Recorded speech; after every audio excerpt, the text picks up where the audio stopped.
Do you love novels, but don't have time to read thousands of chapters? Imagine listening to your favorite stories anytime, anywhere, while driving, working, or relaxing. Here, you'll find premium audiobooks from Pocket FM, Audible, Webnovel, Wuxia, and more, all in one place. Every novel is a one-time payment, no subscriptions, no monthly fees, lifetime access. The full novel list and prices are in the description below. Once you choose a novel, just DM me on Telegram, WhatsApp, or Discord. After payment via PayPal, Ko-fi, or Patreon, you get permanent access to the audiobook on Telegram. And if the novel is ongoing, all future updates are included. Check the description, pick your story, and start listening today. Before we start the video, make sure to like, subscribe, and hit the notification button. Enjoy, and let's go. 51, Chapter 51, The Crimson Blade of the Mist. The air in the Yoshiwara red light district suddenly felt heavy. Both the sound Hashira, Uzui Tengen, and the mist Hashira, Tokaido Muchiro, froze, their senses screaming that something was wrong. They had moved with extreme caution, their focus sharpened to a razor's edge, yet they had failed to detect anyone nearby. But now, high above them on a rooftop, stood a demon. From the long, sash-like ribbons that flowed from her body, they knew they had found their target. Well, it looks like we found the right one this time. A flashy grin spread across Uzui Tengen's face. They were deep inside a demon's territory, an illusion that made escape nearly impossible. A powerful enemy stood before them, and there was no path for retreat. For Uzui, this was the perfect stage. The sheer danger of it all ignited the fighting spirit that burned within him. "I don't think we found her," Tokaido Muchiro said, his expression as blank as ever. His voice was calm, but it carried a chilling weight. "It's more like she found us. More importantly," he continued, his eyes fixed on the demon, "this one is an upper rank of the 12 Kazuki." The moment the words upper rank left Muchiro's lips, the atmosphere changed completely. An immense pressure erupted from his small frame, surging outwards in every direction. It was a power as unmovable as a mountain and as vast as the sea. Oh no! High above, Daki was stunned by the sudden explosion of power. The ribbons around her body shot out instinctively to defend her. Crack, crack, crack. Her reaction was lightning fast, her ribbons slicing through the air. But they were no match for the Nichiren sword in Tokaido Muchiro's hand. Buzz! In that single instant, Daki felt a searing heat rush toward her. It was a terrifying killing intent, aimed directly at her neck. Wherever the blade passed, her blood demon art, the source of her power, melted away like snow in the spring. No! In a desperate, last-ditch effort, Daki grabbed her own head and tore it from her shoulders. Just as her head came free, the terrifying glow of the Nichiren blade flashed past, slicing through the air where her neck had been and sending her headless body flying. Bang! A moment later, Daki's severed head and her body crashed heavily to the ground, separated. The entire district fell into a dead silence. Even the sound Hashira, Uzui Tengen, who had been preparing to launch his own attack, could only stare in shock. Among the 9 Hashira of the Demon Slayer Corps, everyone knew that the stone Hashira, Gyomei Haimjima, was the strongest. That man, who was always shedding tears and chanting prayers, was more ferocious than any beast when angered. But when it came to raw talent and the sheer ability to learn and adapt, no one came close to the mist Hashira, Tokaido Muchiro. What Uzui had never imagined was that Muchiro had already mastered his Demon Slayer mark to such a terrifying degree. After the battle on the Mugen train, where they had been forced to kill their former comrades who had turned into demons, all 6 remaining Hashira had awakened their marks at nearly the same time. But even though they had awakened them together, a difference in talent was still a difference in talent. While Uzui had been focused on finding his 3 wives, Muchiro had been pushing his strength to an entirely new level. Uzui had seen it clearly in that instant. The Nichiren sword in Muchiro's hand had changed. It had turned a brilliant, crimson red.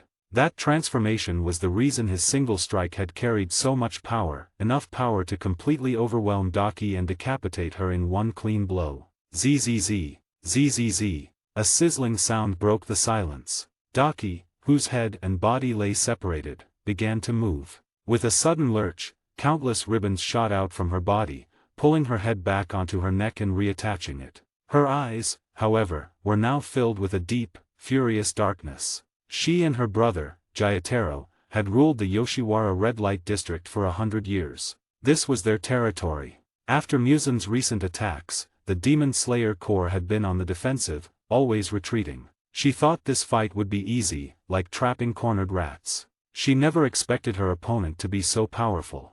It hurts. It hurts so much. Daki's voice was a high-pitched shriek that echoed through the empty streets. Zzz, zzz, zzz. As she screamed, a strange figure began to emerge from her back, radiating a bizarre and unsettling aura. In an instant, a terrifying and unfathomable power washed over Uzui and Michiro. "I'll kill you." With an enraged roar, the new figure lunged forward, two blood-soaked sickles slicing through the air, dripping with a deadly poison. At the same time, Daki charged again, and from the shadows all around them, dozens of lesser demons burst forth. The two Hashira were completely surrounded. Meanwhile, in another part of the district, the last two Hashira moved as swiftly as the wind.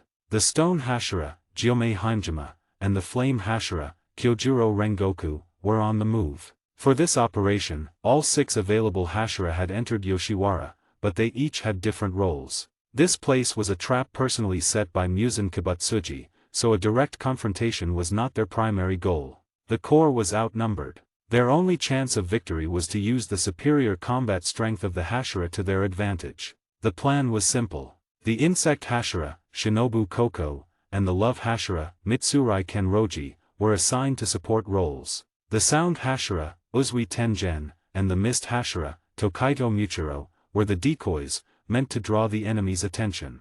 The true core of the operation, the main striking force, consisted of Gyomei, the strongest individual fighter, and Rengoku, who possessed immense explosive power. Together, they were meant to carve a path through the enemy's ranks. "What's going on?"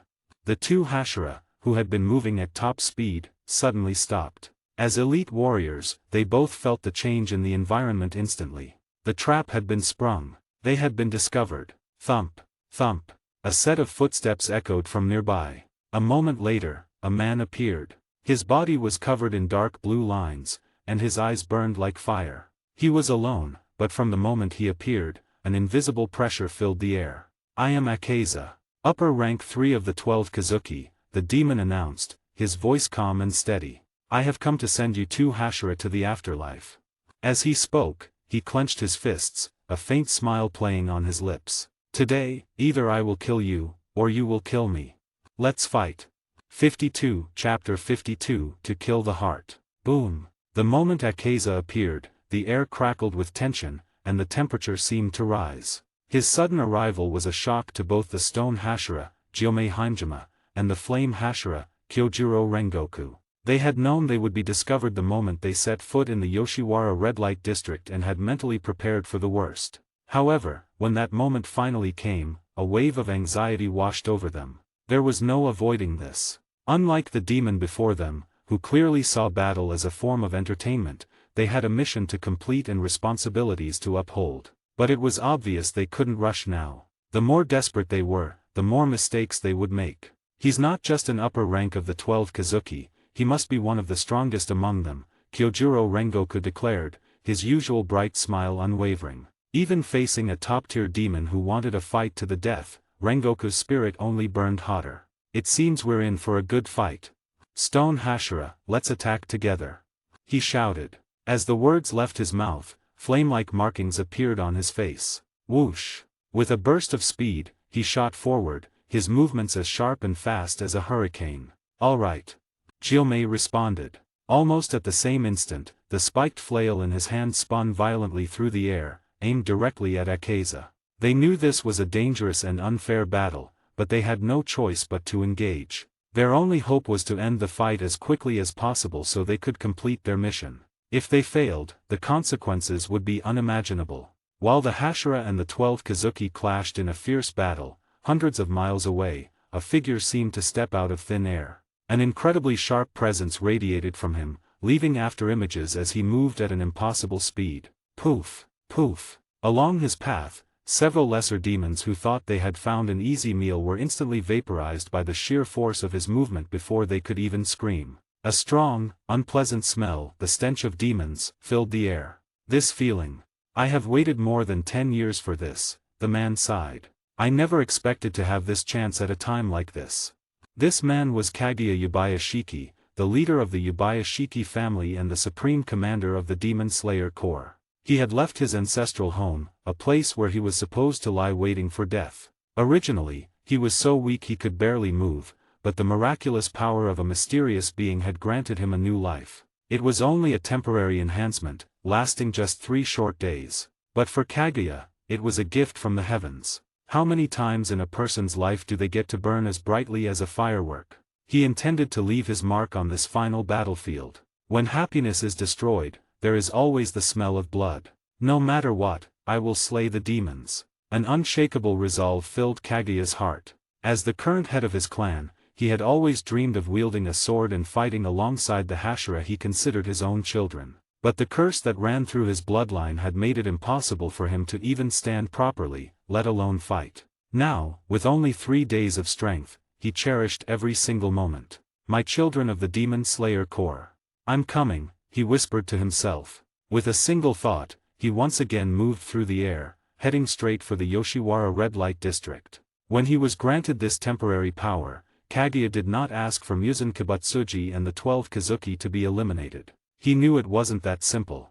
If it were, Muzan wouldn't have reigned in terror for 1,000 years. The first and only thing he asked for was the strength to save the 6 remaining Hashira. He knew the entire red light district was a trap set by Muzan, a battlefield designed for slaughter. But no matter the danger, nothing would stop him. Whoosh! As Kaguya sped through the night, the overwhelming stench of blood suddenly filled the air. He stopped, and his eyes fell upon 3 demons in a clearing below, greedily feasting on human remains. Before he could even react, the 3 demons looked up at the same time, and an intense killing intent flooded the area. Boom! The air grew heavy, and a horrifying silence fell over the forest. Kaguya felt a wave of nausea so strong he nearly vomited. This is impossible. A chill ran down his spine as he stared at the scene before him, his entire body trembling. The demons were not just any demons. They were the 3 Hashira who had died on the Mugen train. The former water Hashira, Seikanji Urokadake. The current water Hashira, Jiyu Tomioka. The serpent Hashira, Obanai Iguro. The battle on the Mugen train had been Muzan's ultimate act of cruelty, a plan not just to kill, but to destroy his enemy's spirits. First, he turned the Slayers into a joke, destroying the reputation of the Demon Slayer Corps across Japan. Then, he forced the resurrected Hashira to take their own lives, causing unimaginable pain to the 6 who had tried to save them. But for Kaguya, who saw every member of the Corps as his own child, the blow was the most devastating of all. Muzan's actions weren't just about killing, they were about trampling on their beliefs and shattering their will to fight. To kill the body, and then to kill the heart. It was a terrifying, truly monstrous strategy. Why? Why does a demon like Kibutsuji Muzan exist in this world? Why is this happening? Kaguya whispered, his heart growing incredibly heavy. He had to get to Yoshiwara. He had to save the other 6 Hashira.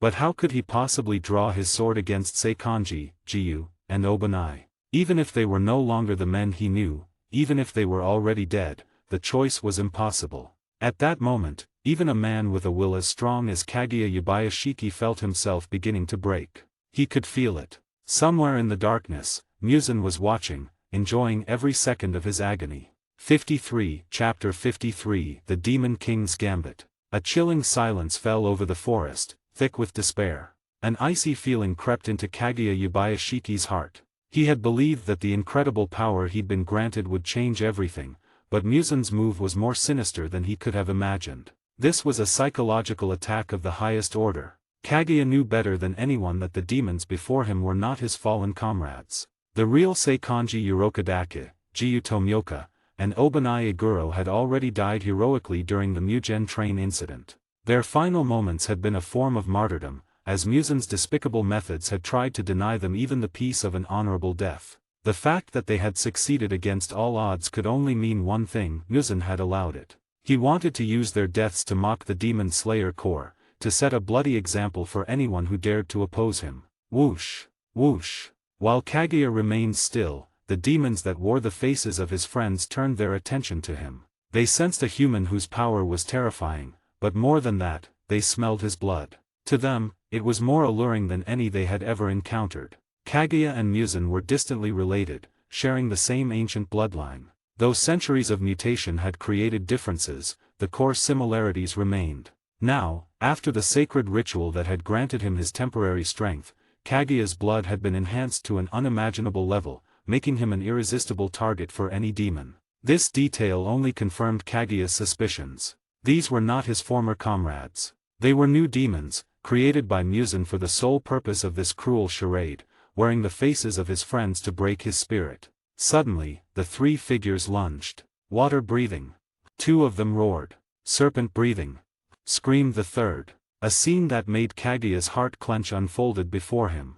The demons were perfectly mimicking the breathing styles that the Hashira had used in life. They held no Nichiren blades, but the raw power and aura of each technique were replicated with horrifying accuracy. Boom, boom, boom. A series of violent explosions tore through the forest, leaving devastation in their wake. At the same time, inside the Infinity Castle, Muzan watched the battle unfold through the eyes of his creations. His face was a mask of calm. To Kaguya, this encounter felt like a tragic coincidence, but it was a carefully orchestrated provocation. If the mysterious priestess clan could use forbidden arts to turn a dying man like Kaguya into a powerful warrior, then Muzan had his own methods to cripple that warrior without ever lifting a finger. He would subdue his enemy without a fight. More importantly, he knew that the priestess clan must be watching Kaguya's every move. A direct attack would be risky and could trigger unforeseen consequences. He had no idea what other trump cards they might hold.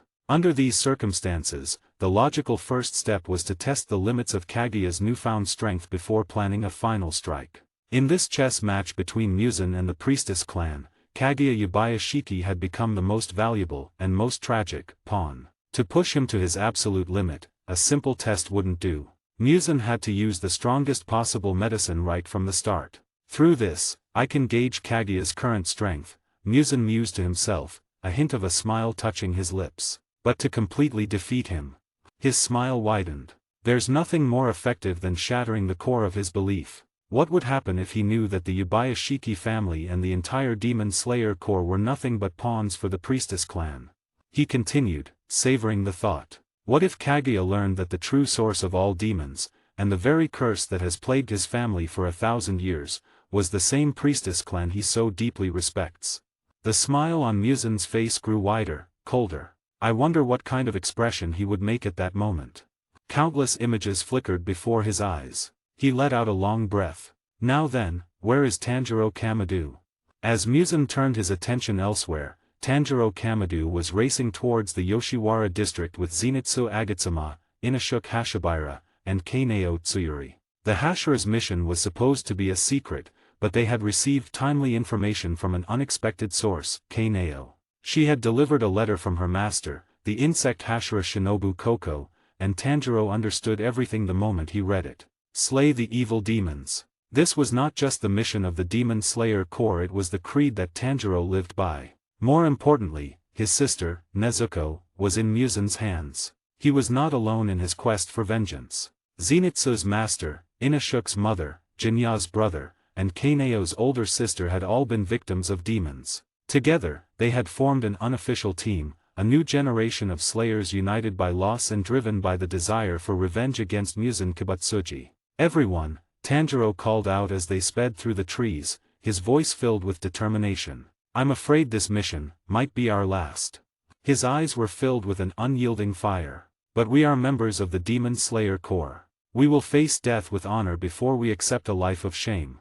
In that instant, something incredible happened. A Demon Slayer mark appeared on Tanjiro's forehead, and at the very same moment, identical marks bloomed on the faces of Kaneo, Zenitsu, and Inashuk beside him. The power of an inherited mark, like the one passed down to Tanjiro, could awaken the potential in others. It was a phenomenon not seen since the time of Yoriaki Tsujikuni. Moving like a single bolt of lightning, the group raced onward, their destination set, the Yoshiwara Red Light District. 54, Chapter 54, The Arrival of Upper Rank 1. As battles raged across the country, the heart of the Yoshiwara Entertainment District had become a war zone. The fight between 6 of the Demon Slayer Corps' Hashira and 3 of the upper rank 12 Kazuki was escalating to a bloody climax. The conflict was split across 3 distinct battlefields. First, there was upper rank 2, Doma, the charismatic leader of the Eternal Paradise cult, facing the combined might of the insect Hashira,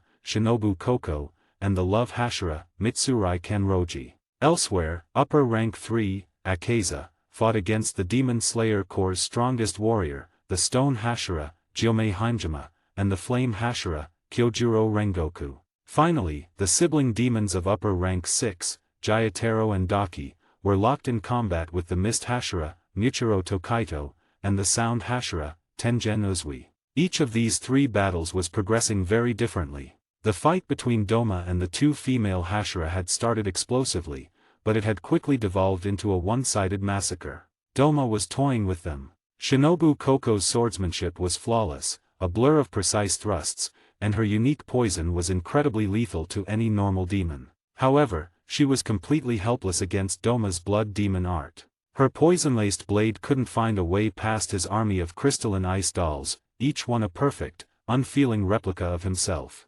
Mitsurai Kenroji, who relied on her incredible flexibility and speed for close-range combat, was equally neutralized. Her acrobatic style was useless on the treacherous, ever-expanding frost that covered the ground, making every step a struggle. It was impossible to build momentum. Even though they were two of the most talented fighters in the Demon Slayer Corps, they were utterly outmatched. Doma's blood demon art countered their abilities so perfectly that they could do nothing but defend. If the upper-rank demon wasn't enjoying himself and holding back his true power, they would already be dead. But even with Doma playing with them, they were being pushed back relentlessly by his powerful, freezing attacks. A bitter sense of powerlessness filled the hearts of both Shinobu and Mitsurai. This was especially agonizing for Shinobu.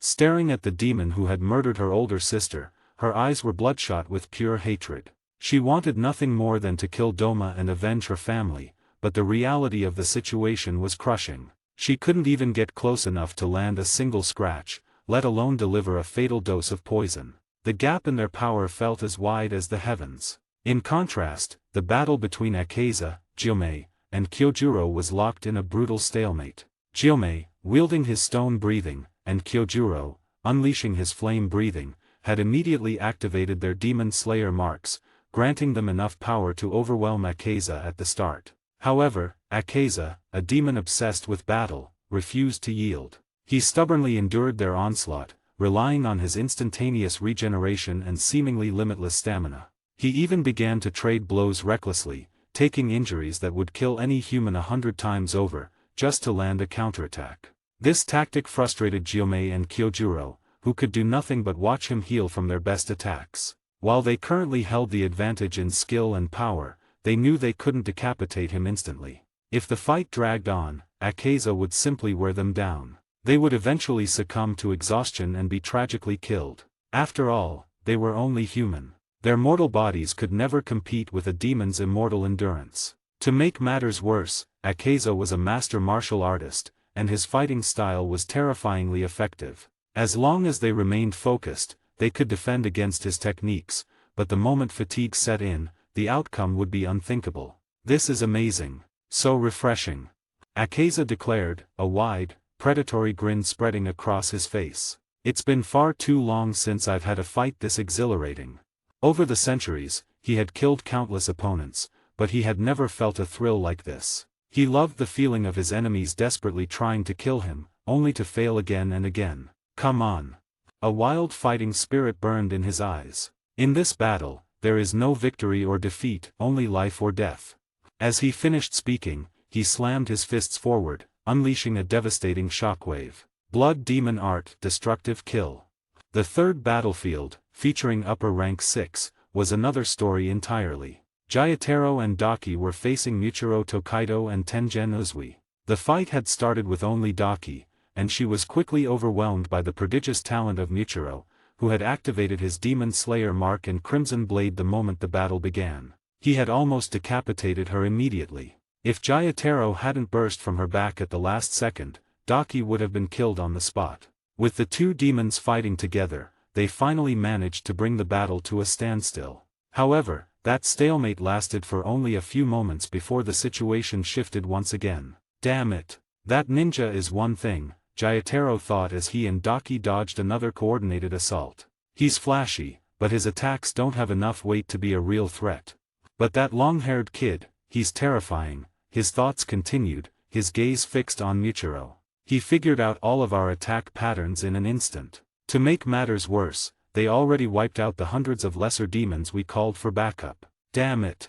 The two demons were forced from offense to defense, constantly retreating. Tengen was certainly powerful, but even with his demon slayer mark, his attacks weren't inflicting any lasting damage. Muchiro, on the other hand, was completely different. Every one of his seemingly simple strikes was aimed at a critical weakness. He exploited every opening with surgical precision. When he lunged for Jayataro, it was always at the exact moment Daki was unable to help. When he turned on Daki, Jayataro was always tied up with Tengen. Even with their years of perfect synergy as siblings, Jayataro and Daki found themselves being pushed back. A terrifying dread began to grow in their hearts for Muchiro, whose strength seemed to have grown immensely in such a short time. Now, Muchiro saw his chance. The moment Jayataro and Daki dodged again, Muchiro's Nichiren blade moved with a fluid, unpredictable grace. Pfft! A spray of blood erupted as Jayataro's head was sent flying into the air.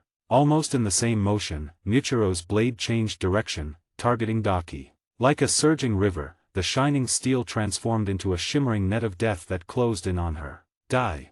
Muchiro yelled, swinging his blade in a powerful arc aimed straight for her neck. If this strike landed, both demons would perish for good. No! No!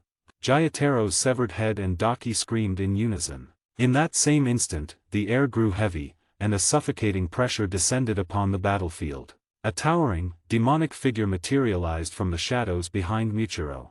An extreme sense of dread washed over the young Hashira, but before he could even react, a blade of impossible speed flashed past him. Pfft! The blade light tore through his shoulder. Muchiro's sword arm flew into the air, spraying blood across the sky. His Nichiren blade fell and shattered on the ground with a sharp crack. Standing before Muchiro's disbelieving eyes was a man with 6 haunting eyes, calmly sheathing his blade as if he had done nothing at all. It was the most powerful demon of them all.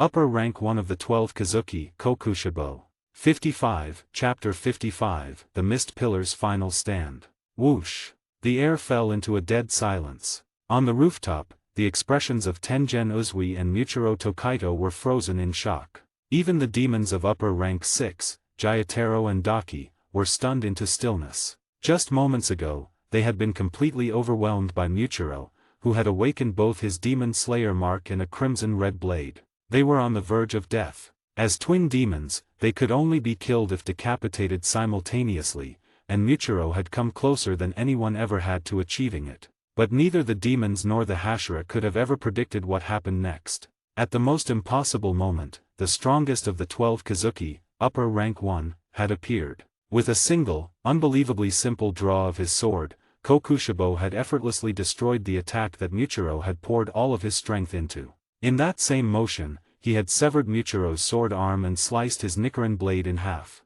Bang! The spell of silence was broken as Muchiro's body slammed heavily onto the ground. The flow of time seemed to resume. A searing pain shot out from his severed arm, and the young Hashira's usually blank face twisted into a grimace. Kokushibo's single slash had shattered more than just his arm, and his blade, it had shattered his unwavering confidence. The idea that his full power attack could be so casually brushed aside felt like a cruel joke. The frustration, anger, and utter helplessness that followed were suffocating. Who are you?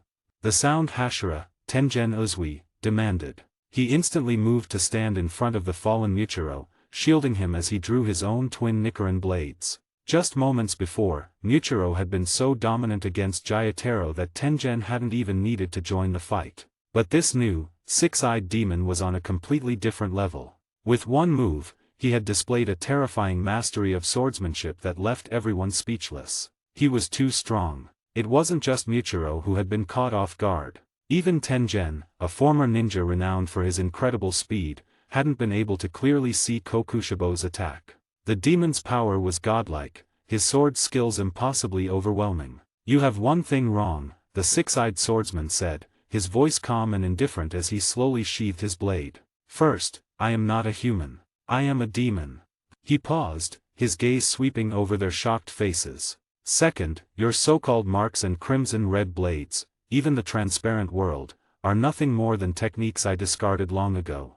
Boom! His words struck them like a thunderclap, shaking Tengen and Muchiro to their core. The Demon Slayer mark was a legendary power they had only recently unlocked during the tragic events of the Mugen train, where they witnessed former slayers turn into demons. As for the Crimson Red Blade and the Transparent World, Muchiro was the only one among the current Hashira who had even begun to master them. These were the ultimate skills that the entire Demon Slayer Corps strived for, yet this demon claimed to have abandoned them. Could it be possible? While the two Hashira were still reeling from the shock, Jayataro and Daki, having already reattached their heads, quickly moved to stand behind the powerful demon. Lord Kokushibo. They said in unison, their voices filled with reverence. That simple address was all it took. Tengen and Muchiro now understood exactly who they were facing. Upper rank one of the 12 Kazuki, Kokushibo. The Demon Slayer Corps had gathered intelligence for centuries, but there was very little information on this particular demon. The records described him as an arrogant and terrifyingly powerful swordsman who had once been a demon slayer himself. He was the older brother of the legendary Yoriaki Tsujikuni, the strongest demon slayer in history and the creator of sun breathing. He, too, had been a peerless swordsman who had awakened the mark and mastered the transparent world before creating his own unique style, moon breathing. However, upon learning that the mark was a curse that borrowed from one's own lifespan, he had chosen to abandon his humanity and join Muzan Kibutsuji. Years later, he met his younger brother again. The gentle face he remembered from his youth had become old and wrinkled. In that final encounter, he had severed their past bond with a single, decisive slash. This was the man standing before them. The former demon slayer genius, now the most powerful of Muzan's 12 Kazuki. Tengen. Muchiro gritted his teeth, forcing himself to speak through the blinding pain. He whispered urgently to Tengen, who was still shielding him. Demons are hard to kill, especially an upper rank one. Our mission was just to draw out their main force, and we've done that. It's clear now. I'm not going to be able to leave. The words startled Tengen. No. Don't argue with me. Muchiro snapped, a fierce determination flashing in his eyes. I've lost an arm. Even with the mark and a crimson red blade, there's a limit to what I can do now. You still have your 3 wives waiting for you. Remember, run forward, and don't look back. The moment the words left his mouth, Muchiro shifted his body. Another Nichiren blade shot out from the pack on his back and into his remaining hand. In an instant, a surging, irresistible wave of heat roared from the blade, burning like the evening sun. Mist breathing. Final form. Suddenly, the air around them seemed to ignite. A violent wave of energy exploded outwards from Muchiro, spreading in all directions. Go! He roared. With tears streaming from his eyes, the sound Hashira, Tengen Uzui, turned and shot into the night, fleeing the battlefield. Trying to leave? It's too late, Kokushibo said, his voice flat. The air around the motionless demon suddenly began to churn. Countless slashes of sword chi filled the sky, forming a net of blades that rushed toward the escaping Tengen. Your opponent is me. Before the attack could reach its target, it was intercepted by a vast web of sword strikes that Muchiro unleashed with his remaining hand. Good, Kokushibo said, his face still a mask of cold indifference. Then I'll kill you first. 56, Chapter 56, The Fall of the Pillars. As the youngest and most gifted of the 9 Hashira, Tokaido Muchiro, the Mist Pillar, possessed a talent that few could ever hope to match. This was why he could awaken his Demon Slayer mark at the same time as the other Hashira, yet master the Crimson Red Blade and the Transparent World in a much shorter time. However, in his recent fight against Kokushibo, upper rank one of the 12 Kazuki, he felt the terrifying gap between their strengths. According to his calculations and combat strategies, every one of his attacks should have been enough to interfere with, or at least damage, his opponent. Yet, all his planning became useless the moment Kokushibo drew his samurai sword from its sheath. Buzz! In an instant, a cold light flashed. It was like countless eyes opening in the darkness, dense and overwhelming. The next moment, Muchiro felt a sharp blade pierce directly through his heart, churning violently inside him. Pfft! He coughed up a mouthful of blood, and his body staggered backward. This blood, interesting. In a daze, Muchiro heard Kokushibo's voice drift into his ears. I didn't expect a descendant of the Tsujikuni line to still exist, but not anymore. The next moment, Muchiro's body fell heavily to the ground. His consciousness faded into darkness, and everything became empty. Tokaido Muchiro, the Mist Pillar, one of the 9 Hashira of the Demon Slayer Corps, was killed in action. At almost the same moment, Uzui Tengen, the Sound Pillar, who had fled in another direction, slammed his twin swords together. Countless small explosions erupted in the air, filling the sky with smoke as he charged forward without hesitation. Just as Muchiro had said, he had to run forward and not look back. He knew that with the terrifying strength Kokushibo had just shown, Muchiro, who had already lost an arm, was surely dead. What's more, Jayataro and Daki, the demons they had severely injured, had now completely recovered. They had no chance of winning this battle. Saying he was searching for his 3 wives had been a lie. The truth was, he couldn't bear to leave without knowing what happened to Muchiro in his final moments. After all, he was a comrade he had just fought beside. Thump, thump, thump. Suddenly, the sound of 3 heavy objects falling to the ground echoed nearby, causing Tengen to stop in his tracks. His eyes narrowed to pinpricks. Those 3 heavy objects were, shockingly, 3 human heads. Suma, Hinetsuru, Makio. 3 familiar faces were now empty, their gazes blank, as if filled with regret for a life cut short. Seeing the heads of his 3 wives caused the emotions Tengen had been suppressing to burst forth in an instant. 12 Kazuki. I'll kill you.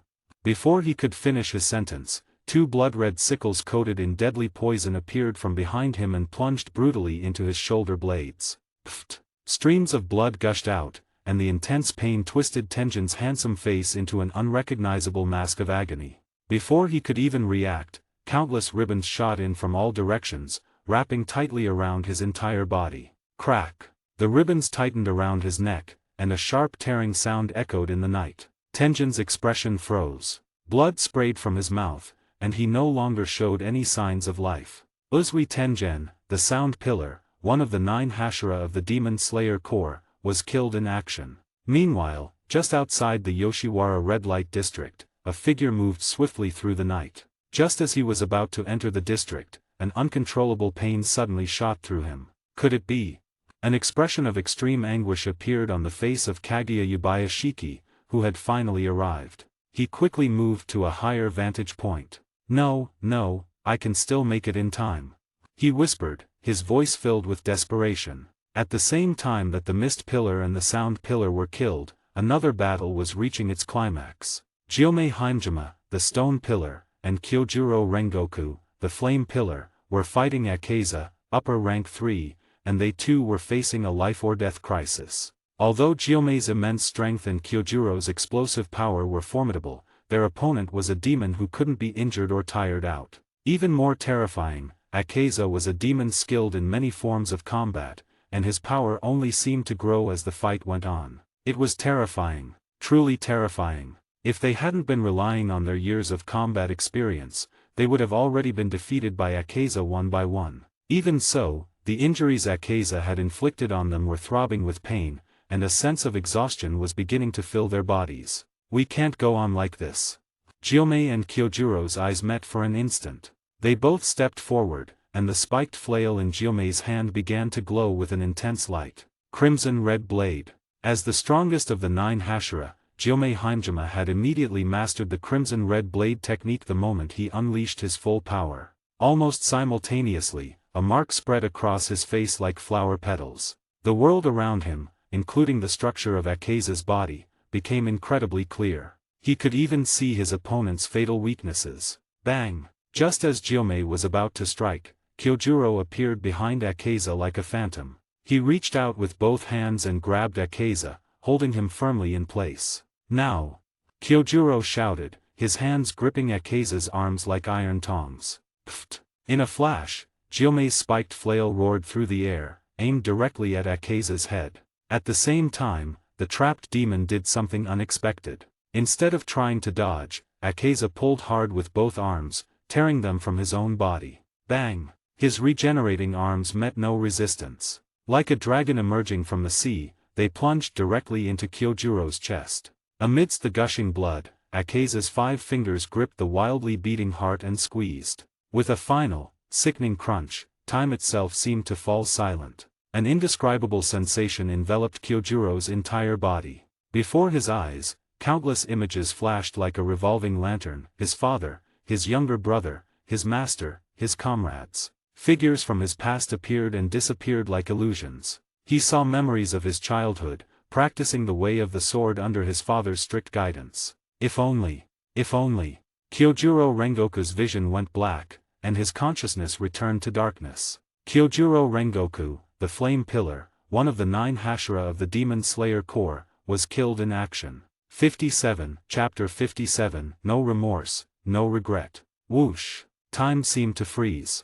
Gyomei Haimejima's eyes burned with fury as he watched Kyojuro Rengoku's life fade away. But before he could make a move, Akaza, whose head he had just shattered, was once again surrounded by an endless fighting spirit. Buzz! A terrifying force exploded outward from Akaza's body. In the blink of an eye, the head that Gyomei's crimson-red blade had completely destroyed regenerated. A new head, identical to the last and filled with the same murderous intent, appeared on his neck. Excellent, Akaza breathed, his voice filled with admiration. His gaze fell upon Kyojuro, whose heart he still held in his hand. Truly excellent. Although we are enemies, I have to admit you possess extraordinary strength. He looked directly at the dying Flame Hashira. Join us. His tone was strangely enthusiastic. You should know about the true master of the 12 Kizuki. Soon, not just the Demon Slayer Corps, but the entire country will belong to our lord. You need to change your outdated ideas. What you call demons are simply the next stage of human evolution. Our goal is to become perfect beings.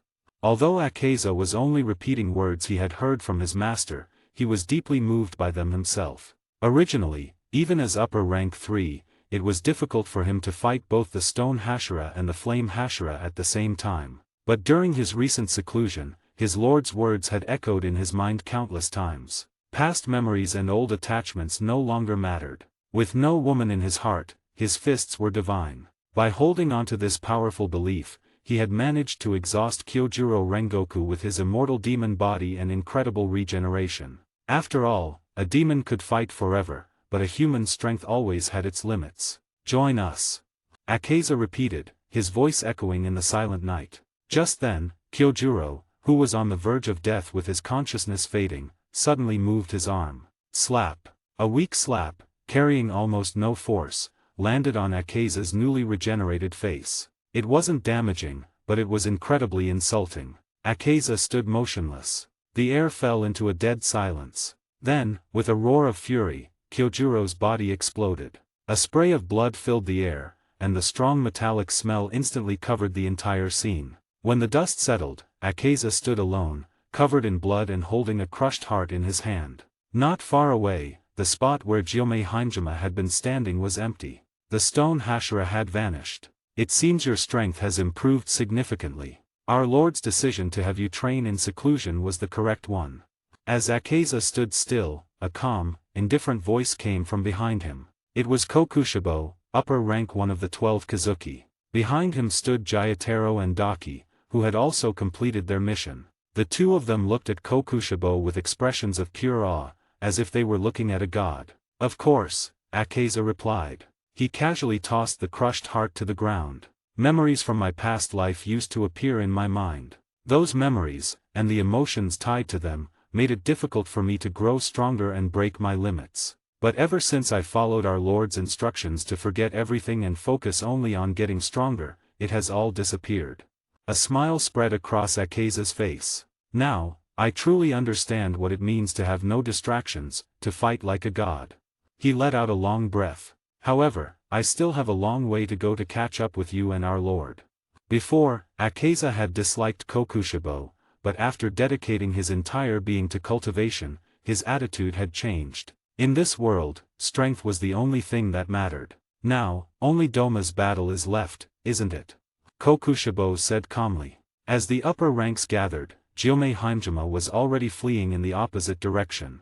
Though he hadn't seen Kokushibo and the others, he could feel their powerful auras approaching. If Kyojuro were still alive, Gyomei might have chosen to stay and fight. But Kyojuro had died in battle. The new auras felt completely different from any of the Hashira, which meant they had to be reinforcements from the 12 Kizuki. And if they were arriving now, it meant the Hashira they had been fighting were dead. In that brief moment, Gyomei made his decision. He had to flee. Even if he wanted to fight, it was no longer possible. He had to get the remaining Hashira away from here, even if it meant failing the mission. Faster. I must be faster.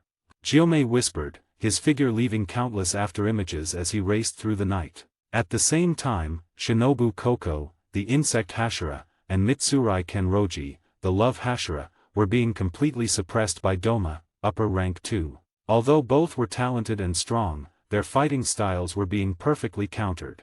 The feeling of being outmaneuvered made every move they made feel incredibly difficult. Even more terrifying, as time went on, they could feel their movements and reactions becoming sluggish. If this continued, they would die here, even if Doma never landed a direct hit. Shinobu. I can't hold on much longer. Mitsurai cried out, her usually fast movements now labored. Her face was grim. Oh my, a cheerful voice called from nearby. Doma, who had noticed their struggle, wore an eerie smile. It looks like you two are running out of energy. By the way, I have some good news to tell you. 58, Chapter 58, The Weight of a Falling Sky. Damn it. Watching Doma's playful expression from across the battlefield, Shinobu Koko's face was a mask of cold fury. This so-called leader of the Eternal Paradise cult had not only killed her sister, Connie Koko, but countless other innocent people as well. Most of his victims were women, devoured because Doma believed they tasted better. It was this burning desire for revenge that had fueled Shinobu for years. She had once hoped that Tanjiro, whose appearance felt like a twist of fate, might be the key to finally eradicating the demons. However, with their enemies' elaborate schemes and relentless attacks on the Yubayashiki family, that hope now seemed distant and faint. What surprised her most was encountering her sister's killer here, of all places. Although Connie hadn't been devoured by Doma, she had died from the severe injuries she sustained in their battle. Her last words were a warning to Shinobu, telling her that she could never defeat this terrifying demon. Connie probably never imagined that years later, her younger sister would be facing that very same enemy. But just as she had warned, this was a one-sided, crushing battle. Calm down, everyone, Doma said, his voice cheerful. He clearly enjoyed the expressions of pain and anger on Shinobu and Mitsurai's faces. I'm sure you're very concerned about what I'm about to say. After all, they were your comrades. He paused for dramatic effect, a wide smile on his face. The first piece of news is that one of the Demon Slayer Corps' 9 Hashira has already fallen. The Mist Hashira, Michiro Tokaito. Although they didn't know how Doma got this information, the words hit them with the force of a physical blow. No, that can't be.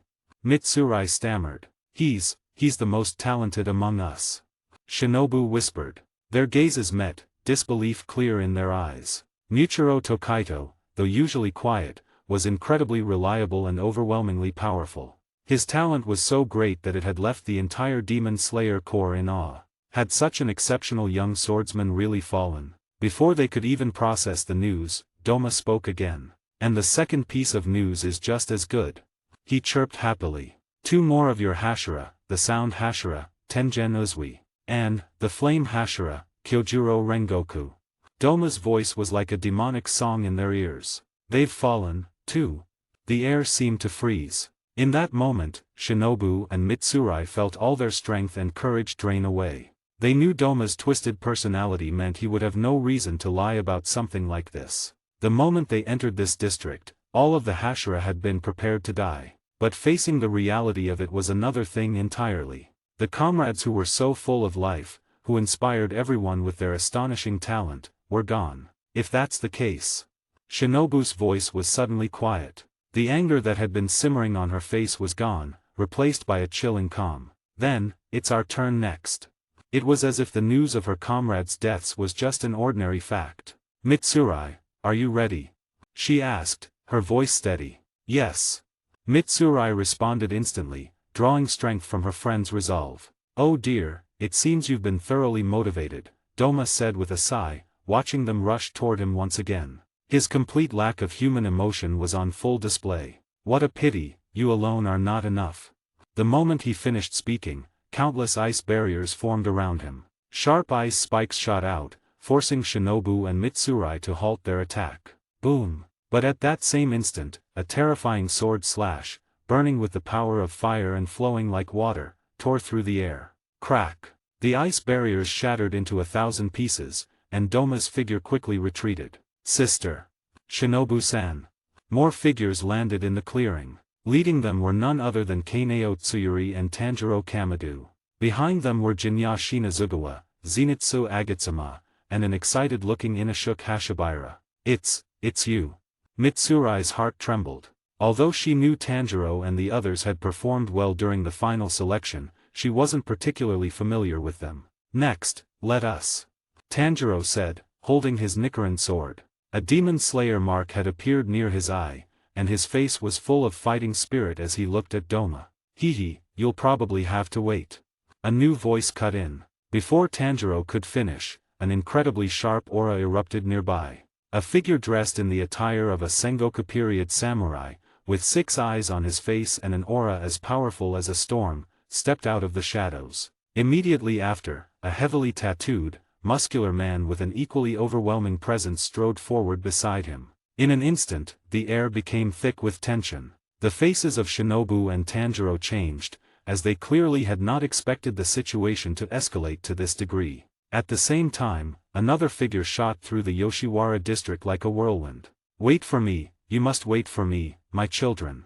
The voice belonged to the leader of the Demon Slayer Corps, Kaguya Yubayashiki. 59, Chapter 59, The Master's Descent. A sudden stillness fell over the battlefield. The air grew heavy, and for a moment, it felt like no one could breathe, not Tanjiro Kamado, who had just arrived, nor Shinobu Koko, who was already pushed to her limit. Just moments ago, the presence of upper rank 2 Doma had been overwhelming. He had pushed them to the very edge of their capabilities. If he had been truly serious about killing them, it was doubtful that Shinobu and Mitsurai Kenroji would still be standing. But now, even with Tanjiro and the others as reinforcements, the situation had become impossibly worse. 2 more demons had appeared, and they were clearly terrifying in their own right. While the full extent of their power was unknown, the 6-eyed swordsman, Kokushibo, and the martial artist, Akeza, radiated an immense pressure. Their arrival was so significant that even the perpetually relaxed Doma now wore a serious expression.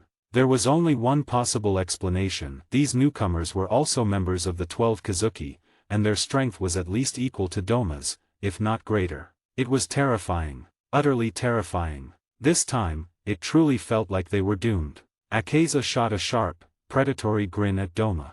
Are you enjoying this little game of yours, Doma? The master didn't order us to kill all the Hashira, but they're still our enemies. Or are you just playing with them because they're women?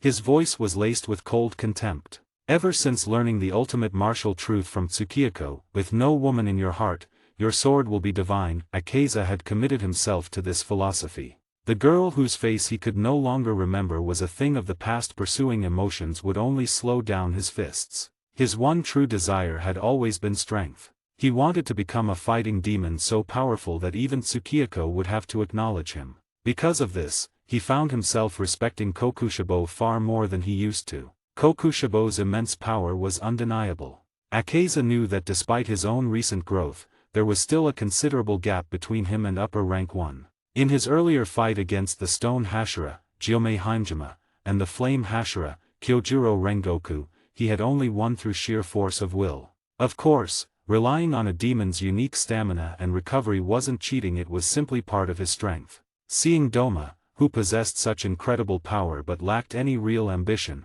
still ranked above him was infuriating. Hehe, women. Doma, who had seemed lost in thought, flashed a wicked smile. You're right. It's precisely because they're women. And not just any women, but beautiful women.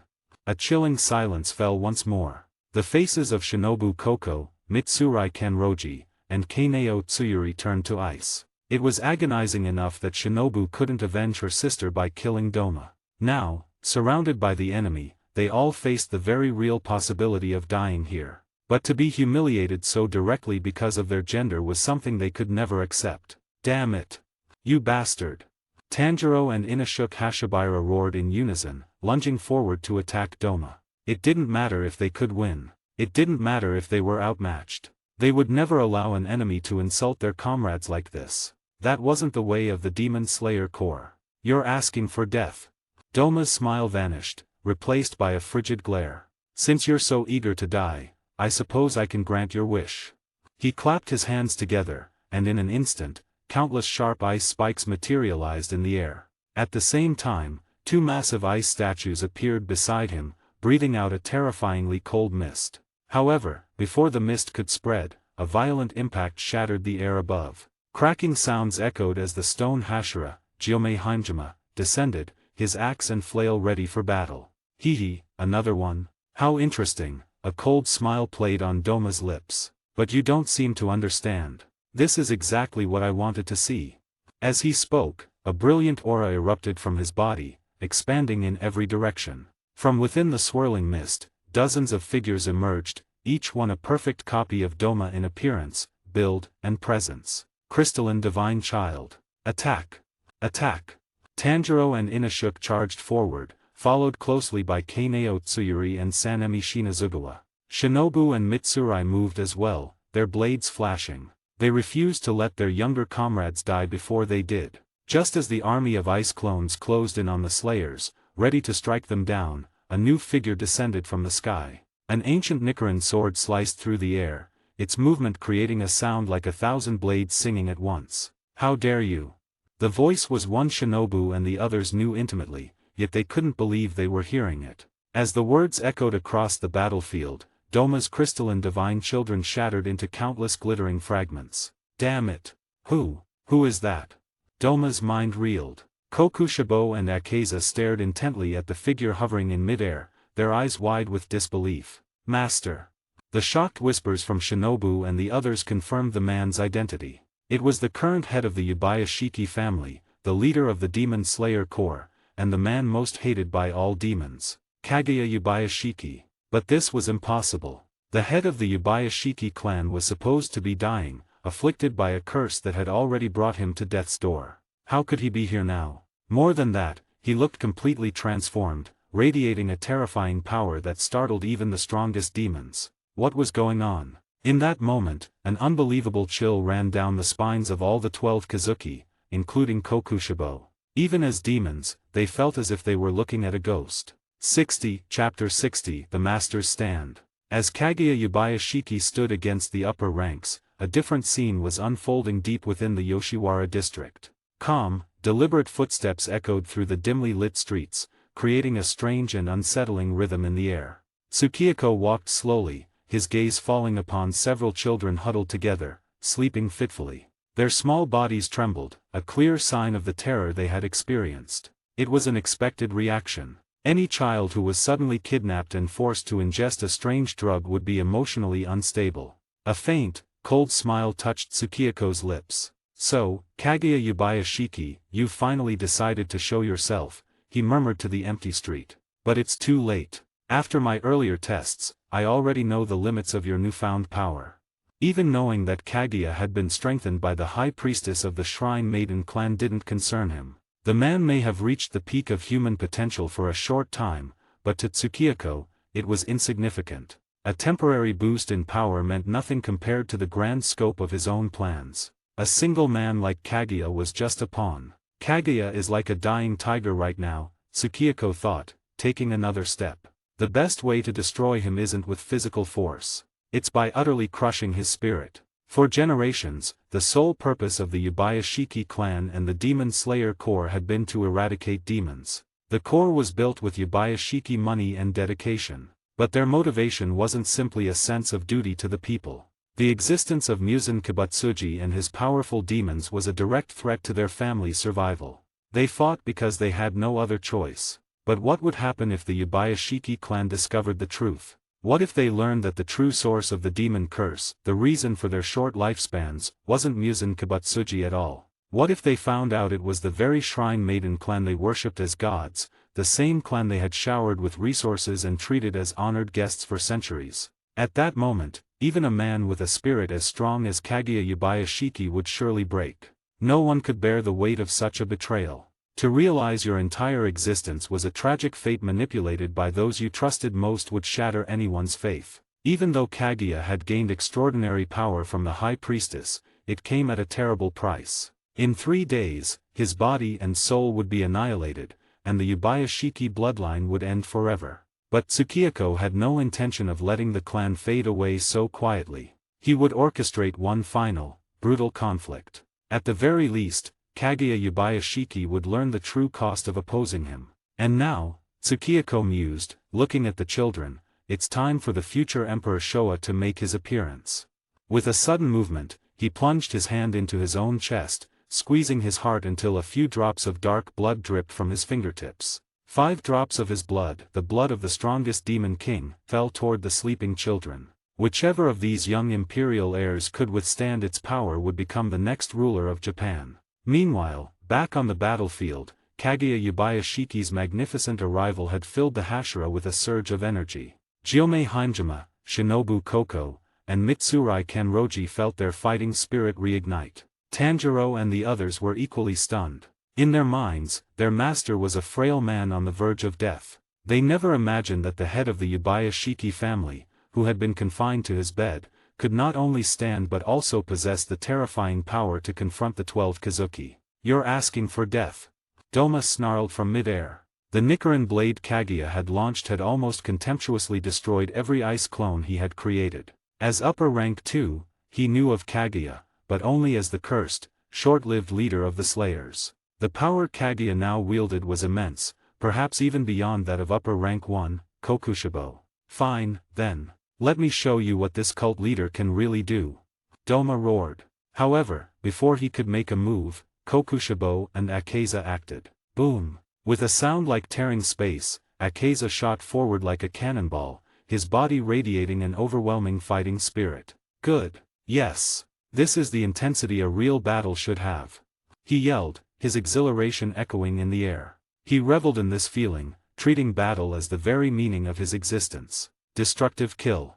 With a final roar, the intricate tattoos covering Akeza's body seemed to come alive, glowing as they flowed across his skin. At the exact same moment, Kokushibo moved. As upper rank 1 and a former demon slayer from the Sengoku era, his power was legendary. A torrent of demonic energy erupted from his body, causing his 6 eyes to glow with a light so intense it was impossible to look at. The air around him filled with the sound of 1,000 phantom swords being drawn at once. My sword is named Kyakoku Kamusuri, the hollow crying of the god of departure. His crisp voice cut through the chaos. The 6-eyed swordsman moved, leaving countless after-images in his wake as he seemed to teleport across the sky. Over the centuries, I have killed humans, demons, and on my Oji, Kokushibo stated, his voice cold and ancient. I have killed the head of the Yubayashiki clan before. The next moment, his blade transformed, becoming a grotesque weapon seemingly forged from countless, densely packed eyes. As he swung it, the sky itself seemed to be covered by a swarm of unblinking eyeballs. You are the second. As he spoke, a world-shattering blast of energy erupted from his sword, screaming directly toward Kaguya Yubayashiki. The 2 attacks, one of pure destructive force and the other of terrifying swordsmanship, converged on their target. In an instant, the entire battlefield erupted into blinding light and absolute chaos, the shockwave spreading wildly in all directions. 61, Chapter 61, 1 against 3. A terrifying roar of power erupted as the 3 strongest upper ranks of the 12 Kazuki launched their assault. Upper rank 1, Kokushibo.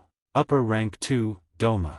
Upper rank 3, Akeza. For years, their ranks had remained unchanged, a testament to their overwhelming strength. Kokushibo's swordsmanship was a fearsome combination of the techniques he mastered as a human in the Demon Slayer Corps and the unique forms he developed over centuries as a demon.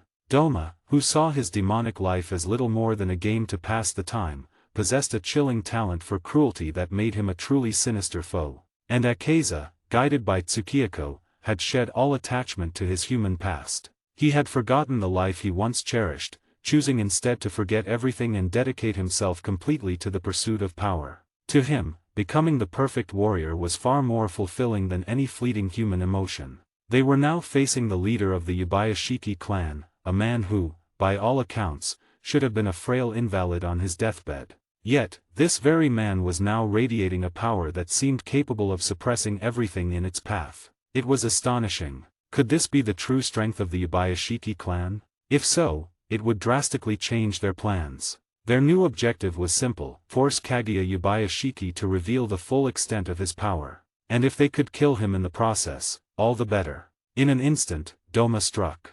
He unleashed a flurry of palm strikes, each one causing the air temperature to plummet. A terrifyingly cold energy swept across the battlefield, forming countless ice-sharp spikes that shot through the air, creating a deadly net meant to cage Kaguya. At the same time, Akaza burst through the air like a cannonball. His body was a vessel of pure, destructive energy, his killing intent focused into a single point as he charged directly at Kaguya. Just as Doma's ice formation was about to close in and Akaza's fist was about to strike, a terrifying wave of sword chi erupted from behind Kaguya. It was a single, perfect arc of light, like a rainbow piercing the sun. The sheer force of this energy was immense, carrying with it an unparalleled dominance that swept across the sky and crushed everything in its path. The violently surging aura slammed into the demon slayers who had been preparing to join the fight, sending them flying backward. Even Mitsurai Kenroji, the love Hashira, known for her incredible strength, was forced to retreat, skidding across the ground. An expression of pure disbelief was on her face. Was that real? She stammered. Was that really Master? But, how? For the longest time, the demon slayers had respected the Yubayashiki family and their leader, Kaguya. But a part of them, like the wind Hashira Sanemi Shinazugawa once felt, had always wondered why their master could hide away from the fighting while they risked their lives against demons. It was only after learning the true history of the clan and the sacrifices they had made that the Hashira came to fully submit to Kaguya's will. Or rather, they submitted to the creed he represented, slay all demons. When Kokushibo and Akaza first appeared, Mitsurai, Shinobu, and the others had felt a sense of certain death. Doma alone had been enough to completely overwhelm them. But now, to their utter shock, their bedridden leader had not only appeared but was single-handedly fighting the three most powerful demons under Muzan's command. 1 against 3. It felt like a dream. Is that really the master of the Demon Slayer Corps? How is he so powerful? What's going on? If the master was this strong, why did he let so many others die before? Unlike the Hashira, the minds of Tanjiro's group were reeling with confusion. Sanemi Shinazugawa, in particular, was tormented. When he learned that his brother, Jinya, had been killed, the anger and grief in his heart were unbearable. He had accepted it because he believed the Demon Slayer Corps was doing everything it could. But if Kaguya Yubayashiki had this kind of power all along, if he had been holding back while the Hashira were treated as expendable pawns, Sanemi swore to himself that he could never forgive such a thing. Good.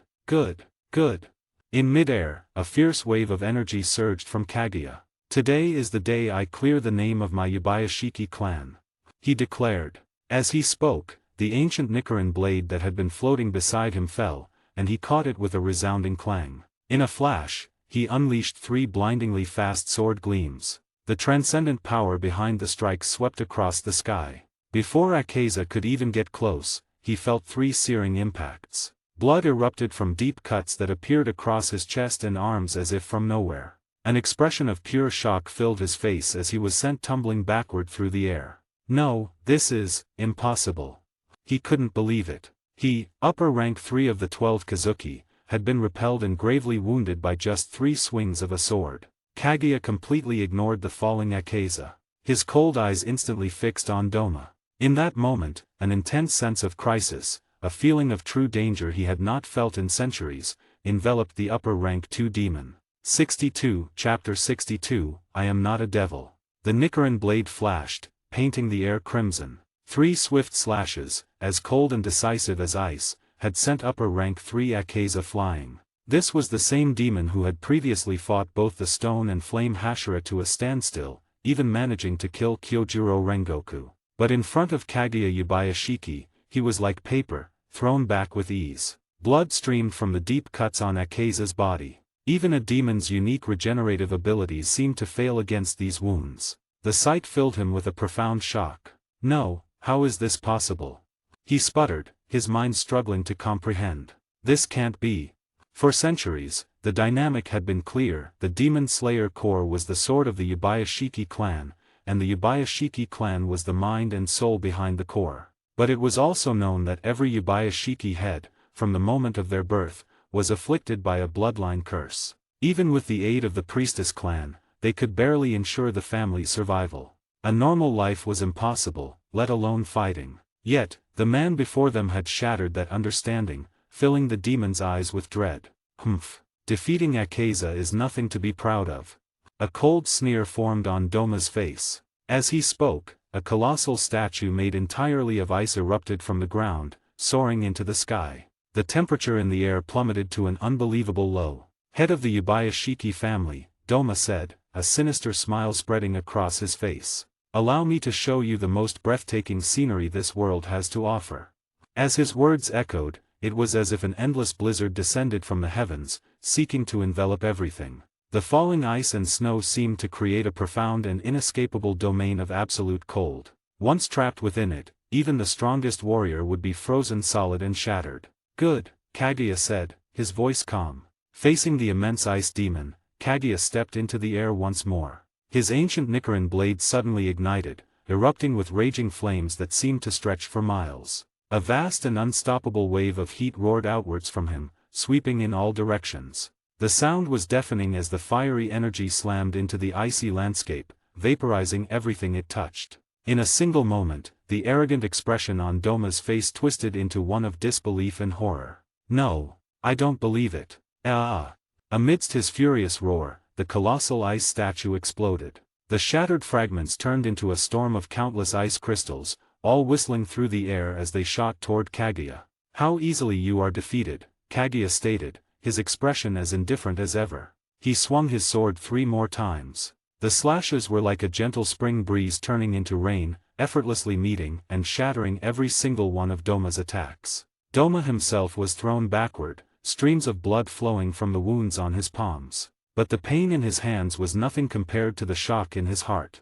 In that instant, he noticed something. Kaguya Yubayashiki's face, which had looked like that of a man in his 20s, now seemed to have aged in a flash. Youth had vanished in a fleeting moment. Could it be? Was this man using some forbidden technique, trading his own life force for this immense power? Before Doma could fully process this thought, Kaguya's figure blurred, rushing directly toward upper rank 1, Kokushibo. From the moment Kaguya had defeated Akaza, Kokushibo had decisively retreated. He did not launch a surprise attack while Kaguya was busy with Doma. He had his own sense of pride as a warrior. He had used the time to observe his opponent, judging his weaknesses to deliver a single, fatal blow. This was how Kokushibo dealt with his enemies. 3 slashes to defeat Akaza, Kokushibo stated calmly, his 6 eyes focused. 6 slashes to defeat Doma. Head of the Yubayashiki family, your ability far exceeds my estimation. As he spoke, the very air around Kokushibo seemed to vibrate with the sound of countless tiny blades. Gripping his own Nichiren blade, Tsukiyako, in both hands, he began to slowly jog forward. His speed increased, faster and faster, until he was nothing but a blur. Die! With an explosive roar, a terrifying wave of power erupted from him, engulfing the entire area in a dazzling blast of light. At that same moment, deep within the Yoshiwara red light district, Tsukiyako watched with a calm expression. On the ground before him, Crown Prince Showa and several other young princes writhed in agony, their bodies convulsing as the Demon King's blood ravaged them. Without enduring the bitter cold, how can the plum blossom release its fragrance? Though he had caused their suffering, Tsukiyako considered himself a kind and gentle person. It was a laughable thought, but he believed it. He was no devil. He simply wanted to create a world that belonged only to demons. In his grand vision, demons were merely a transition. After them, a true new era for the nation would begin, an era with no demons, only truly perfect beings. Bang! On the ground, Crown Prince Showa, covered in blood, slowly pushed himself to his feet. Beside him, the other young princes lay still, their bodies limp and lifeless. The gift of the Demon King was not something anyone could easily receive. Kneel, Tsukiyako commanded, his voice calm but absolute. Without a moment's hesitation, Crown Prince Showa, the future ruler of the nation, the renowned emperor, dropped to his knees. He bowed his head low, devoutly worshipping his new Demon King. 63, Chapter 63, The Price of a Miracle. Boom, boom, boom. The sky above the Yoshiwara red light district erupted in a series of deafening explosions. A wave of immense power surged upwards, shaking the very air. For a moment, it was like the most spectacular fireworks display, but the light faded as quickly as it had appeared, vanishing like a puff of smoke. With a sharp whistle of displaced air, Akaza and Doma appeared, their bodies covered in fresh wounds. They stood suspended in the sky, surveying the destruction below. They scanned the area, but Kaguya Yubayashiki was gone. The man who had just unleashed such terrifying power had vanished completely, taking Shinobu Koko and the other demon slayers with him. Nearby, Kokushibo remained motionless, his two Nichiren swords held loosely. His body was covered in countless new wounds, a testament to the ferocity of the recent battle. Even the eyes on his beloved, self-regenerating blade, Kyako Kyukamusuri, had been shattered. "I can't believe it," Akeza muttered, wiping blood from his chin. And Yubayashiki, who should have been on his deathbed, to think he had that kind of power hidden away. Doma nodded, a thoughtful expression on his face. "You're right. I could feel it. He was pouring every last bit of his life into that fight."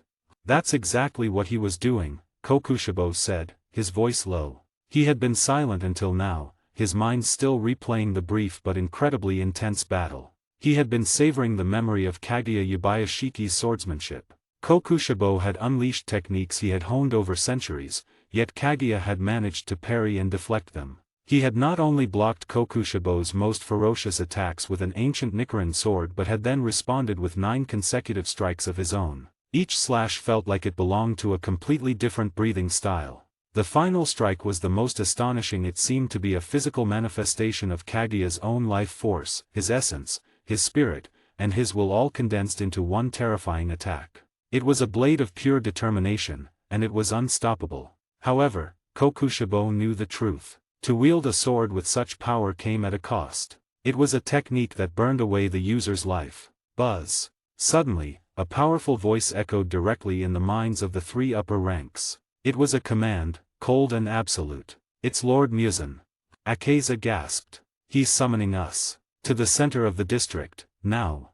Without another word, Kokushibo, Akeza, and Doma transformed into streaks of light, hurtling towards the deepest part of Yoshiwara. Across the district, the other members of the 12 Kazuki heard the same call. Gyoko, Hantengu, and the sibling pair of Jayataro and Daki all began to move. Even the lower ranks were stirring, all converging on a single point. Swish. At the same time, Kaguya Yubayashiki, Shinobu, and the others appeared just outside the border of the Yoshiwara red light district. The moment they were clear, the world around them changed dramatically. The oppressive darkness vanished, replaced by the brilliant, scorching light of the sun. "Oh my God, it's daytime!" Shinobu exclaimed, her eyes wide. "But how is that possible?" Mitsurai Kanroji asked, shielding her eyes. "We were just in complete darkness. That means, that whole place." Tanjiro stared back at the district, his heart pounding in his chest. Demons are supposed to be afraid of the sun. But Kibutsuji Muzan, he can create a place where the sun doesn't exist. For as long as any of them had been slayers, the sun had been their greatest weapon against demons, even more certain than decapitation. Yet Muzan had somehow transformed the entire red light district into a pocket dimension, an illusionary space shielded from the real world's sunlight. The realization of his power was terrifying. In such a short time, Muzan had become unbelievably strong. Cough. A harsh sound cut through their shock. Kaguya Yubayashiki, who had been standing tall and powerful just moments before, suddenly doubled over, spitting a mouthful of blood onto the ground. The change was immediate and horrific. His face, which had appeared youthful and dignified despite his illness, was instantly covered in a web of deep wrinkles. His body seemed to shrink, all the strength and vitality draining out of him in a single moment. It was as if he had aged decades in a few seconds. "Master!"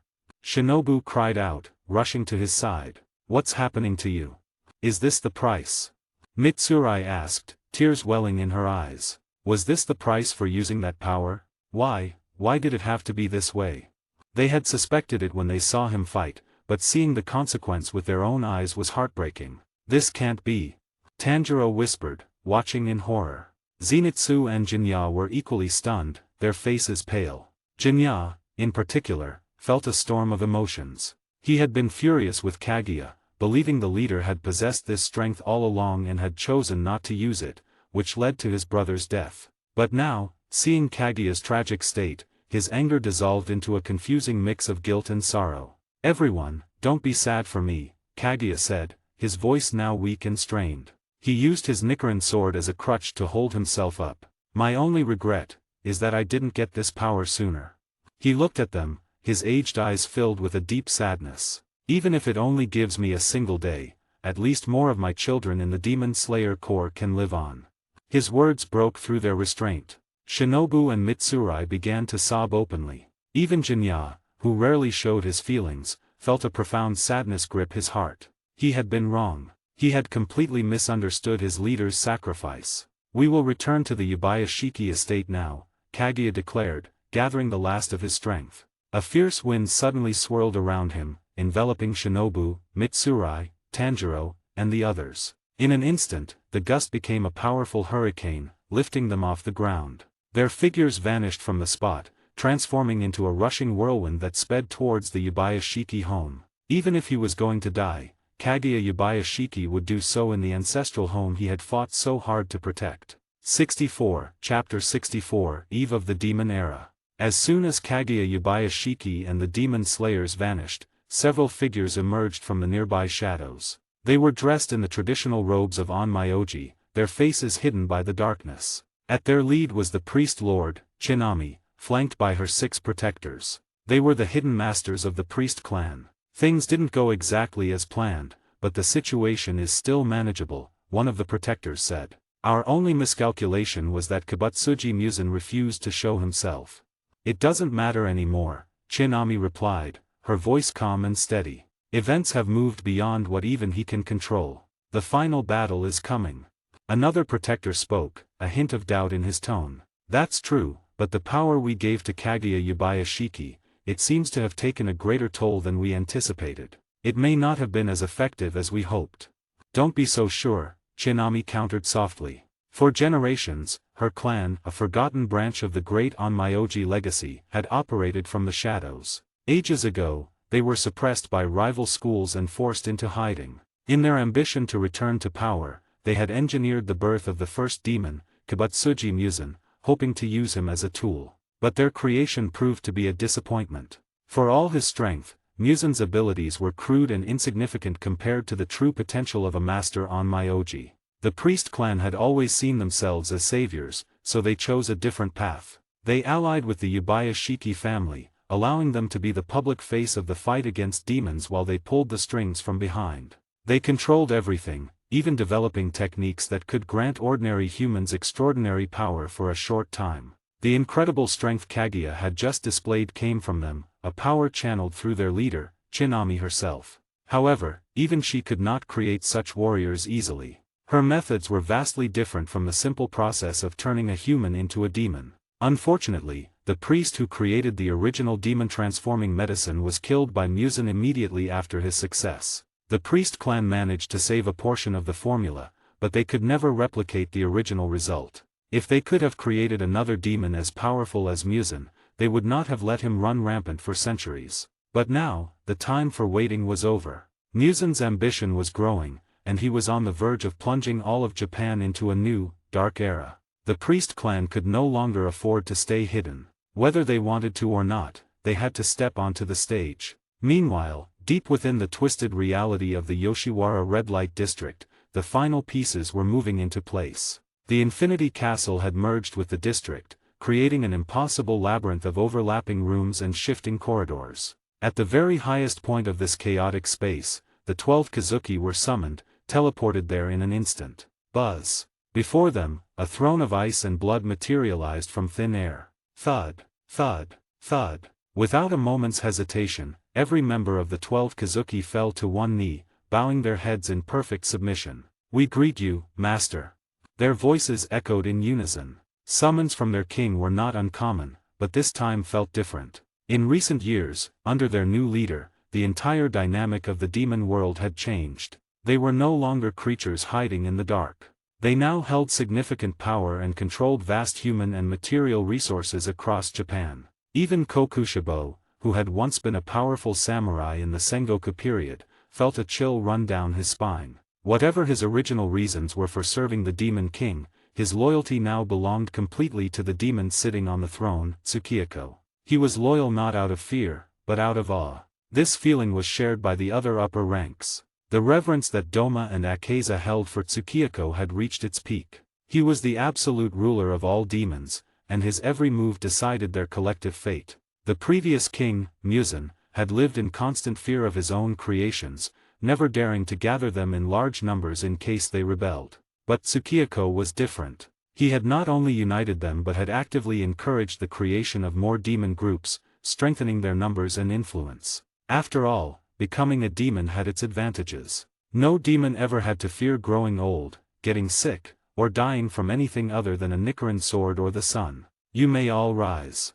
Tsukiyako's voice cut through the silence. He was lounging on his icy throne, his expression completely calm.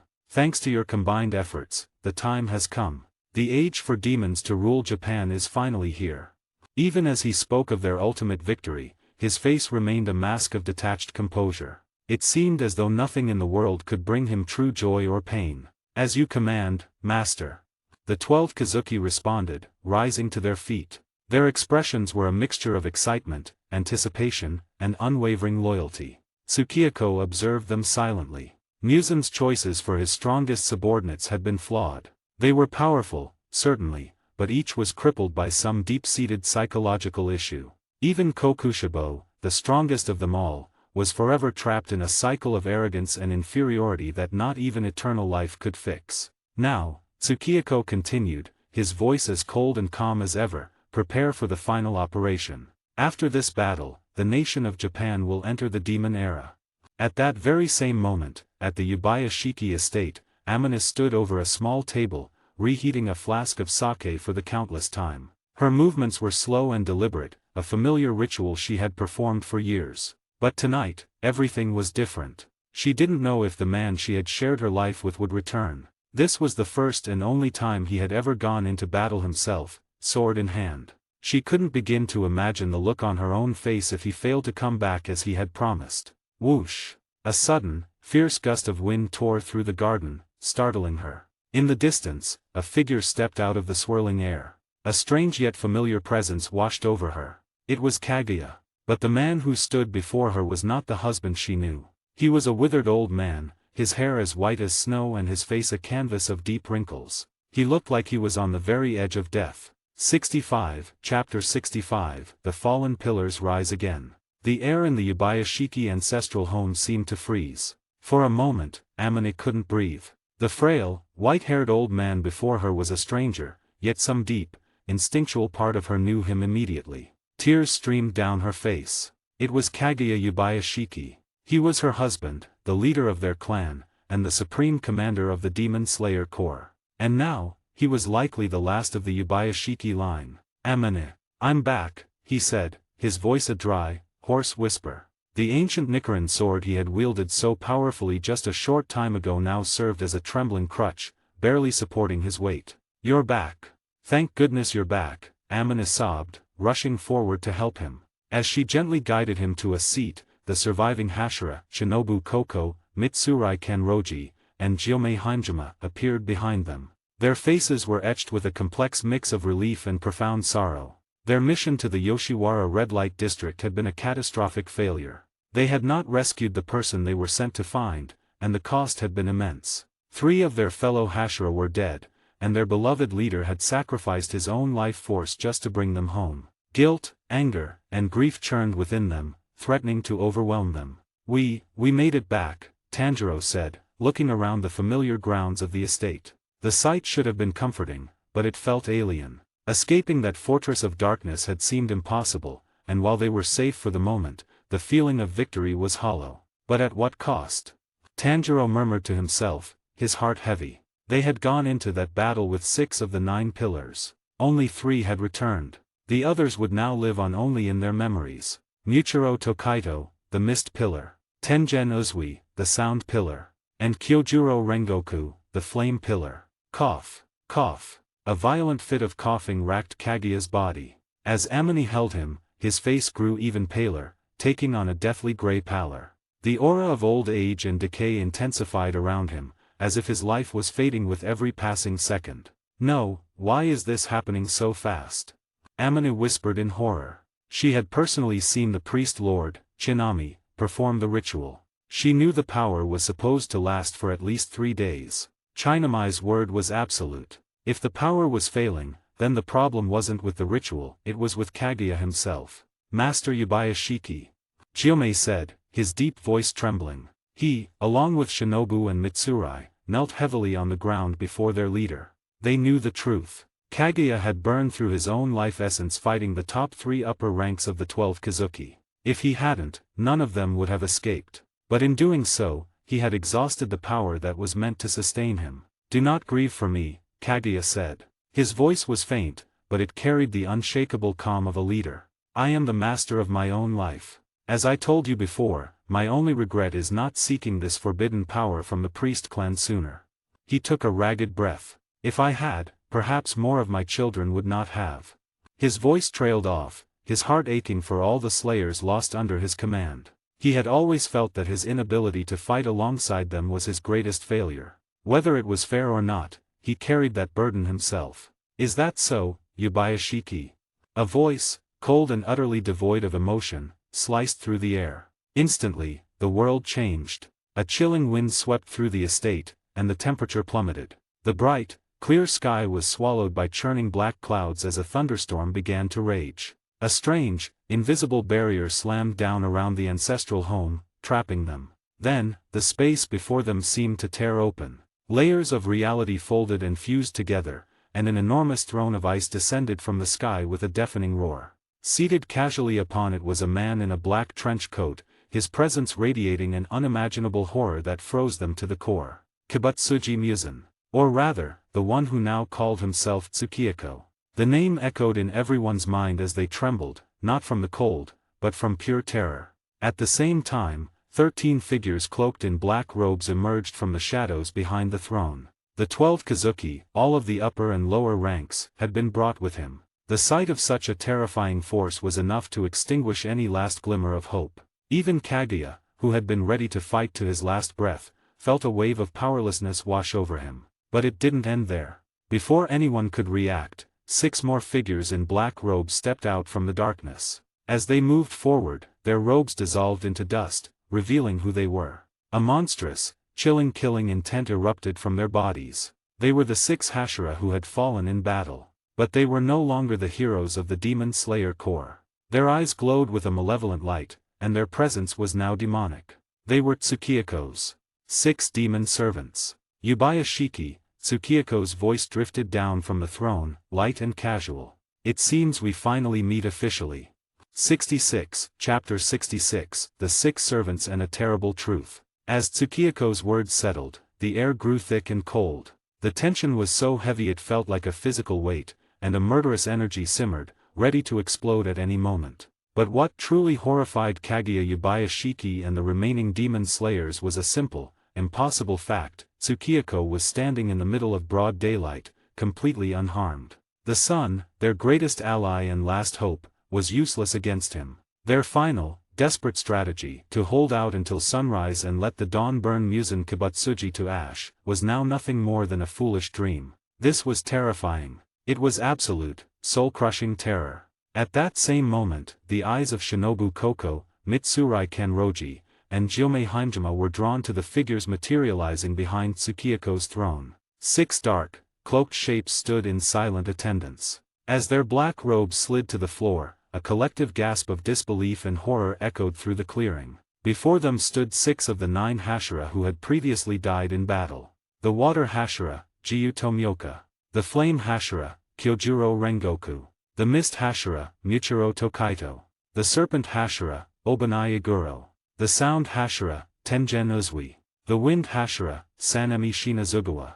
It was them. They had the same faces, the same builds, the same familiar stances. But they were not the same. Something was fundamentally wrong. They were new beings, life forms created from the remnants of the fallen. Tsukiyako had preserved their cells after death, cultivating them with his own demonic blood. On one hand, they looked exactly as they had in life, and they even retained their fighting instincts and old habits. On the other hand, their loyalty no longer belonged to the Yubayashiki family or the Demon Slayer Corps. They now served only one master, Muzan Kibutsuji, the man standing before them as Tsukiyako.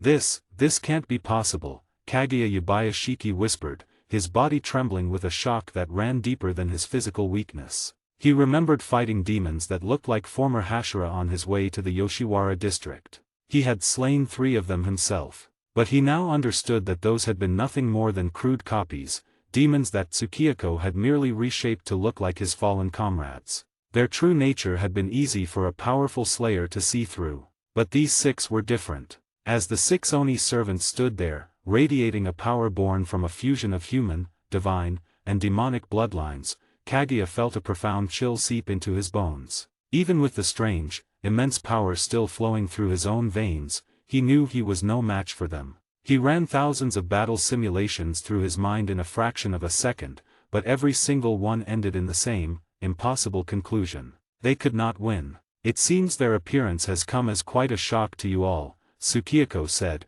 his voice calm and detached as he observed their horrified expressions. Yubayashiki, your so-called demon-slaying clan ends today. But the rest of you don't need to worry just yet, he continued, his gaze sweeping over Shinobu and the others. After the Yubayashiki clan is wiped out, you'll be next. A faint, cruel smile touched his lips. You Hashira were always so close, weren't you? Like brothers and sisters, a real family. I'm sure you're just dying to reunite with them.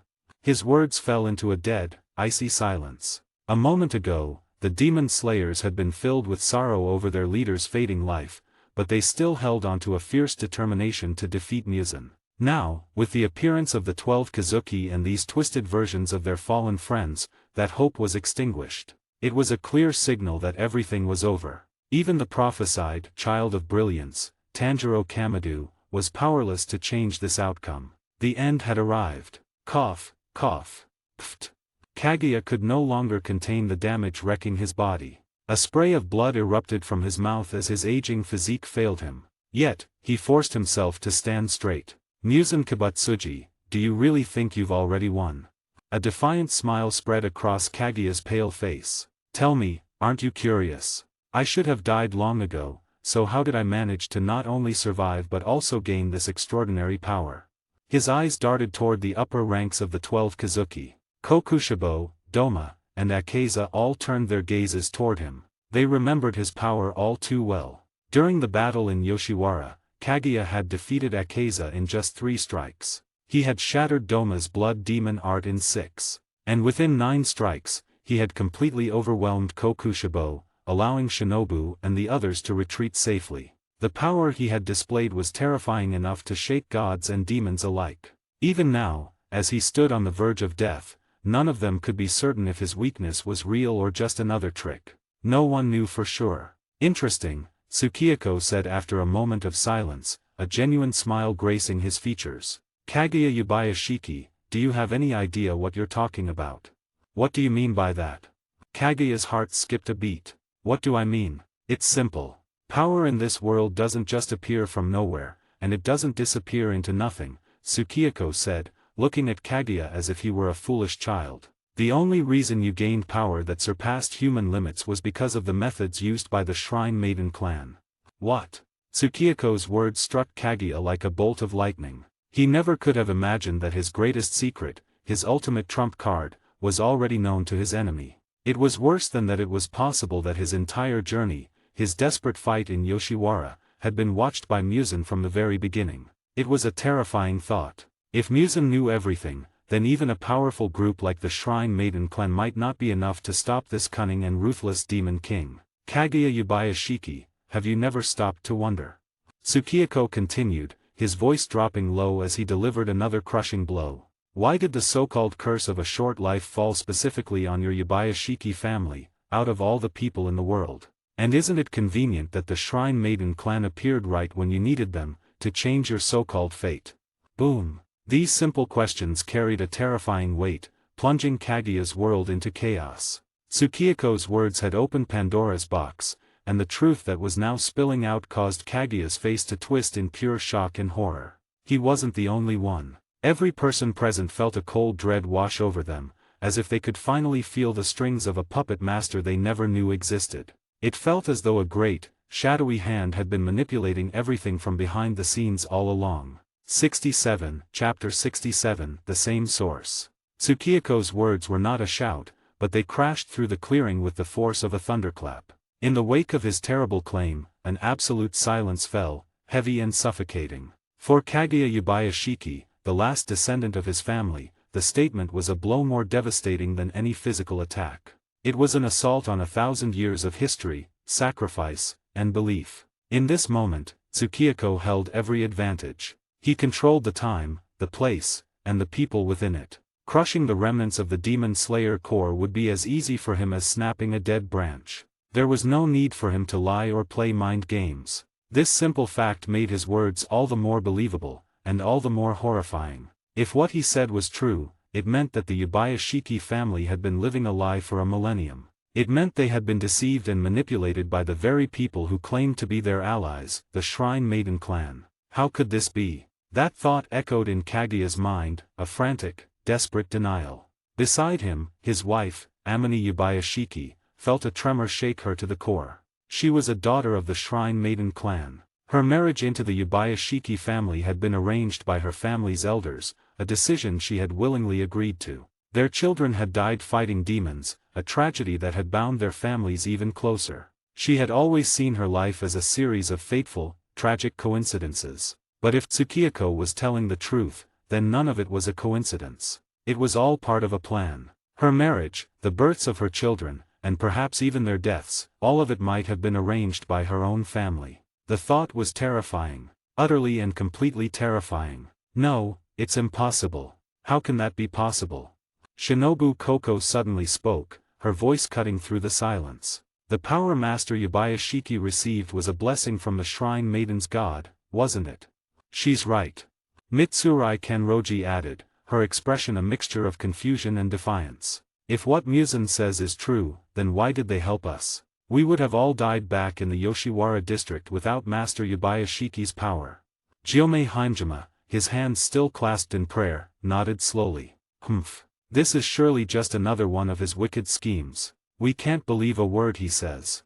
As outsiders to the family drama, the three remaining Hashira could see the flaw in Muzan's story more clearly. Kaguya and Amine were too close to it, too emotionally entangled to think straight. But the Hashira saw the logical contradiction. If the Shrine Maiden clan wanted the Demon Slayers destroyed, they could have simply done nothing. Letting them all die in Yoshiwara would have been the simplest path. Why would they intervene only to give Kaguya a temporary boost in strength, creating more risk and uncertainty? It made no sense. Tanjiro, what is going on?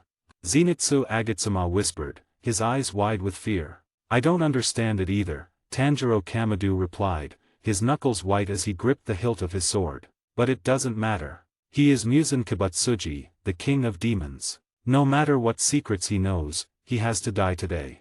For Tanjiro, Jinya Shinazugawa, and Zenitsu, the situation was much simpler. They didn't care about ancient conspiracies or family betrayals. Their families, their masters, and their friends had been murdered by demons. The one responsible for all of their suffering stood right in front of them. Now that their ultimate enemy had appeared before them, there was only one option: fight until their last breath. To do anything less would be to betray the memory of everyone they had lost. The air grew cold again. Kaguya looked up, his gaze meeting Tsukiyako's with a new, complex expression.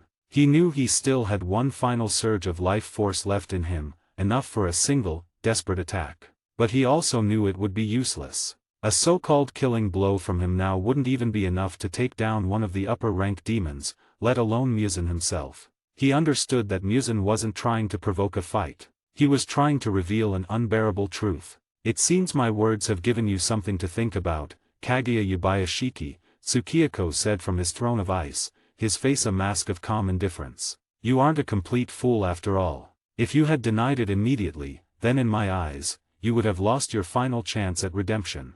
Kaguya and Amine both flinched at his words. What do you mean by that? Kaguya asked, his voice hoarse. Muzan's army surrounded them, and a demonic barrier had sealed off the entire Yubayashiki estate. All of Kaguya's contingency plans, the hidden explosives and traps, were now completely useless. Relying on the three remaining Hashira and Tanjiro's small group to defeat the Demon King was nothing but a childish fantasy. Stalling for time was equally meaningless. But strangely, Tsukiyako seemed in no hurry to finish them. He seemed intent on revealing a secret first. The meaning is simple, Tsukiyako said, his voice as calm as a frozen lake. The god of the Shrine Maiden clan was able to grant you a temporary, 3-day boost of extraordinary power. As the true Lord of Demons, the undisputed king, I can of course do the same. His simple sentence stunned the entire group into silence once again. Kaguya's face became impossibly grim. It was true. The shrine maiden, Chinami, had used a secret art to condense his life force, spirit, and vitality, merging it with the combat experience of generations of his ancestors. It was how she had created a master swordsman capable of fighting for 3 days. But how could Muzan, a mere demon, possess such a power? You may doubt my words, Tsukiyako continued smoothly, but don't forget, the members of my 12 Kazuki were all once ordinary mortals. My blood, in a sense, comes from the very same source as the Shrine Maiden's secret technique. As he spoke, the last bit of color drained from Kaguya's face, leaving it ashen and lifeless. Tsukiyako's voice pressed on, relentless. And you should also know the story of my own creation. I was a human on the brink of death, saved only by a mysterious doctor's medicine that transformed me into the first demon. His words were already astonishing, but his final statement shattered their world. That so-called mysterious doctor was a member of the Shrine Maiden clan. What? Hearing this, even a man like Kaguya Yubayashiki, who had led his clan through countless tragedies, felt his composure crack. His face changed drastically, mirroring the expressions of utter shock on Amane, Shinobu, and the other slayers. They all stood frozen, thunderstruck, their minds reeling in disbelief. 68, Chapter 68, The Arrival of the Schemers. Muzan Kibutsuji, a calm, weak voice cut through the tense air. It was Kaguya Yubayashiki, his body failing but his spirit unbroken. Do you really think such absurd and boring words can make us believe you? In that brief moment, Kaguya could feel his life force draining away like sand from an hourglass. Whether he would even survive the next few minutes was a serious question. As for becoming one of Muzan's demonic servants, that was a fate he would never accept. The Demon King's long speech had been nothing more than baseless accusations from start to finish. He had offered no proof, only words designed to break their will. Kaguya saw through the tactic. Why else would Muzan stall when victory was in his grasp? He wasn't just savoring the moment, he was using them as bait. He wanted to lure out their hidden allies, the very members of the Shrine Maiden clan he was accusing, and destroy everyone at once. Alas, Yubayashiki, you're already at death's door. I merely wanted to let you die with some understanding, Tsukiyako said, a cruel smile spreading across his face as he saw the resolve in their eyes. But it doesn't matter. We'll all know the truth soon enough. As the last word left his lips, Tsukiyako's gaze shifted, looking past Kaguya and the others into the empty space behind them. Schemers of the Shrine Maiden clan, he called out, his voice echoing with cold authority. You've been hiding in the shadows and watching for long enough. Don't you think you should come out and meet the poor souls your schemes are about to wipe out?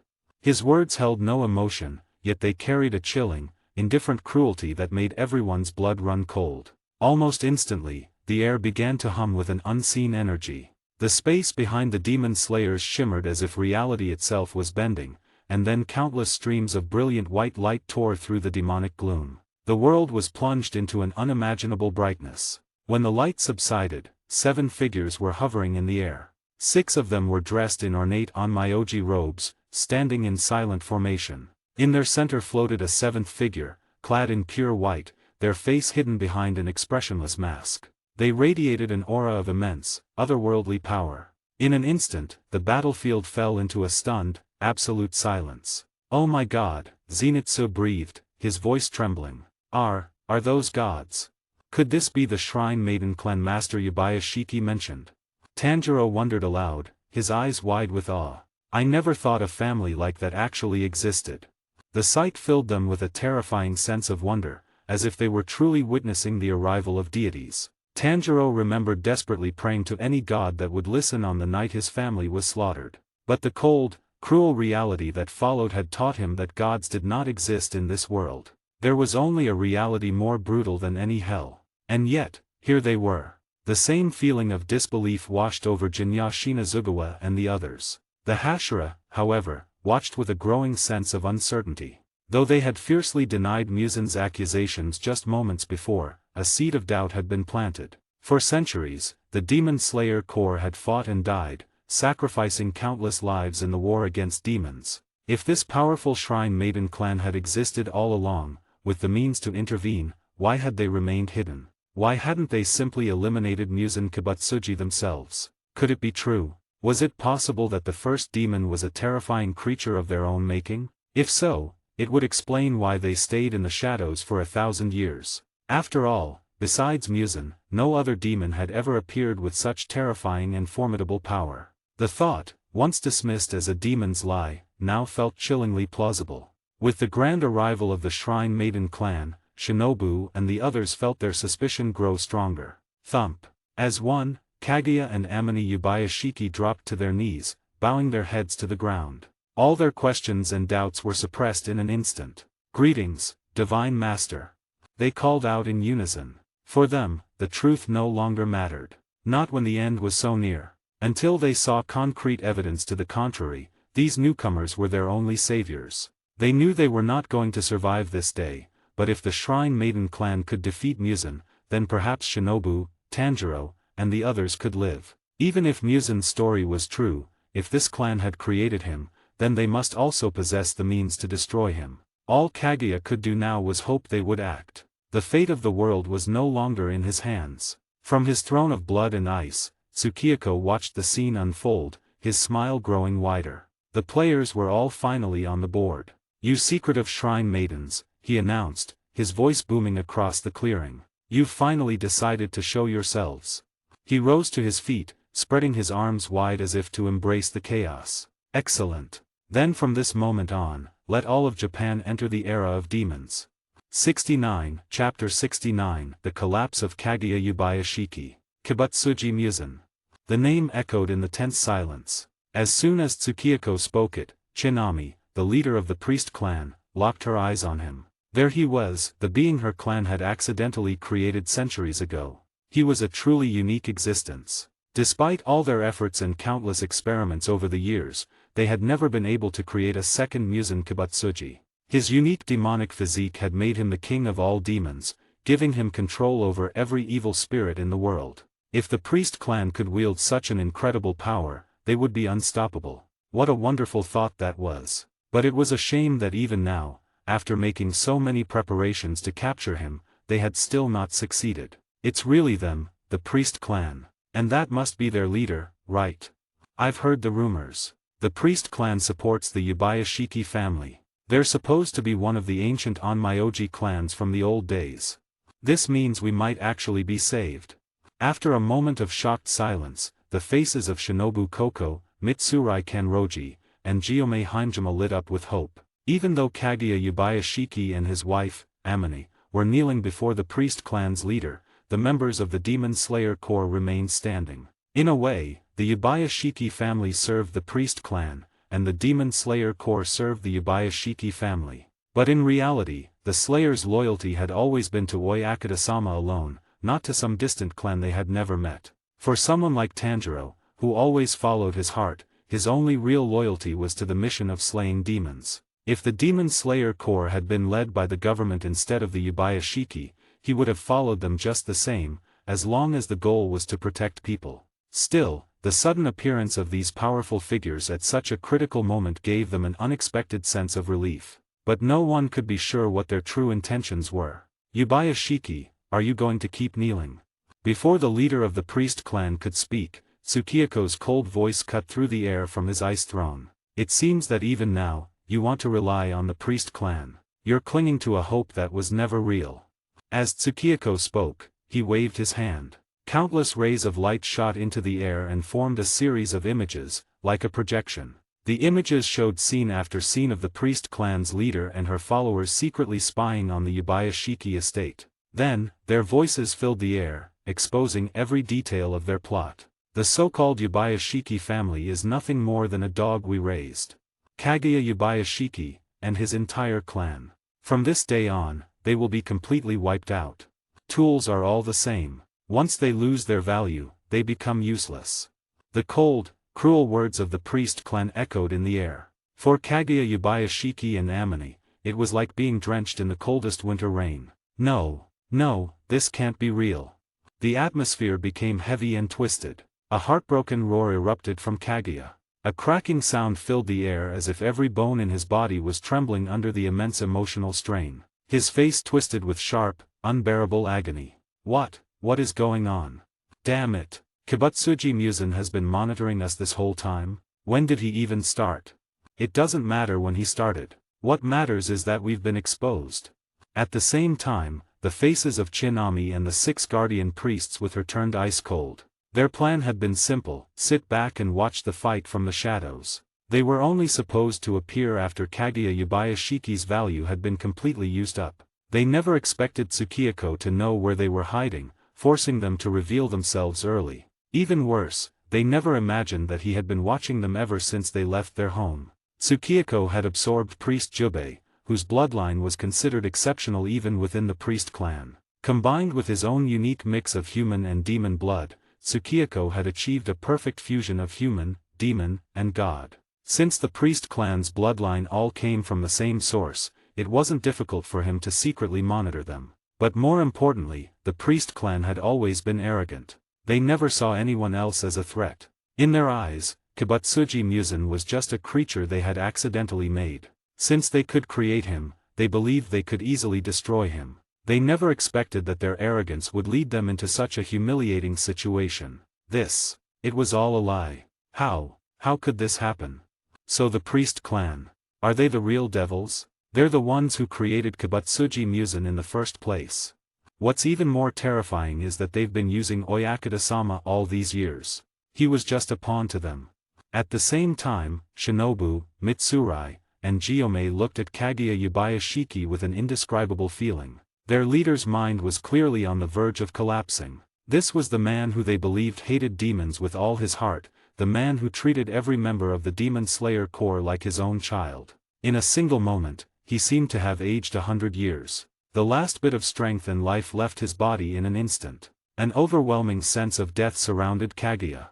Tsukiyako's cruel move had completely destroyed his will to live. It wasn't just his will to live at that moment, he felt as if he had lost everything. He had become a clown, a laughingstock for everyone to see. Life was worse than death. Perhaps only those words could describe the suffocating feeling in Kaguya's heart. So many years of waiting, of hoping, of working, of enduring, and in the end, it all led to this. He was filled with resentment. Chapter 70, King Against King. Oyakata-sama. Master. As Kaguya Yubayashiki's composure completely shattered, the last 3 Hashira of the Demon Slayer Corps cried out to him. As stated before, their loyalties were different from his. The Yubayashiki family had an alliance with the priest clan, but the Hashira had pledged their lives to the Yubayashiki family alone. For them, it didn't matter if the priest clan was good or evil. They were demon slayers, and their mission was to kill demons. They were able to see the situation more clearly than their devastated leader. They almost immediately understood the trap Muzan had laid with his words. Whether the priest clan was using the Yubayashiki or they were using each other, none of it mattered right now. With Muzan's army preparing to attack, the entire Yubayashiki family and the Demon Slayer Corps were about to be annihilated. That was the only thing that concerned them. The situation had gone far beyond simple accusations of betrayal. This is. Finally, the urgent and desperate cries of Shinobu and the others seemed to reach Kaguya. He had been lost in a storm of internal conflict, on the very edge of collapse, but their voices pulled him back. In an instant, his gaze sharpened, and he fixed his eyes on the members of the priest clan floating in the air. A raw, undisguised killing intent burned within him as he spoke in a low, trembling voice. Why is this happening? What is the meaning of all this? An extreme sense of betrayal filled his heart. The saviors he had put his faith in were the very people who had created the first demon. It was an absurd, unbelievable feeling, yet the proof was right in front of him, with no attempt to hide it. The most bitter irony was that if Tsukiyako hadn't exposed the truth, the Yubayashiki clan would have likely been destroyed without ever knowing why. It was ridiculous. Utterly, and completely ridiculous. You are just ants living in this world. Is it not a blessing to live out your short lives in ignorance, looking up at the sky from the bottom of a well? In the air above, the voice of Chinami, the priest lord, seemed to descend from the heavens. Kibutsuji Muzan, even if you awaken these sleeping ants, how could you possibly change the destiny of the human world? The moment she finished speaking, a dazzling light erupted around her. The 6 guardian priests at her side all moved at once, each one producing a strange and powerful magical artifact. Today is the day the demons will finally surrender. The priest lord declared.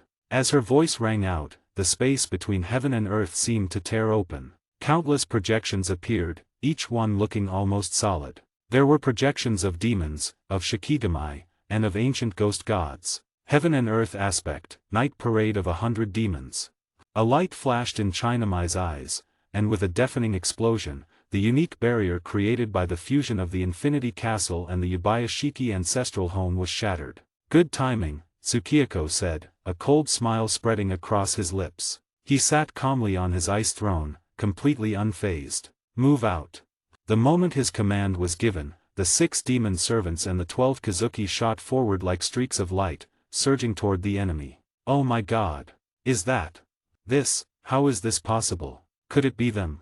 Tanjiro and the others watched in horror. The 6 demon servants, demons that Tsukiyako had created from the 6 Hashira who had died in battle, unleashed an astonishingly terrifying power. Water breathing, flame breathing, mist breathing, sound breathing, serpent breathing, wind breathing. For a brief moment, it was as if the fallen Hashira had returned. They fought as if they had manifested the mark, were wielding crimson-red blades, and had even entered the transparent world. But what was even more terrifying was that the power they now possessed was far greater than what a human body could ever achieve. The strength of a demon was not just physical, it was a supernatural power that came from the blood of the Demon King himself. Blood demon art. Blood demon art. Blood demon art. At the same time, 6 of the lower moons among the 12 Kazuki roared as one.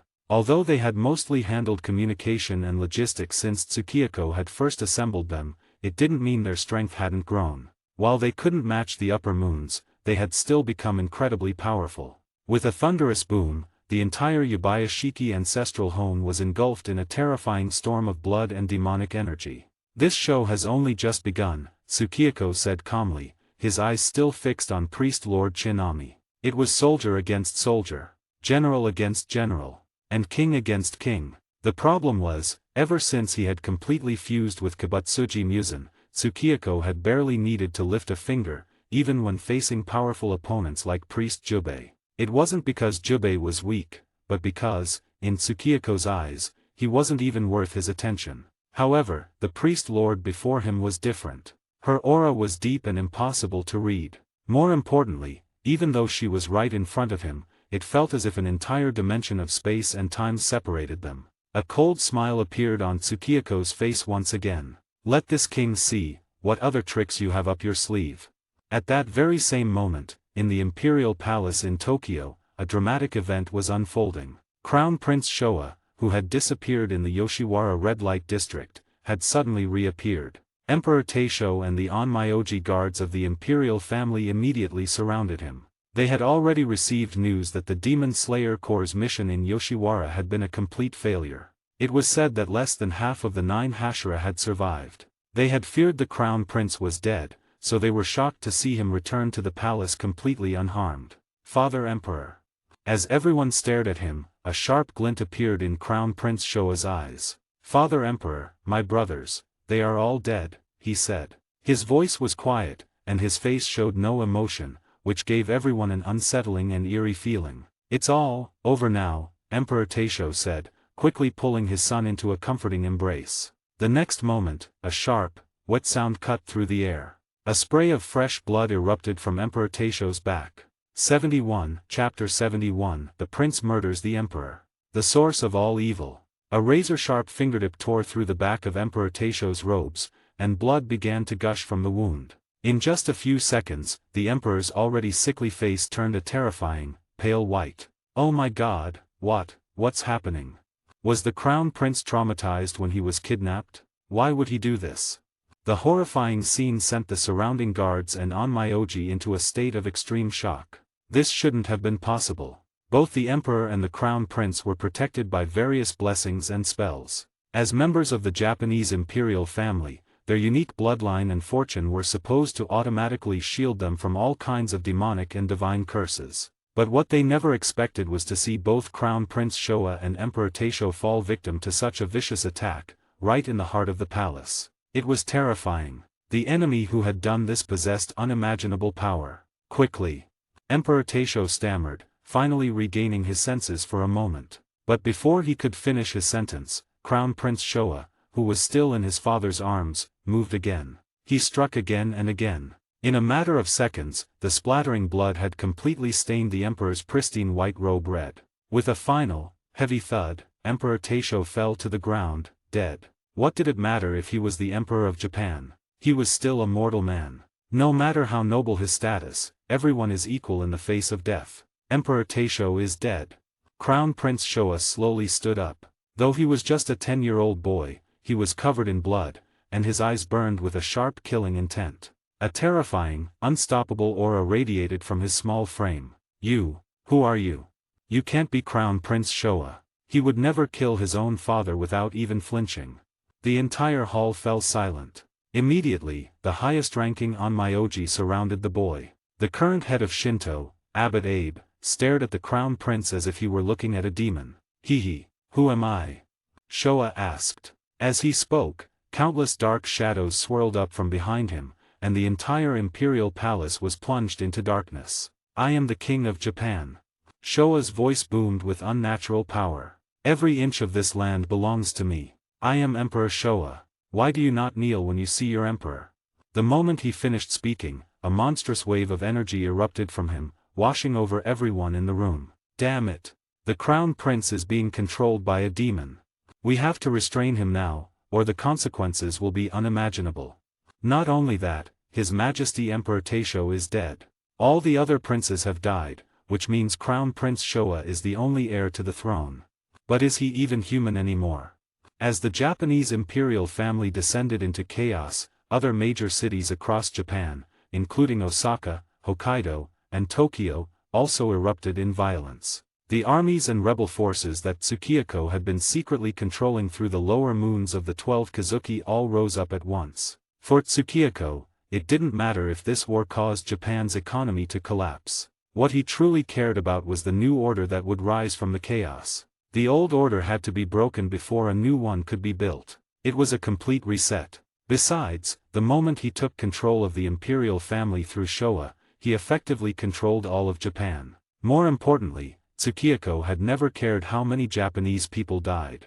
In his eyes, the entire world of the demon slayers was nothing more than a passing dream, a dream where he could do whatever he wanted. Meanwhile, back at the Yubayashiki ancestral home, the battle raged on. As the priest clan, the guardian priests, Tsukiyako's 6 demon servants, and the 12 Kazuki all clashed, the scene descended into extreme chaos. Although the priest clan had spent centuries developing methods to fight demons, their techniques were designed for ordinary demons. But the 6 demon servants and the 12 Kazuki were elite demons, personally enhanced by Tsukiyako himself. The powerful blood demon arts they had awakened were overwhelming, and they quickly suppressed the priest's attacks. Away from the chaotic battle, Kaguya Yubayashiki and his wife, Amane, had fallen into complete despair. For Kaguya, his entire life's purpose and the generations of struggle his family had endured had vanished in an instant. He had been fighting against nothing, serving as a tool for the very people who created his enemy.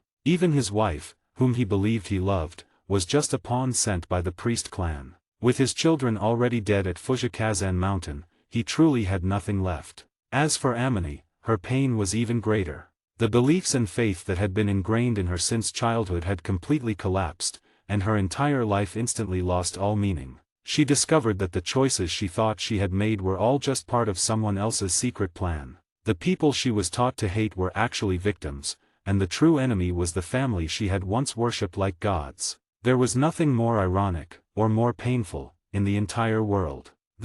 Why did it turn out like this? It's just, unimaginable. And the leader of the priest clan, she just admitted it. At that moment, the remaining members of the Demon Slayer Corps, including Shinobu Koko and the younger slayers like Tanjiro, were filled with an indescribable anger. In an instant, a portion of the hatred they felt for demons was redirected toward the priest clan. If it weren't for them, Kibutsuji Muzan would never have been created. Their parents and relatives would never have died. All the tragedies they had ever faced would never have happened. The source of all evil was this damn priest clan. 72, Chapter 72, The Demon's Proposal. Kaguya Yubayashiki's expression was one of complete defeat, as if he were ready to welcome the end of his world. Seeing their leader so disheartened, Shinobu Koko and the other remaining Hashira felt a cold despair that left no room for tears. They had joined the Demon Slayer Corps partway through their lives, a commitment that felt different from that of the Yubayashiki family, who had founded the organization and fought demons for centuries. While they couldn't fully grasp the depth of Kaguya's sorrow, they understood one thing with terrifying clarity: if the situation didn't change, they were all doomed. It didn't matter whether Muzan Kibutsuji won or the priest clan won. Neither side would spare them. After all, if Muzan won, it would prove that the priest clan was weaker than him. A tool like the Demon Slayer Corps would become useless, discarded without a second thought. And if the priest clan won, they would have Muzan under their control. With the source of all demons captured, the Demon Slayer Corps would have served its purpose. Its utility would be completely exhausted, and the only fate left for them would be annihilation. Neither of these outcomes was acceptable to Shinobu and the other survivors. No matter who was pulling the strings, their primary target for revenge had always been Muzan Kibutsuji. Even if the priest clan was the true mastermind behind everything, Muzan was certainly no innocent victim. The problem was, they were powerless against both Muzan and the priest clan. In fact, they weren't even sure if they could escape this place alive. Kaguya Yubayashiki. Suddenly, a calm voice echoed from the sky, cutting through the heavy silence. It was Tsukiyako. At this very moment, do you know who your true enemy is? And who could become your ally? A collective gasp swept through the area. Kaguya Yubayashiki, his wife Amini, the priest Lord Chinami, Shinobu Koko, Mitsurai Kenroji, and Gyomei Haimjima all froze. Even Tanjiro Kamadu, Zenitsu Agatsuma, Sanemi Shinazugawa, and Inashuk Hashibaira stared upwards, their expressions shifting from exhaustion to shock. Fate was a cruel trickster. A series of disastrous coincidences had led them here, to a conclusion that was far beyond anything they could have imagined. Muzan Kibutsuji, the ultimate enemy they had sworn to destroy, was now being presented as a victim. The priest clan, who they thought was their greatest supporter, had been revealed as the true mastermind. What was even harder to accept was that the priest clan, their supposed saviors, now wanted them all dead. And Muzan Kibutsuji, the demon they had dedicated their lives to eradicating, might just be their only source of help. Muzan Kibutsuji, what exactly do you want? Amini Yubayashiki finally found her voice. Standing beside her husband, she looked up at the figure of Tsukiyako on his throne, her purple eyes filled with a storm of emotions. It was this demon king who had orchestrated the attack on Fujikazan Mountain, killing all of her children. It was this demon king who had exposed the priest clan's schemes, turning her from a respected priestess into a sinner in the eyes of her own people. It was the appearance of this demon king that had thrown everything into chaos and created this irreparable situation. Perhaps Muzan wasn't the original villain behind it all, but he had certainly manipulated events from the shadows. It was impossible to label him as simply good or bad. But right now, he was the only key to breaking this dreadful stalemate. What do I want to do? Isn't it obvious?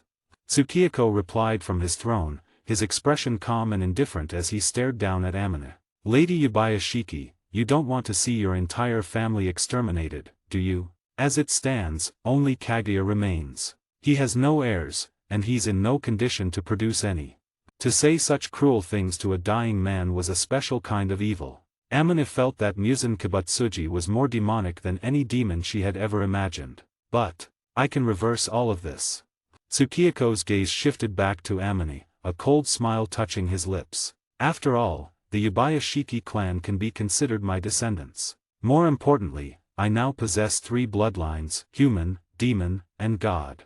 I am one of the old ancestors, sharing the same blood as the first Yubayashiki. In this entire world, you won't find anyone else so perfectly suited to continue your legacy. As soon as he spoke, the atmosphere turned colder. Kaguya and Amina's faces went pale with shock. Across the battlefield, even the priest Lord Chinamai's expression hardened. The complete extermination of the Yubayashiki line was a part of their plan, and they had prepared several methods to deal with Muzan. But if he was allowed to continue with his unpredictable and bizarre schemes, the outcome would become impossible to control. Kibutsuji Muzan. Priest Lord Chinamai's voice boomed through the air. Buzz, buzz, buzz. The moment he shouted, the space around them began to hum with power as endless incantations and spells filled the air. Infinity Castle, open. However, It was as if Muzan had already predicted their move. Almost at the exact moment the incantations began, countless overlapping spaces materialized out of thin air. A chaotic kaleidoscope of colorful light filled the sky, twisting time and space. The 6 demon servants, the 12 Kazuki, the 6 guardian priests of the priest clan, and even priest Lord Shinami himself were all caught in the chaotic battle. In an instant, the Infinity Castle swallowed them all, separating and scattering them across its endless corridors. In the next moment, Amane and Kaguya Yubayashiki found themselves in a quiet corner of the castle. The sudden teleportation was too much for Kaguya, and he collapsed to the ground. Before Amane could react, a figure appeared behind her like a ghost. "Amane, you don't want your husband to die like this, do you?" The figure wrapped his arms around her from behind, and a devil-like voice whispered directly into her ear. "Lady Yubayashiki, you don't want the Yubayashiki family to truly go extinct, right?" Instantly, a desolate chill enveloped Amane completely. Her hands and feet felt like ice, and a terrifying cold spread through her entire body. She was still alive, but she felt as though she had already been cast into the deepest, darkest pits of hell. 73, Chapter 73, The Gauntlet of Infinity. Buzz. Throughout the disorienting, endless corridors of the Infinity Castle, figures were violently ejected from portals, crashing into different spaces. What is this place? Why are we here? Is this another one of Muzan's schemes? Damn it. Oyakata-sama was in danger, and we couldn't do a thing to help. The last 3 active Hashira of the Demon Slayer Corps, Shinobu Koko, Mitsurai Kenroji, and the strongest among them, the Stone Hashira, Gyomei Hinjima, appeared at the same time. The expressions on their faces were incredibly grim. Just moments before Tsukiyako had dragged them into this dimension, Kaguya Yubayashiki and his wife, Amane, had been in the worst possible situation. Kaguya, the leader they held so dearly in their hearts, had just suffered the most devastating blow of his life. Who could have imagined that the priest clan, the saviors they had looked up to, were the true masterminds behind a centuries-long tragedy? But no matter the truth, Muzan Kibutsuji was far from blameless. As the Demon King, the massacres he had personally committed over the years were countless. "We have to get out of here as soon as possible," Shinobu urged, anxiety flashing in her purple eyes. "Oyakata-sama's situation must be even more dangerous than ours right now." "That's true," Mitsurai Kenroji whispered, her face pale with worry. "But the problem is, this place feels like it cuts off all our senses. I don't think our breathing styles can even be used to track demons here." The Stone Hashira's face was a mask of solemn duty. Kaguya Yubayashiki, the man who was the very heart of the Corps, was in critical danger, and they were trapped, completely unable to help him. Whoosh, whoosh, whoosh. Before the 3 of them could formulate a plan, dozens of phantoms materialized from the warped space around them. A set of footsteps echoed softly, and then Doma, the smiling leader of the Eternal Paradise cult, stepped into view. Flanking him were the remaining upper ranks of the 12 Kazuki, Gyoko, Hantengu, and the sibling pair, Jayataro and Daki. "Well now, the last of the demon slayers," Doma said, an evil, almost cheerful smile spreading across his face. "This is your final chance. You can surrender to our magnificent Demon King, or you can die." As he spoke, insidious demonic shadows seemed to creep from every corner, enveloping the area in a suffocating aura. Even though Shinobu and the others were Hashira, their minds and spirits were in turmoil. Exhausted and demoralized, they felt an unnerving sense of dread. At that moment, they knew they wouldn't be able to draw out even a third of their full strength. They were unprepared, thrown onto a battlefield they didn't understand, and forced into a fight for their lives against impossible odds. Crash. At the same time, in another part of the Infinity Castle, Tanjiro and his friends landed heavily on the wooden floor. While not as strong as the Hashira, they each possessed unique skills that allowed them to absorb the impact and quickly get back to their feet. "Where are we? Damn it. The priest clan, Muzan Kibutsuji, they're both despicable."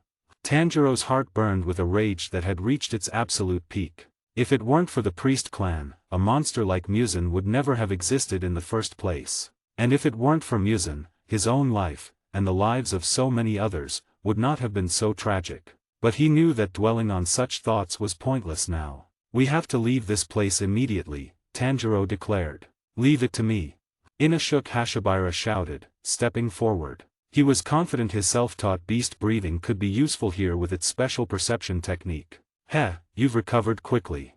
Before Inashuk could make a move, a calm, indifferent voice cut through the air. From the shadows ahead, Akaza, upper rank 3 of the 12 Kazuki, strode into view. Even more terrifying, however, were the figures standing behind him, the 6 demon servants that Tsukiyako had created from the corpses of the 6 deceased Hashira. Their appearances, their Nikaran swords, their breathing style forms, everything was identical to the heroes they once were. The sight was a devastating psychological blow to Tanjiro and his friends. Their grief for the fallen Hashira was still a fresh, open wound, and now Tsukiyako was sadistically rubbing salt in it. He truly deserved to die 10,000 deaths. "Now then," Akaza said, raising a hand. "It's time for this farce to end."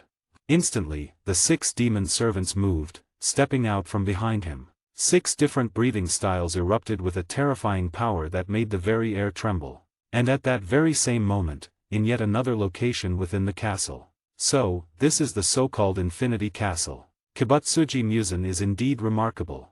It seems he merged the Yubayashiki ancestral home with this fortress ahead of time.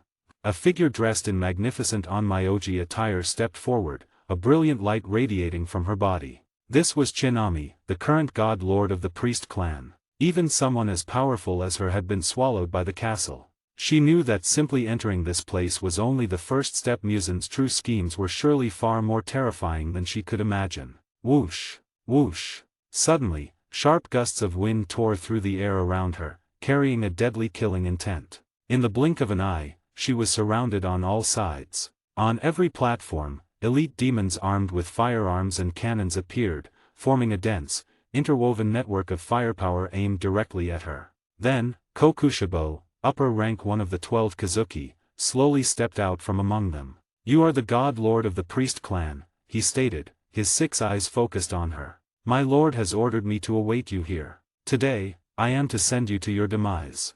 As he finished speaking, every muzzle was aimed at Chinami. Her face turned incomparably cold. In that instant, she finally understood how Priest Jubei, despite possessing the clan's strongest bloodline and spells specifically designed to counter demons, had been utterly defeated by Muzan. He had used methods beyond their understanding. "Heh," as expected of Kibutsuji Muzan, Chinami said, her voice suddenly turning cold and sharp. "To think of such a way to break the stalemate, but unfortunately for you." She looked directly at the 6-eyed demon. "Kokushibo, or should I say, Mishikatsu Tsujikuni. Do you truly believe your brother, Yoriaki Tsujikuni, is dead?" Her simple question fell into the air, plunging the entire space into a deep, profound silence. 74, Chapter 74, Ghosts of the Past. Yoriaki Tsujikuni. The name echoed in Kokushibo's mind like a phantom, a ghost that had haunted him for centuries. In the long history of the Demon Slayer Corps, no name carried more weight. Yoriaki was a shooting star who burned brighter than any other, creating the very breathing styles that gave humanity a fighting chance. He was the only man to have ever pushed the Demon King, Muzan Kibutsuji, to the brink of death. And he was the source of all of Kokushibo's suffering. His twin brother, Mishikatsu Tsujikuni, had once joined the Demon Slayer Corps to walk beside him. But he could never escape the shadow of Yoriaki's genius. While Yoriaki created sun breathing, Mishikatsu could only create an imperfect imitation, moon breathing. While Yoriaki was born with the Demon Slayer mark and lived past the age of 25, Mishikatsu watched in terror as every other swordsman who awakened the mark died young, their power burning them out from the inside. That endless pursuit of a goal he could never reach, that suffocating envy, had rotted him from the inside out. He had abandoned his dignity as a samurai, betrayed the Demon Slayer Corps, and murdered their leader. He had accepted Muzan's blood and thrown away his humanity, all for the power to one day surpass the brother he could never defeat. He became Kokushibo, upper rank 1 of the 12 Kazikui, the 6-eyed demon swordsman. And now, this priestess dared to speak that name to him. A cold, delayed realization washed over Kokushibo as he stared at Chinami. Yoriaki. I personally. His mind flashed back through the centuries, to a moonlit night 60 years after he had become a demon. He had met his brother again. The handsome twin of his youth was now an old man, his face covered in wrinkles, while he remained frozen in his prime. During that bitter reunion, Kokushibo could only ask one question, over and over again, why? Why did you awaken the mark but not die? Then, the old man moved. With a speed that defied his age, Yoriaki swung his blade for a final, fatal blow. But just as the fiery sword was about to connect, he died, standing on his feet, his life extinguished by old age. In a fit of rage and spite, Kokushibo had cut his brother's lifeless body in half. Their bond, and his obsession, had ended completely at that moment. Or so he thought. What, do you mean? Kokushibo snarled, his 6 eyes locking onto Chinami, glowing with a terrifying light. 1,000 thoughts raced through his mind. His transformation into a demon had been timed perfectly, just after Yoriaki had nearly killed Muzan. Was that a coincidence? And why was Chinami saying this now? The priest clan had created Muzan. Would they really let their creation run rampant without a contingency? Was it possible that Yoriaki wasn't some child of destiny, but another one of their creations? A weapon designed to kill a demon? Did they possess a method to turn a demon back into a human, and had they used it on his brother? No, it was impossible. Yoriaki was dead. He died of old age, and he had sliced the body himself. It seems you already understand. A profound smile formed on Chinami's lips, hidden beneath her mask. Thump, thump. As if time itself had frozen, a set of footsteps echoed through the silence. From the shadows, a tall man with a red, high ponytail and wearing traditional samurai attire walked out. A Nichiren sword, glowing with the fierce intensity of a raging fire, hung at his waist. No, this is impossible. Kokushibo's entire body felt as if it had been struck by lightning. He couldn't begin to comprehend what he was seeing. Since Muzan Kibutsuji was created by us, did you really think we wouldn't pay attention to the destined nemesis that appeared during his reign? Chinami's voice grew colder with every word. Muzan never dreamed that the man he thought had died centuries ago had already returned in another way. She cast a dismissive glance at Kokushibo, and then at the dense crowd of demons armed with firearms behind him. As for all of you, you are nothing but rabble. The moment her voice fell, she gave a sharp, decisive gesture. Kill. Whoosh. In an instant, the man with the red ponytail soared into the sky. A terrifying sword light, an image that Kokushibo had never been able to forget for hundreds of years, flashed through the space once more. Meanwhile, in another corner of the Infinity Castle, Amine Yubayashiki's body trembled, a chilling sense of violation and helplessness washing over her. From her birth in the priest clan to her marriage to Kaguya Yubayashiki, she had lived a sheltered life. She had rarely been in close proximity to any man other than her husband. But this terrifying existence holding her now, neither human nor demon, neither god nor devil, was something entirely new. A cold dread froze her in place, rooting her to the spot so completely that she couldn't even struggle. Muzan Kibutsuji, what do you want to do? Kaguya gasped from the floor. He had finally caught his breath, only to witness a scene that made his blood run cold with fury. What I want to do? Tsukioko's voice became a sinister whisper, deliberately crafted to provoke the dying man. Isn't it obvious? It's exactly what you're imagining. As I said, the Yubayashiki family is on the verge of complete extinction, but I am also one of the family's old ancestors. He fixed his gaze on Kaguya, a cruel smile playing on his lips. Therefore, if you, my descendant, are truly incapable of continuing the line, then I can. At those words, the last bit of color drained from both Kaguya and Amine's faces. 75, Chapter 75, The Leader's Final Tragedy. The air in the room grew unnaturally cold and still. The calm expressions on the faces of Kaguya Yubayashiki and his wife, Amine, vanished in an instant. Their situation was already as dire as it could possibly be, yet they had clung to a sliver of hope. Even the high priest of Amine's clan, for all his scheming, wanted Kibutsuji Muzan dead. The Yubayashiki family had been used by the priest clan, but in a way, that meant they still had value. They hoped the same logic might apply to the demon king standing before them. If Muzan truly wanted to kill them, he wouldn't be wasting time with words. But what was his real goal? That was the question that burned in the minds of Kaguya and Amine. As expected of the leader of the Yubayashiki family, Muzan, in his guise as Tsukioko, said with a widening smile. He seemed to read the thoughts right from Kaguya's mind. You caught on quickly. It's true, I don't want to kill you just yet. But tell me, what would it take to finally break that famous composure of yours? What if I made you watch as I strip your wife of all her dignity, right here in front of you? As he spoke, he tightened his grip on Amine, pulling her flush against his body. She went completely rigid, her heart pounding with a cold, paralyzing fear. "No!" Kaguya roared, his voice cracking. For the first time, his calm demeanor shattered, replaced by a mask of pure rage. Whatever issues existed between the priest clan and his own, Amane was innocent. She had worked tirelessly for years to hold the Yubayashiki family and the Demon Slayer Corps together. Without her, everything would have fallen apart long ago. Seeing her in the clutches of this monster, about to suffer a fate worse than death, pushed Kaguya past his breaking point. "I'll hunt you down," he snarled, his voice trembling with a fury he rarely showed. "I swear. I won't let you get away with this, even if I have to become a demon to do it."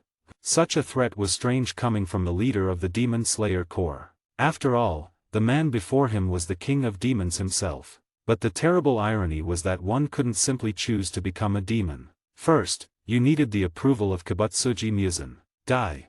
Just as Kaguya's mind was about to shatter from helplessness, Amane's expression hardened. In a fluid motion, a small dagger appeared in her hand. While she was a priestess, chosen for her temperament to marry into the Yubayashiki line, her own abilities were modest. But she was still a member of the priest clan and had spent years surrounded by the strongest warriors of the Demon Slayer Corps. In a life-or-death moment like this, she could summon a strength that no ordinary person possessed. Swish! The blade plunged forward, sinking deep into the man holding her without meeting any resistance. Dark red blood immediately began to seep from the wound, staining the fabric of his clothes. However, before Amane could even draw a breath of relief, a cold, mocking voice echoed from across the room, right where her husband had been standing. "Ha, I'm surprised. For a frail woman from the priest clan, you actually have some fight in you." "What?" Amane's head snapped up. Her eyes widened in horror. The man she had just stabbed was not Muzan. It was her husband, the leader of the Yubayashiki clan, the head of the Demon Slayer Corps, and the last direct descendant of his line. It was Kaguya. Countless streams of blood poured from the deep wound in his abdomen where her dagger was now buried. The sight was horrifying. No, why? Why is this happening? With a soft thud, Kaguya's body crumpled to the floor. Amane's mind reeled in absolute confusion. She was sure she had stabbed Muzan. How could it be Kaguya? Was this all some terrible illusion? Or had she, in her desperation, truly just murdered her own husband?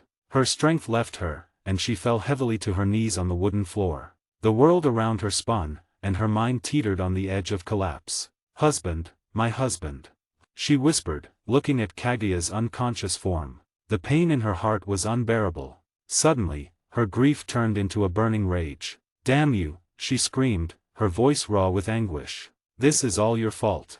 With newfound energy, Amane scrambled to her feet. She ripped the dagger from Kaguya's body and lunged toward the figure of Muzan, who stood watching with a cruel smirk. "I'm going to kill you," she shrieked. She thrust the bloody dagger forward with all her might. But in the next instant, the smirking face of Muzan melted away, transforming back into the gentle features of Kaguya. At the same time, the body of Kaguya lying on the floor began to stir.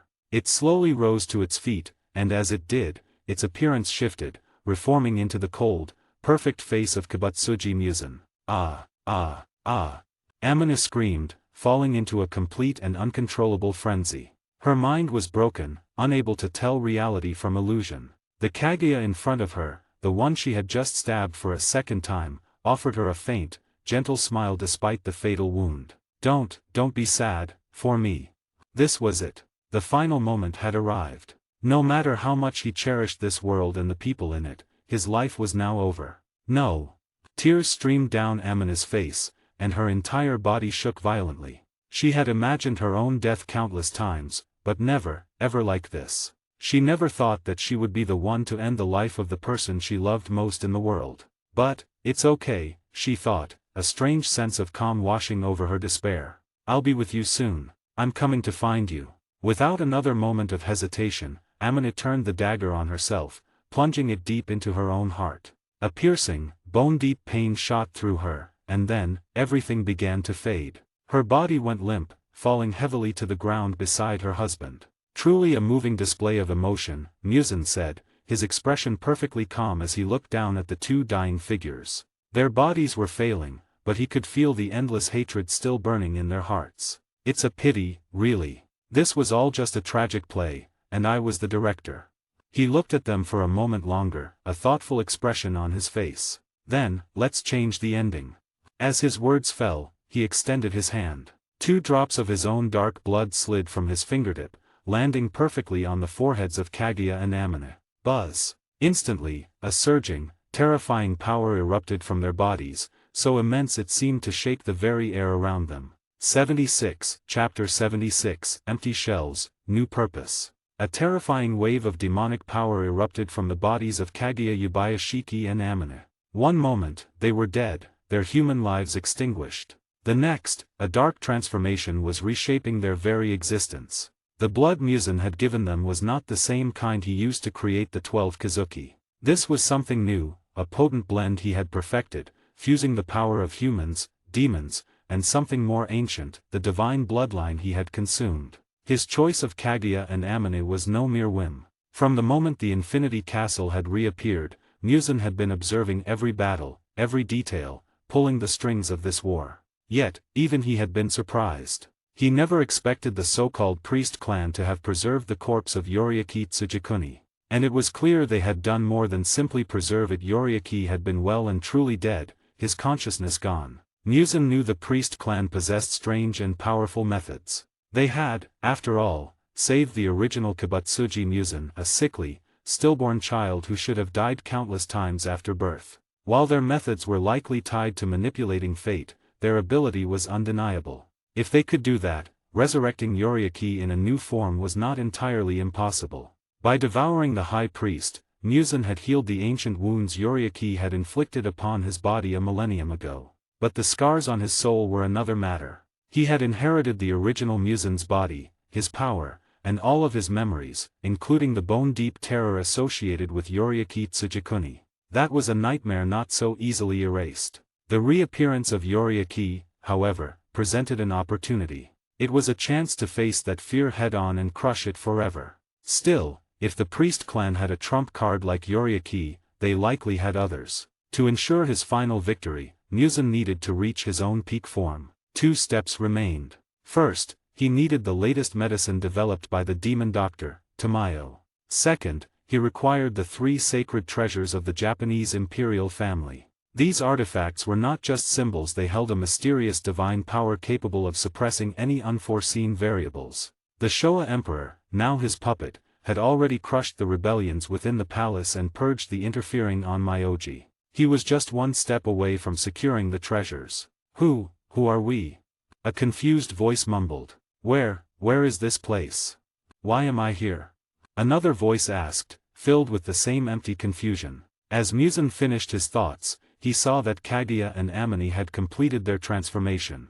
But it was more than a simple change. Their human memories were gone, wiped clean, much like his loyal upper rank 3, Akaza. Now, as their new eyes opened, they knew only one thing: the man standing before them was a being to be feared above all else. My name is Tsukiyako, he announced, his voice smooth and commanding. His crimson eyes locked onto Kaguya and Amane. Thump, thump. Without a moment's hesitation, they both dropped heavily to their knees. The instinct was overwhelming. They could feel the terrifying power radiating from Tsukiyako, and they knew with absolute certainty that if they had delayed even for a second, they would have been annihilated. The presence of this man was so immense that they wouldn't last a single second against him in a fight. You have no need to remember your past lives, Tsukiyako said, a vibrant, cruel smile spreading across his face. In their previous lives, Kaguya Yubayashiki and his wife would have rather died 1,000 deaths than kneel before the king of demons. Now, their fate was entirely in his hands.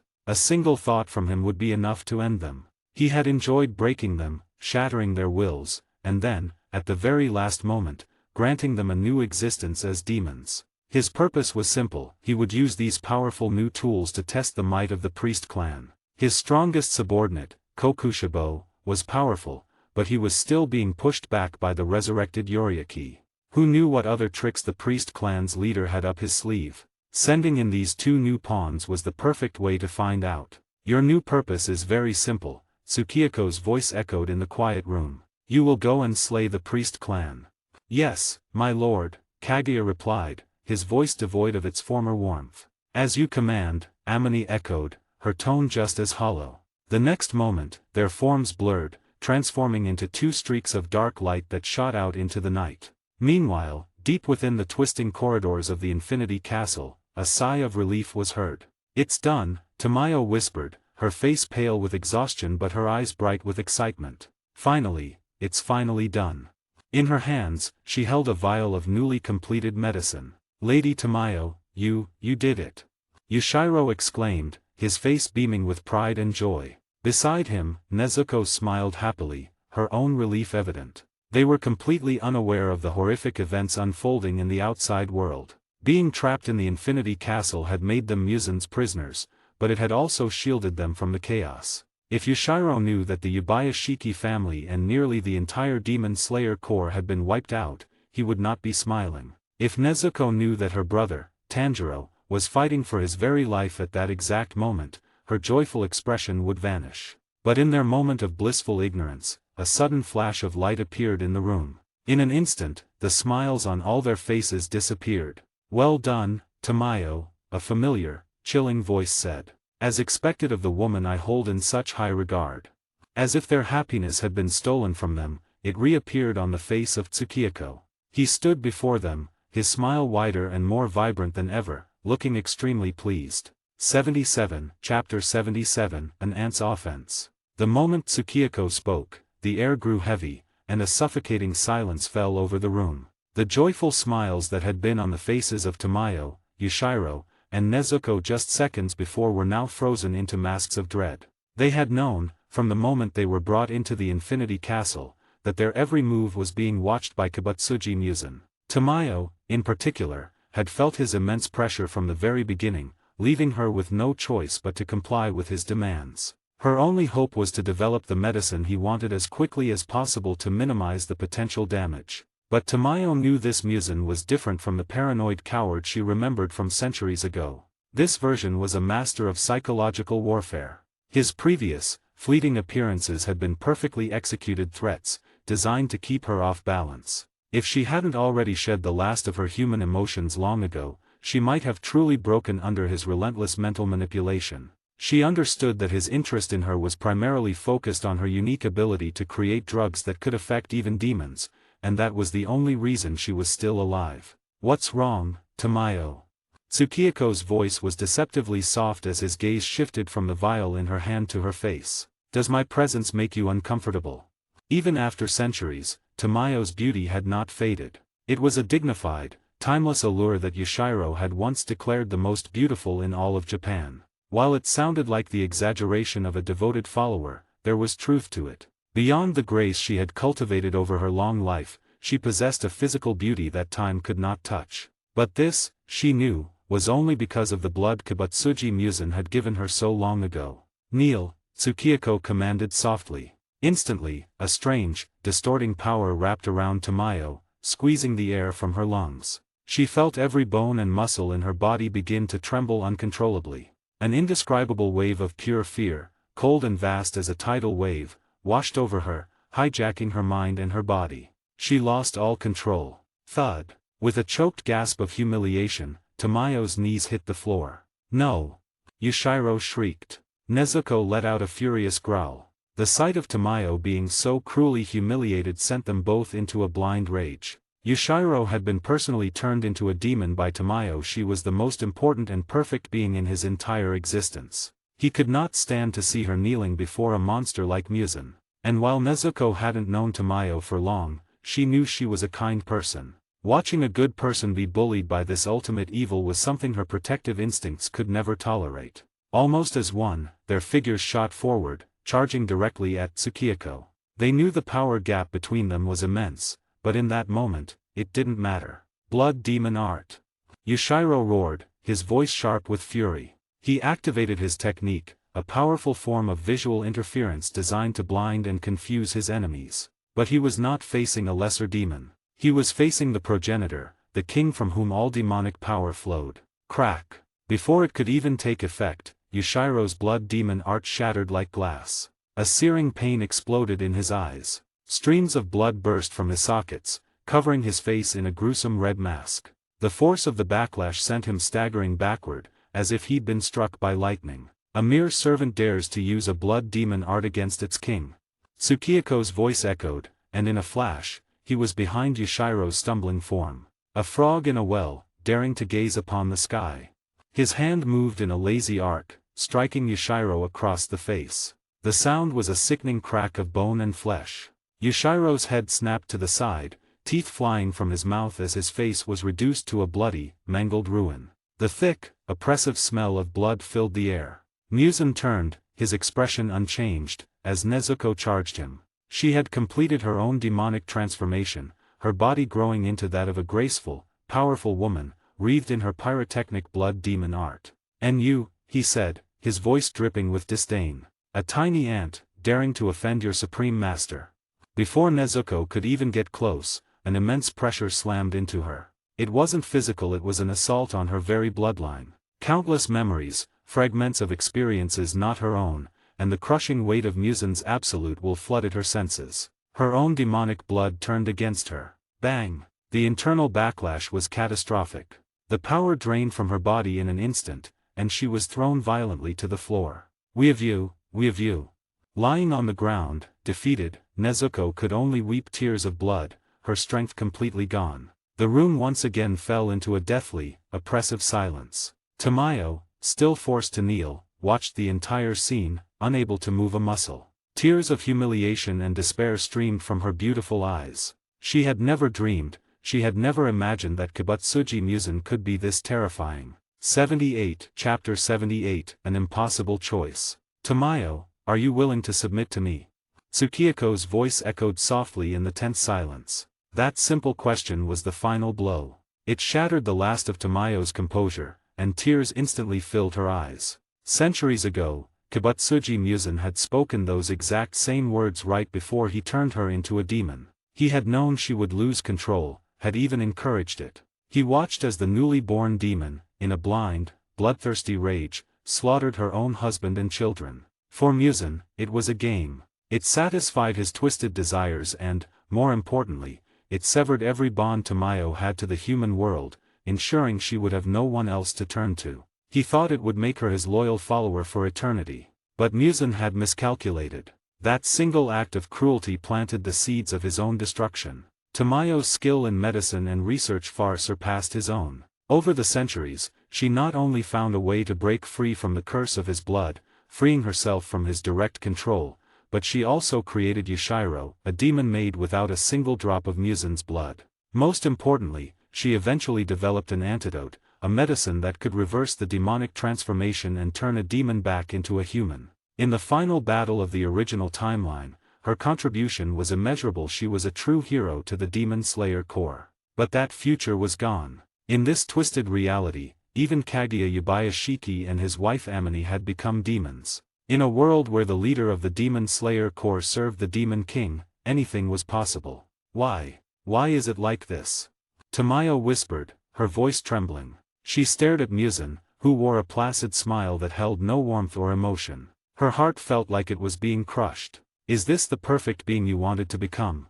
Tsukioko's gaze shifted to the syringe of antidote she held. "So that's it. If I drink that, I can become a so-called perfect being." He spoke casually, but the cold amusement in his tone sent a shiver down Tamayo's spine. "It's real," she finally managed to say after a long pause, her voice barely audible. "Drink it and you'll see." Before she could finish her sentence, a fleshy tentacle erupted from Muzan's back. In a flash, it wrapped around Yoshiro, who was still struggling weakly on the ground. The tentacle lifted him into the air and, without a moment's hesitation, slammed him violently back down onto the floorboards. "Is that so?" Tsukioko said, his voice dangerously calm. "I'm glad you're willing to talk, Tamayo, but I don't care for your tone."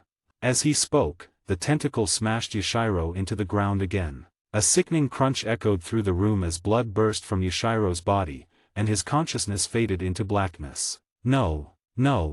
The horrific scene was too much for Tamayo. The immense stress of developing the antidote while constantly fearing Muzan's return had already pushed her to her limit. She had finally succeeded, only for him to reappear more terrifying than ever before. If not for her desperate need to protect Yoshiro and Nezuko, she would have ended her own life long ago. But she knew that was impossible. Suicide was a luxury Muzan would never allow. If he wanted someone dead, they would die. If he wanted them to live, even as a demon on the brink of disintegration, he could force them to endure. Faced with this impossibly powerful and cruel monster, Tamayo felt utterly trapped. "Come now, Tamayo. We're old acquaintances, after all," Muzan said, that chilling smile returning to his face. "Besides, I'm not some monster." He paused, letting the lie hang in the air. "I'll give you two choices. Yushiro and Nezuko. One of them has to die. You get to decide which one."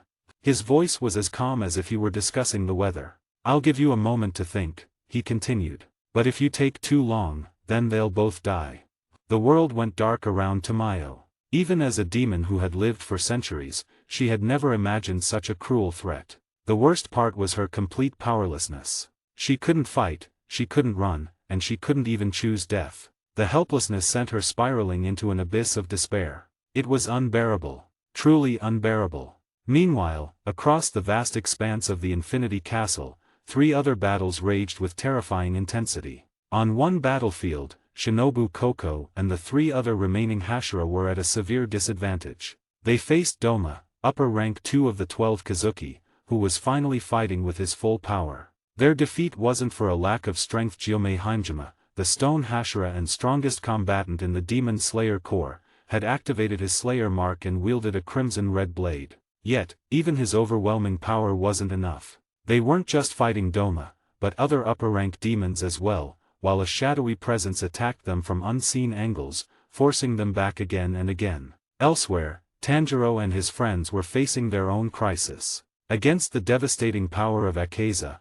upper rank 3, and his 6 powerful demon servants, they were on the verge of collapse. Zenitsu Agitsuma and Inashuk Hashibira were already severely wounded, barely able to continue fighting. Tanjiro, despite having activated his Slayer mark and Crimson Red Blade, was pushing his body to its absolute limit and was about to break. Only on the 3rd battlefield was the tide turned. There, the legendary Yoriaki Tsujikuni single-handedly suppressed Kokushibo, upper rank 1. Even with countless demons supporting Kokushibo and unleashing their blood demon arts from all sides, the most powerful of the 12 Kazuki was being relentlessly beaten back. For Kokushibo, the fight was a living nightmare. He was facing his younger brother, the man he thought had died centuries ago.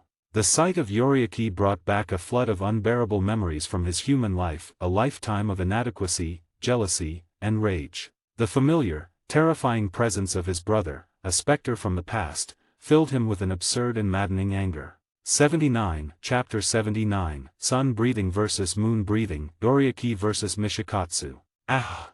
A guttural roar tore from Kokushibo's throat. It was a shriek of rage, shock, and centuries of pent-up agony, his entire demonic aura erupting in a violent wave. The man standing before him was not just another demon slayer. It was Yoriaki Tsujikuni, his twin brother, the son he had spent his entire life chasing. In that single, breathtaking moment, a lifetime of memories crashed down on him. He remembered a frail, quiet boy who was always gentle. A younger brother who seemed to need protection. But that was a lie. Every choice Yoriaki made, from developing his swordsmanship to protecting their mother, was done with a quiet strength that Mishikatsu could never comprehend. He, the older brother, the one who was supposed to be the family heir, had always been consumed by a bitter envy. He saw himself as the gifted one, yet it was always he who was holding them back. That jealousy festered until they grew older. Yoriaki chose to run away from home, abandoning his birthright. Mishikatsu knew why.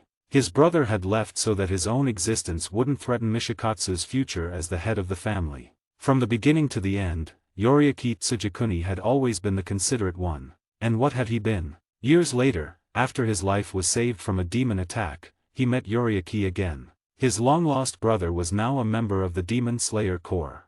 The man he had tried to forget guided him onto the same path. Mishikatsu learned to fight, creating his own moon breathing to stand as a rival to Yoriaki's sun breathing. He awakened his Slayer mark and unlocked the transparent world, walking the exact same path his brother had once forged. But walking the same path does not make you the same person. It certainly did not mean he could ever surpass Yoriaki Tsujikuni. Then came the curse. He learned that swordsmen who awakened the mark were doomed to die before the age of 25. He was faced with an insurmountable gap between himself and his brother, a finish line he could never reach, no matter how hard he trained. And so, consumed by fear and envy, becoming a demon, an immortal monster, became his last and only choice. With a thunderous crash, the battle began. Yoriaki Tsujikuni, a legend returned to the world, clashed with Mishikatsu Tsujikuni, the man who had abandoned his name to become the demon Kokushibo. The searing light of sun breathing met the cold, sharp arcs of moon breathing. A ferocious killing aura exploded from both of them, and the sheer force of their peak confrontation sent terrifying shockwaves through the Infinity Castle, tearing the very fabric of the warped dimension apart.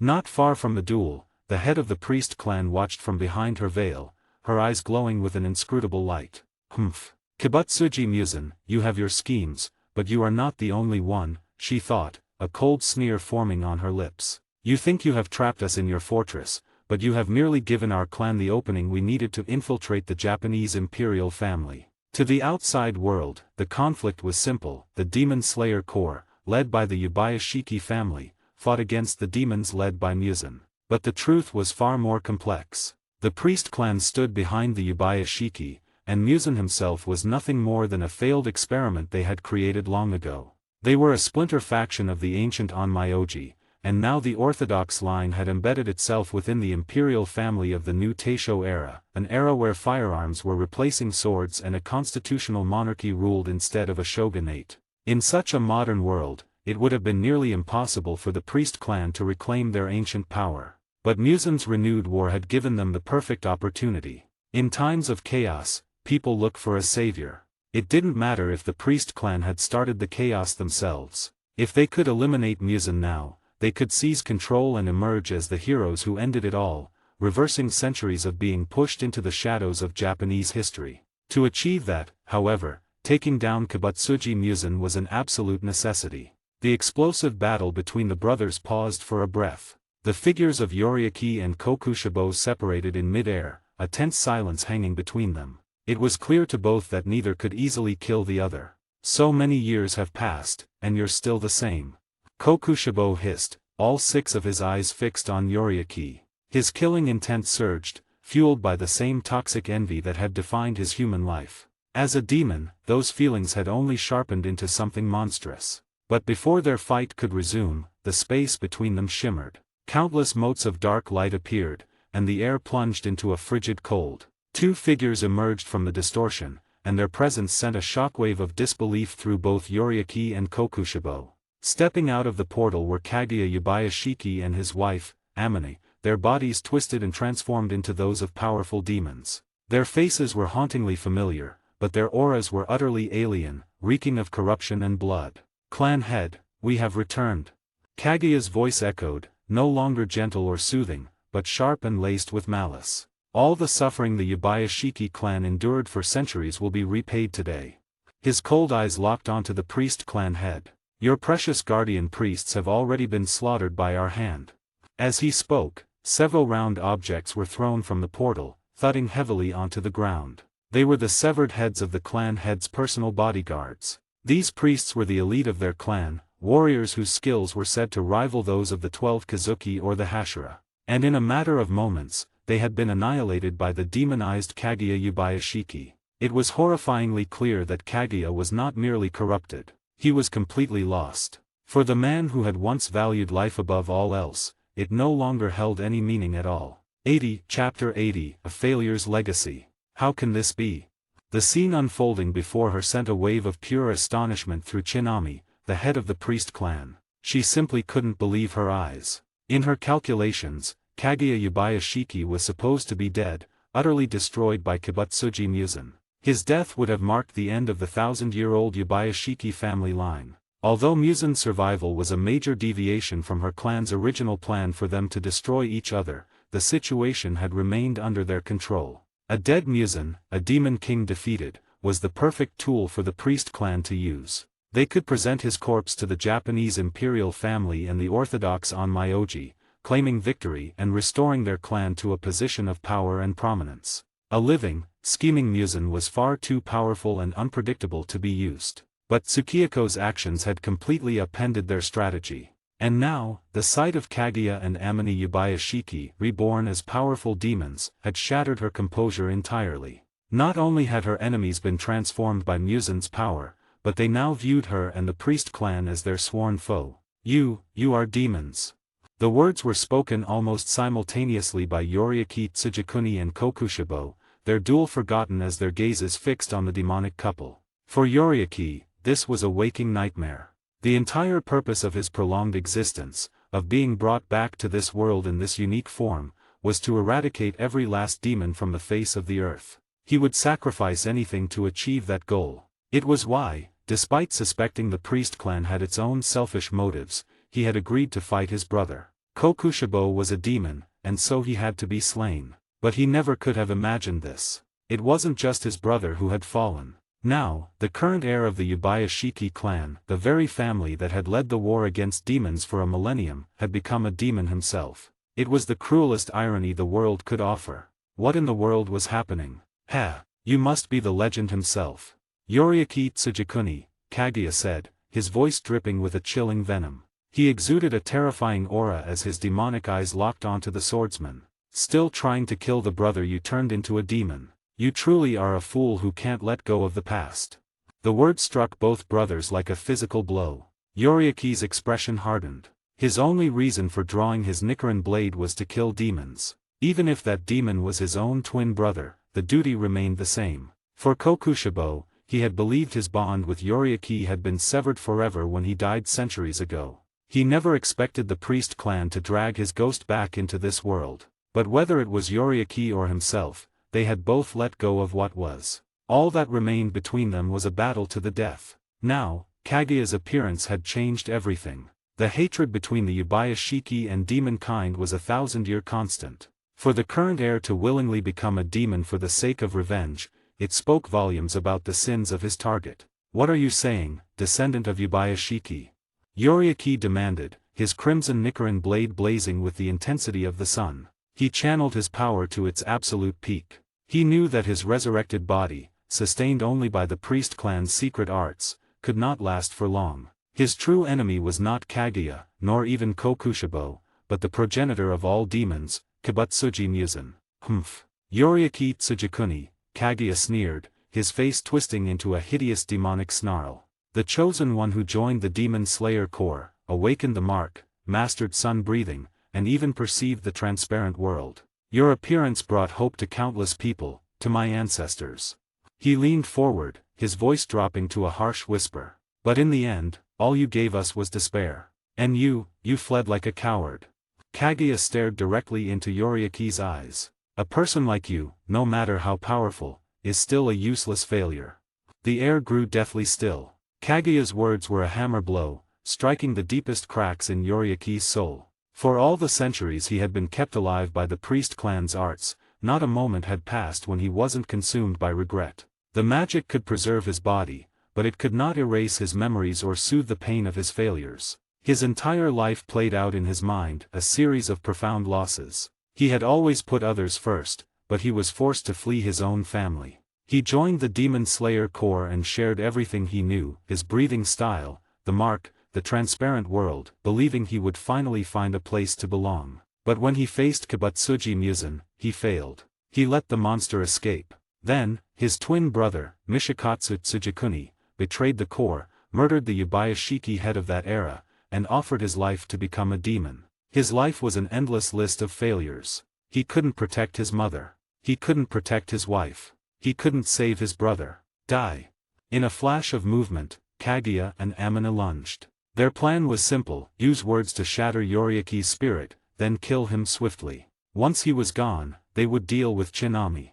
They were trapped in Muzan's Infinity Castle, but they couldn't know if the priest clan head had a secret way to escape. This might be their only chance to eliminate her, and they would use any means necessary, no matter how dishonorable. Kill.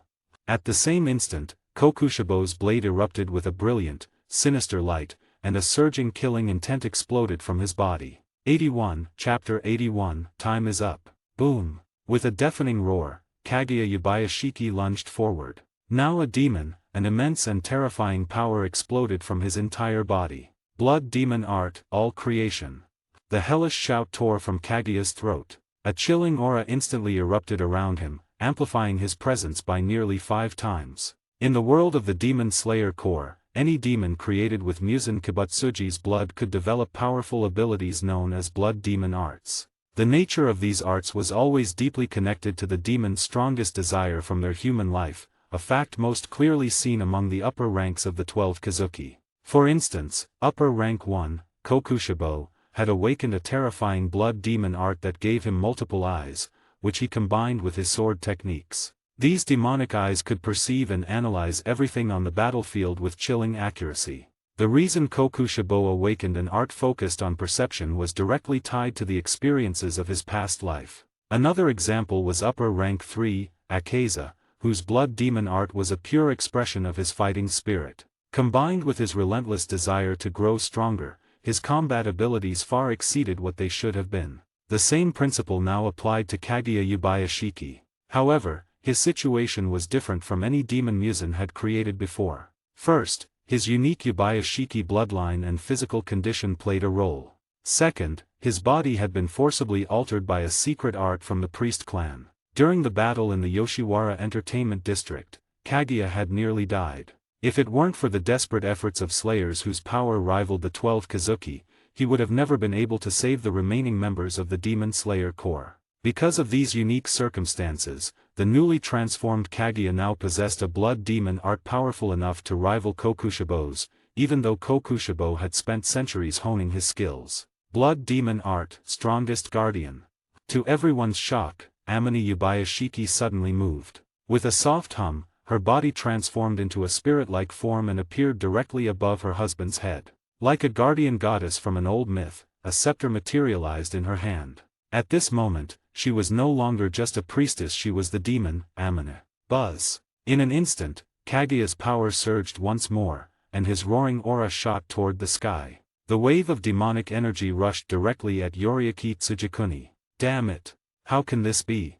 Before Yoriaki could even react, Chinami of the priest clan, who was watching from the sidelines, was overcome with rage. Her beautiful face twisted in anger. She had been wondering how Kaguya and Amine, two people who should have been dead, were alive again. She never imagined that Muzan Kibutsuji had turned them into demons and made them enemies of her own priest clan. Even worse, she realized that the awakened Kaguya and Amine were far more powerful than she had estimated. In an instant, the entire situation had been turned completely upside down. Swoosh, swoosh, swoosh. However, before Chinami could make a move, upper rank 1 of the 12 Kazuki had already drawn his blade. To Kokushibo, it didn't matter who stood before him, be it Yoriaki Tsujikuni, the priestess, or even the man who was once Kaguya Yubayashiki. Anyone who became his opponent, anyone who stood in the way of his progress, would be cut down. Those who block the path, die. In his human life,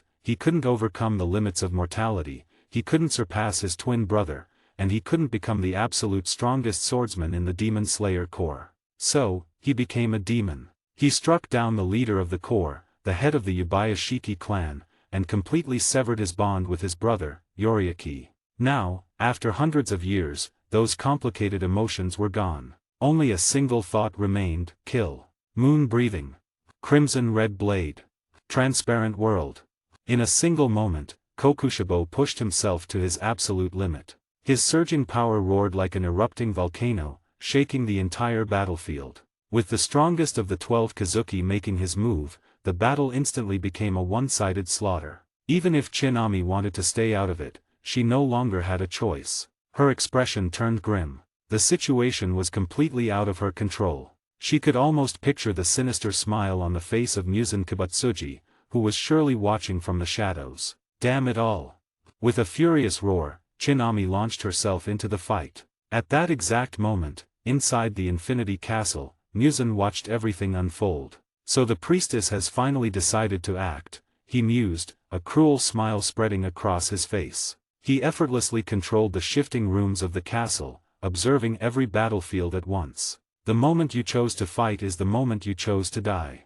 For Muzan, it was all or nothing. When he made a move, it was always a spectacular, world-shaking one. In the other battles raging within his castle, his victory was already certain. Doma and the other demons had completely overwhelmed Shinobu Koko and the other members of the Demon Slayer Corps. It was only a matter of time before the harvest began. Elsewhere, Akeza and his 6 demon servants were pushing Tanjiro Kamado's group into a corner, leaving them with absolutely no chance of survival.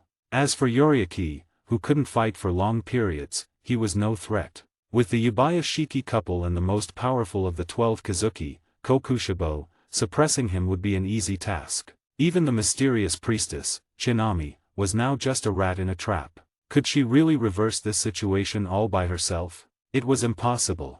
But before savoring his victory, Muzan's eyes fell upon the woman kneeling before him. Tamayo's beautiful eyes were filled with tears, and her face was a mask of pain. A person's life is nothing more than a long, painful race. At every turn, a choice must be made. Each choice leads to a different destination. Whether that destination is a beautiful garden or a barren wasteland, one can only know when they arrive. Fate is cruel like that. If you resist, it drags you along anyway. It never gives you the time or the freedom to truly choose. Tamayo, Muzan's voice echoed like a death sentence. Time is up.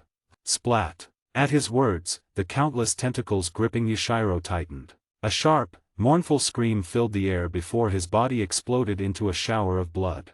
82, Chapter 82, The Doctor's Despair. Boom. In an instant, the air grew still. Tamayo's expression froze, her mind going completely blank. Yushiro was dead. He died without being able to use a single technique, without even a chance to unleash his demonic power or blood demon art. Muzan had simply crushed him. He was gone. If she hadn't seen it with her own eyes, Tamayo would never have believed that Muzan could so casually murder Yushiro right in front of her. Tamayo. At that moment, Muzan's piercing eyes focused on the woman kneeling before him. Is this the new type of demon you spent 300 years creating? To Muzan, all demons were merely flawed copies of himself. He was the original, the source of the infection. Anyone who turned into a demon from his blood was nothing more than a second-generation copy. With each subsequent generation, the demons grew weaker, losing their power and, more importantly, their free will. Of course, the concentration of his blood mattered. The 12 Kazuki received a much purer dose, which is why they were so powerful. But there were exceptions. Nezuko had been infected by his blood, yet her body's unique connection to the blue spider lily allowed her to resist his control. Then there was Yushiro. Through Tamayo's medical genius, Yushiro had become the first true demon to completely break free from Muzan's curse. He was a symbol of hope, a testament to her life's work. And now, that symbol of hope, the one demon who could have changed everything, had been turned to dust before he ever had a chance to fulfill his purpose. The sight filled Tamayo with a rage so intense it felt like her body would tear itself apart. Her face twisted into a mask of pure fury. Tsukiyako, you deserve to die. Ever since Muzan had reactivated the cells inside her body, she had been unable to say his true name. The curse prevented her from uttering the 5 words, Kibutsuji Muzan. She wished with every fiber of her being that she could say them. The curse would kill her instantly, dragging her to hell, but at least she would be free from this world that he was so close to conquering. But it was a useless wish. Even now, facing the monster who had destroyed her life's work, all she could do was kneel on the ground in humiliation and agony. Grr. At that moment, Nezuko, who had been easily knocked aside by Muzan earlier, struggled back to her feet. The tattered pieces of her clothing mended themselves, and her eyes, now fixed on Muzan, burned with an intense killing intent. Her brother, Tanjiro, wasn't here, but Nezuko's instinct was to protect anyone who was kind to her, whether they were human or demon. Yushiro had always been kind to her and Tamayo, and now Muzan had annihilated him without a second thought. The hatred she felt for Muzan reached its peak, but the memory of his overwhelming power held her back. He had just defeated her with a single, effortless motion. She knew that the huge gap in their strength would make any attempt to fight him a ridiculous, suicidal joke. Heh, Muzan chuckled, a cold smile touching his lips. As expected of someone who has been consuming the blue spider lily since childhood. Your new demonic body is truly remarkable. Any demon would kill to have it. His words hit Tamayo like a bolt of lightning. How could you know that?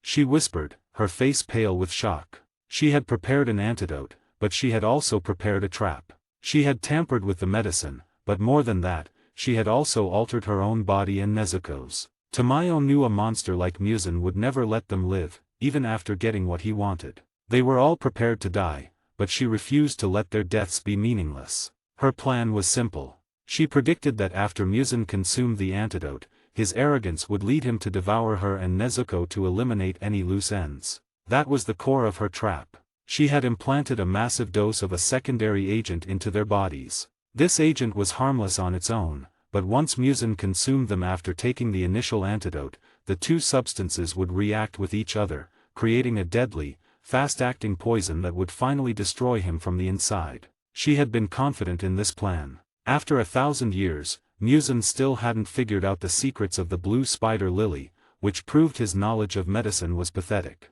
He would never suspect a trap based on complex chemical reactions. But Tamayo had never expected this. Muzan hadn't killed Yashiro and then immediately turned on them. He hadn't consumed the antidote. He hadn't tried to devour her or Nezuko.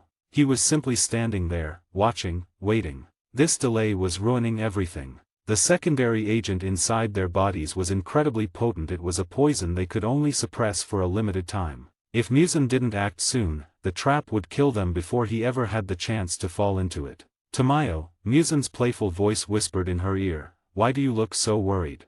83, Chapter 83, The Demon King's Gambit. Boom, boom, boom. As Muzan's voice echoed in the silence, Tamayo's expression shifted again and again. She couldn't believe he had seen through her plan, but the depth of his cunning was truly beyond imagination. She had used every bit of her intellect, every ounce of her strength, but she knew how incredibly difficult it was to outsmart a monster like him. More importantly, she was completely powerless. She couldn't even move a muscle while under his control, and Nezuko, with her memory gone, could only act on instinct. They were at a complete disadvantage, and turning things around from this position felt impossible. Humph. Tamayo's voice was as cold as ice as she responded to his mocking question. Yashiro is dead. Nezuko and I are your prisoners. You have complete control over this entire Infinity Castle and everyone in it, she said, her eyes filled with a deep and profound despair. Our value to you is gone. We've made the medicine, so there's nothing left for you to take from us. Just get it over with. If you act quickly, perhaps I can still catch up to Yashiro. Tamayo spoke as if she had accepted her fate, but this was her final gamble, a provocation disguised as surrender. She couldn't move, Yashiro was dead, and Nezuko was no match for Muzan. In this desperate situation, after centuries of experience, she felt a suffocating powerlessness. It was agonizing. Is that so? Before the words had even fully left her mouth, Muzan flicked his wrist. Nezuko, who was standing a short distance away, was instantly pulled toward him as if by an invisible force. Bang! He raised his palm, and Nezuko was forced to her knees before him. The next moment, countless fleshy tentacles shot out from Muzan's back, wrapping around Nezuko's arms and legs and hoisting her high into the air. What are you doing? Tamayo's expression changed once again. Since the medicine is ready, Muzan said, his voice flat and indifferent, it's only natural that we test it on a demon. Whoosh! A flicker of hope ignited in Tamayo's chest. Could it be that he had fallen for it after all? She had thought her plans were completely ruined, but now it seemed Muzan's own desire was leading him into her trap. After all, what demon could resist the temptation of becoming a perfect, invincible being? Bang! However, what happened next shattered her hope completely. Muzan flipped his hand, and the vial of medicine flew into his grasp. Tamayo, since you were the one who prepared this, you can be the first to test it. Before she could react, her head was forced back, her mouth opened, and the medicine was poured down her throat. Ah! An indescribable pain contorted Tamayo's face. The tiny bit of relief she had felt moments ago vanished in an instant. She never dreamed that Muzan would use the medicine on her. Combined with the secondary agent she had already planted inside her own body, she would be dead from the poison in minutes. Damn it! Why is it happening like this? No, there's still a chance. In that split second, an idea formed. Tamayo's face flushed as she put her final, desperate plan into action. What is this? What's happening? She frantically mobilized all of her power, forcing the medicine's effects to spread through her body. At the very end of her life, she would gamble everything on one last performance. Before the poison could fully take hold, she would fake the effects of the cure and trick Muzan into taking it himself. Once he consumed the medicine, all of his schemes would be meaningless. Buzz. The demonic aura around Tamayo began to change. Her heartbeat, her pulse, even the color of her skin, all of it began to shift, mimicking the transformation of a demon turning back into a human. "Tamayo, you truly are a marvel," Muzan said, a satisfied smile on his face. "To think you actually developed a medicine that could do this." Hearing this, the immense anxiety in Tamayo's heart eased for a moment. She let out a secret sigh of relief. This monster in front of her was nothing but schemes and lies. He had never trusted her, never felt a single genuine emotion for her. To think she had once shed tears for his act, now she saw that it was all just another part of his cruel game. But she had been playing her own game, too, and now, it was finally about to end. Just as she thought Muzan was about to take the medicine, the temperature in the room plummeted. Bang! A powerful force struck her, sending her flying across the room before she crashed heavily to the ground, blood spilling from her mouth. "Tamayo, your performance just now was very convincing," Muzan's voice, now as cold as ice, echoed around her. "But no matter how convincing, a lie is still a lie. It's a pity, in your desperation, you probably even managed to deceive yourself." Whoosh! Whoosh! As Muzan finished speaking, two figures appeared behind him. "No, this can't be."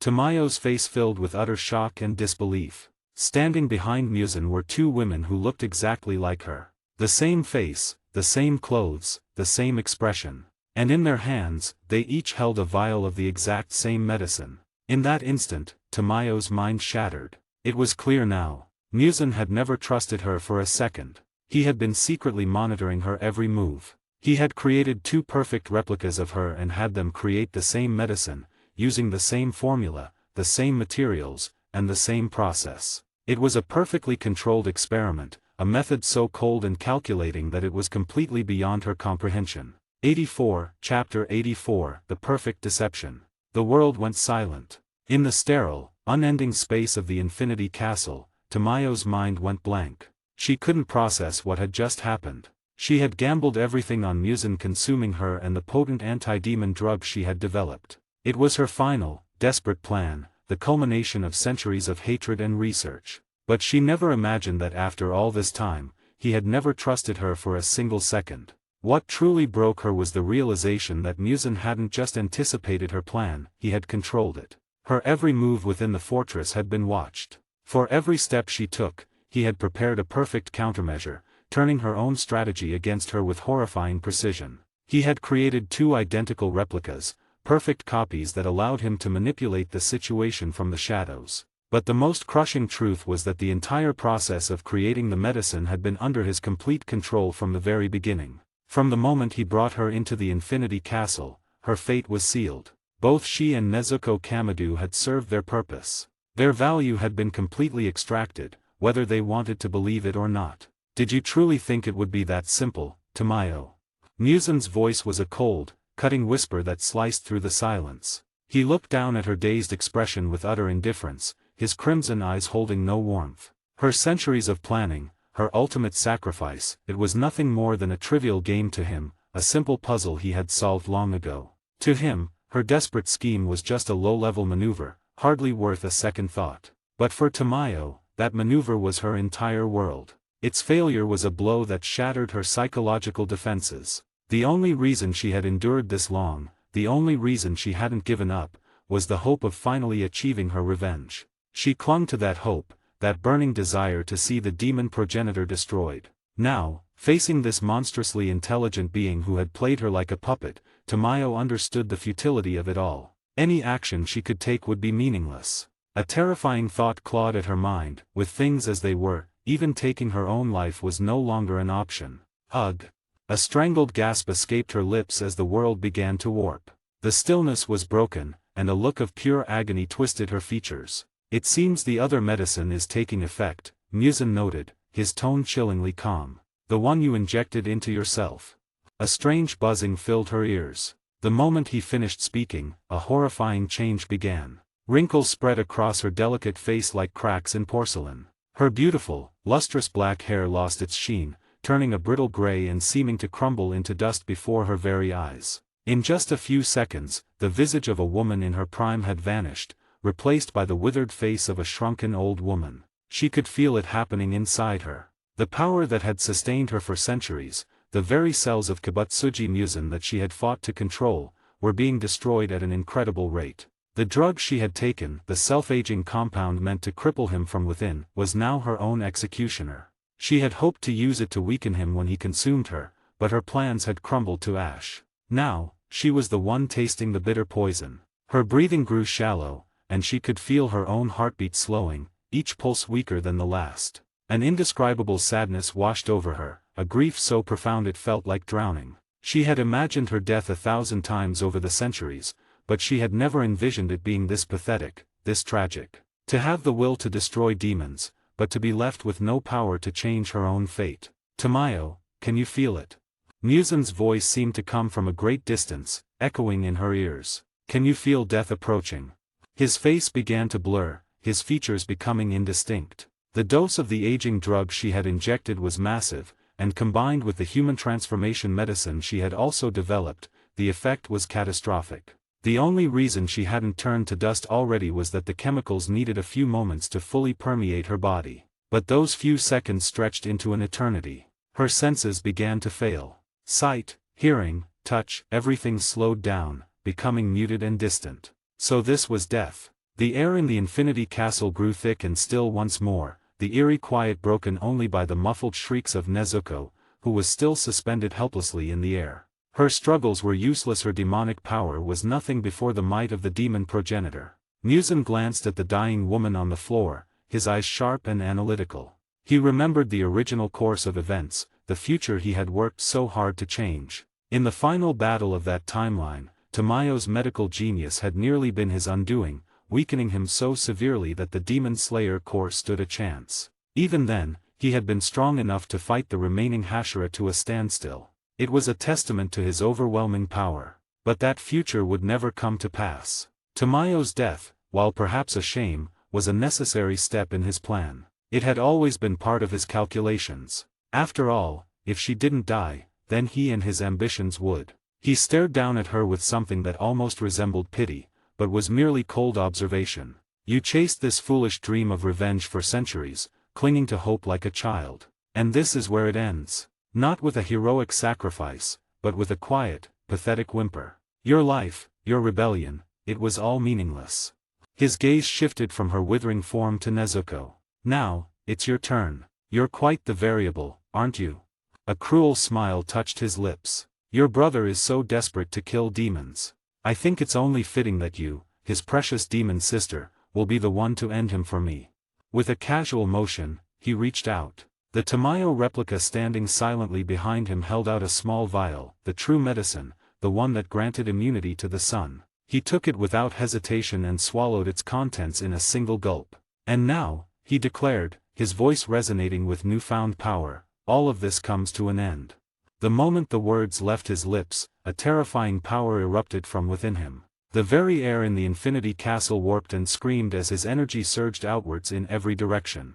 1,000-year-old dream was no longer a dream. The perfect being, the ultimate creature that Kibutsuji Muzan had always strived to become, was finally about to be born. It was a pity. The woman who had dedicated her entire existence to seeing him destroyed would not live to witness his ultimate triumph. An immense pressure radiated from Muzan as the center of a storm. He could feel it, the power in his veins reaching a critical point, a threshold he had never crossed before. 85, Chapter 85, The Perfect Being and the Final Form. A sharp, overwhelming power erupted from Muzan.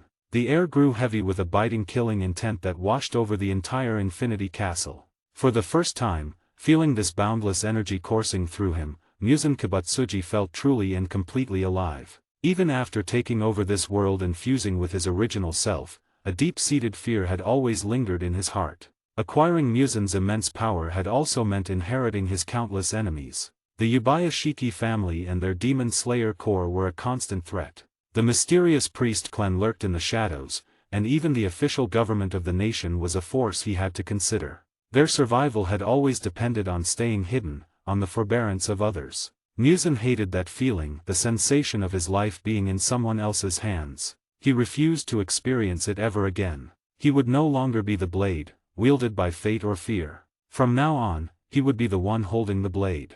And wherever his blade pointed, he would be invincible. This was the absolute control he had always craved. Now, as he stood reborn, those old threats seemed insignificant. The Yubayashiki clan was a name and nothing more. The once mighty Hashira of the Demon Slayer Corps were reduced to just 3 scattered remnants. And while the God Lord of the Priest clan had appeared to cause trouble, he was confident that everything was still under his complete control. The key to it all was this new body, this perfect form that had finally broken through every limitation. Within him, 4 distinct powers had merged into a flawless whole: the cunning of a human, the unholy power of a priest, the regenerative might of a demon, and the unique biological enhancements from Tamayo's stolen research. His new body contained the best of all worlds: the keen senses of a mortal, the instant healing of a demon, and the spiritual immunities of a priest, all fused into one seamless existence. He exhaled a long, steady breath, and the crimson light in his eyes intensified. With a single thought, the tentacles of flesh holding Nezuko Kamadu vanished, and her body fell heavily to the ground. Before she could even react, Muzan's newly perfected consciousness descended upon her, seizing control of her mind in an instant. Her body moved without her consent. She rose to her feet, not as a defiant demon, but as a puppet. She walked forward and knelt respectfully before Muzan, her expression completely docile, her will entirely erased. So, this is what it means to be a perfect being, Muzan mused aloud. He could feel the changes clearly. The fundamental weaknesses of demon kind were gone. He no longer needed to consume blood. Decapitation by a Nichiren sword would not kill him. And most importantly, the sun, his eternal enemy for 1,000 years, could no longer harm him. Beyond that, his power as the progenitor of demons had been strengthened on an epic scale. Go, Muzan commanded, his voice cold and absolute. Kill every last member of the Demon Slayer Corps. Find the boy with the flame-like mark on the side of his face. He, above all others, must die. As you command, Nezuko replied. The words were shockingly clear, perfectly articulated. The injuries she had sustained moments before vanished as if they had never been. The old blood of Kibutsuji Muzan that had once defined her was instantly dissolved, replaced by the blood of the new, perfect being she now served. In that moment, Nezuko was also freed from the 3 great fears of all demons, but at the cost of her soul. She was now bound by an unbreakable loyalty to her new master. This was the ultimate servant Muzan had envisioned, created using Tamayo's research and his own perfected abilities. Only a perfect agent could serve a perfect being. This farce, Muzan declared, his voice echoing in the empty space, is finally over. His figure blurred, stepping forward into a cascade of light and shadow as time and space seemed to bend around him. Meanwhile, the battle within the Infinity Castle raged on. Even a legendary swordsman like Yoriaki Tsujikuni was being pushed back. The combined assault of Kaguya Yubayashiki, his wife Amini, and the upper rank 1 demon, Kokushibo, was relentless. In his prime, Yoriaki's power was absolute. With 1 man and 1 blade, he had been able to overwhelm Kibutsuji Muzan himself. But this was not the Yoriaki of his prime. He was a lingering echo of that strength, and he could not maintain his peak state for long. To make matters worse, Kokushibo's moon-breathing and blood demon art constantly suppressed him, forcing him onto the defensive. The flame-like mark on Yoriaki's face seemed to deepen, a sign of his immense strain. Just as his power began to wane, the God Lord of the Priest clan finally made her move. From her position above the battle, Chinami unleashed her power. An invisible and terrifying spell spread out like ripples in space, washing over Kokushibo, Kaguya, and Amine. Now is the time, Chinami's voice cut through the air, her killing intent reaching its peak. The spell was of the same origin as the one used against Muzan earlier, but this was its true, undiluted form, an origin attribute spell designed for the sole purpose of eradicating demonic power. Instantly, the 3 demons felt its effects. A suffocating pressure enveloped them, like an endless black mist draining them of their strength. The demonic energy that fueled their bodies was being choked at its very source. What is this? Kaguya gasped, feeling his newfound power vanish. Is this the power of the priest clan? To think their god lord possessed such a technique. Amini added, struggling against the invisible force. While Kaguya and Amini were new to their demonic forms, Kokushibo was an ancient being who had slain priests in his past. He knew of their methods, but he had never faced anything like this. The priest he had killed centuries ago was powerful, but his abilities were nothing compared to the god lords. Though Kokushibo had some resistance to their spells, he could not completely immunize himself from an attack of this magnitude. "Yoriaki Tsujikuni, what are you waiting for?" Chinami shouted from above. Her words were the signal. The crimson in Yoriaki's eyes blazed with renewed fire. He seized the opportunity his enemy's weakness provided. Boom! A pillar of fiery energy shot toward the sky as he raised his blade. The air itself seemed to roar as he prepared his final attack. Sun breathing. Final form. In a single, fluid motion, Yoriaki performed all 12 forms of the breathing style he had created. Each slash, each movement flowed perfectly into the next, creating a seamless cycle of unparalleled swordsmanship. When the 12 forms were complete, they merged into one 13th form, the ultimate killing blow of the breath of the sun. He had never expected to use this technique on his own brother, or on the descendants of the Yubayashiki clan he had sworn to protect. The irony was a wound far deeper than any blade could inflict. 86, Chapter 86, The Final Sunrise. A terrifying light erupted from Yoriaki Tsujikuni's Nichiren blade. It was not the light of a simple fire, but the blinding, holy radiance of a miniature sun, so brilliant it seemed capable of making gods tremble and demons weep. As he unleashed his final technique, the blade rose and fell in a perfect, continuous loop, a cycle of 12 forms merged into one ultimate, 13th strike. A cataclysmic wave of energy tore through the infinity castle. The very structure of the pocket dimension groaned and shattered under the immense pressure. This was the strongest attack Yoriaki could ever perform, the culmination of a lifetime of swordsmanship condensed into a single, awe-inspiring moment. But this was not the true peak of his power. In reality, Yoriaki's life had ended decades ago, in his final confrontation with Kokushibo. That failed sword swing, followed by his body being sliced in half by his demonic brother, should have been his end. And it was. However, the priest clan possessed secret arts that defied the natural order. They had captured the last wisp of Yoriaki's lingering obsession, his duty to kill Muzan, and used it as an anchor. They froze his life force and preserved his consciousness at the moment of his death, effectively trapping his spirit. Then, through their forbidden research, they painstakingly rebuilt him a physical vessel. Even so, this second chance was a fleeting one. His reunion with Kokushibo was always destined to be his final battle. For Yoriaki, this was a limited-time return, a borrowed life granted to him for the sole purpose of finding peace for his past regrets. He knew his true opponent had never been his brother, nor the corrupted Yubayashikis. It was, and always would be, Kibutsuji Muzan. But Muzan was more elusive and terrifying than ever, and he had yet to show himself. Very well. If the demon progenitor would not appear, Yoriaki would force his hand by removing his strongest servants from the board. Once Kokushibo, Kaguya, and Amane were gone, Muzan would have no choice but to face him. The solar inferno of his attack solidified into a violent tornado of light and heat, ripping through the infinity castle with impunity. Even with Nakame's control and Muzan's enhancements, the dimension suffered irreparable damage, splintering and collapsing in on itself. Far away, in another part of the fortress, the remaining demon slayers felt the world shake. What in the world was that? Shinobu Koko exclaimed, steadying herself as the ground trembled. Tanjiro and the others, who were being steadily pushed back, stared in the direction of the blast with faces full of shock. Whose power is that? It's terrifying. Could it be reinforcements?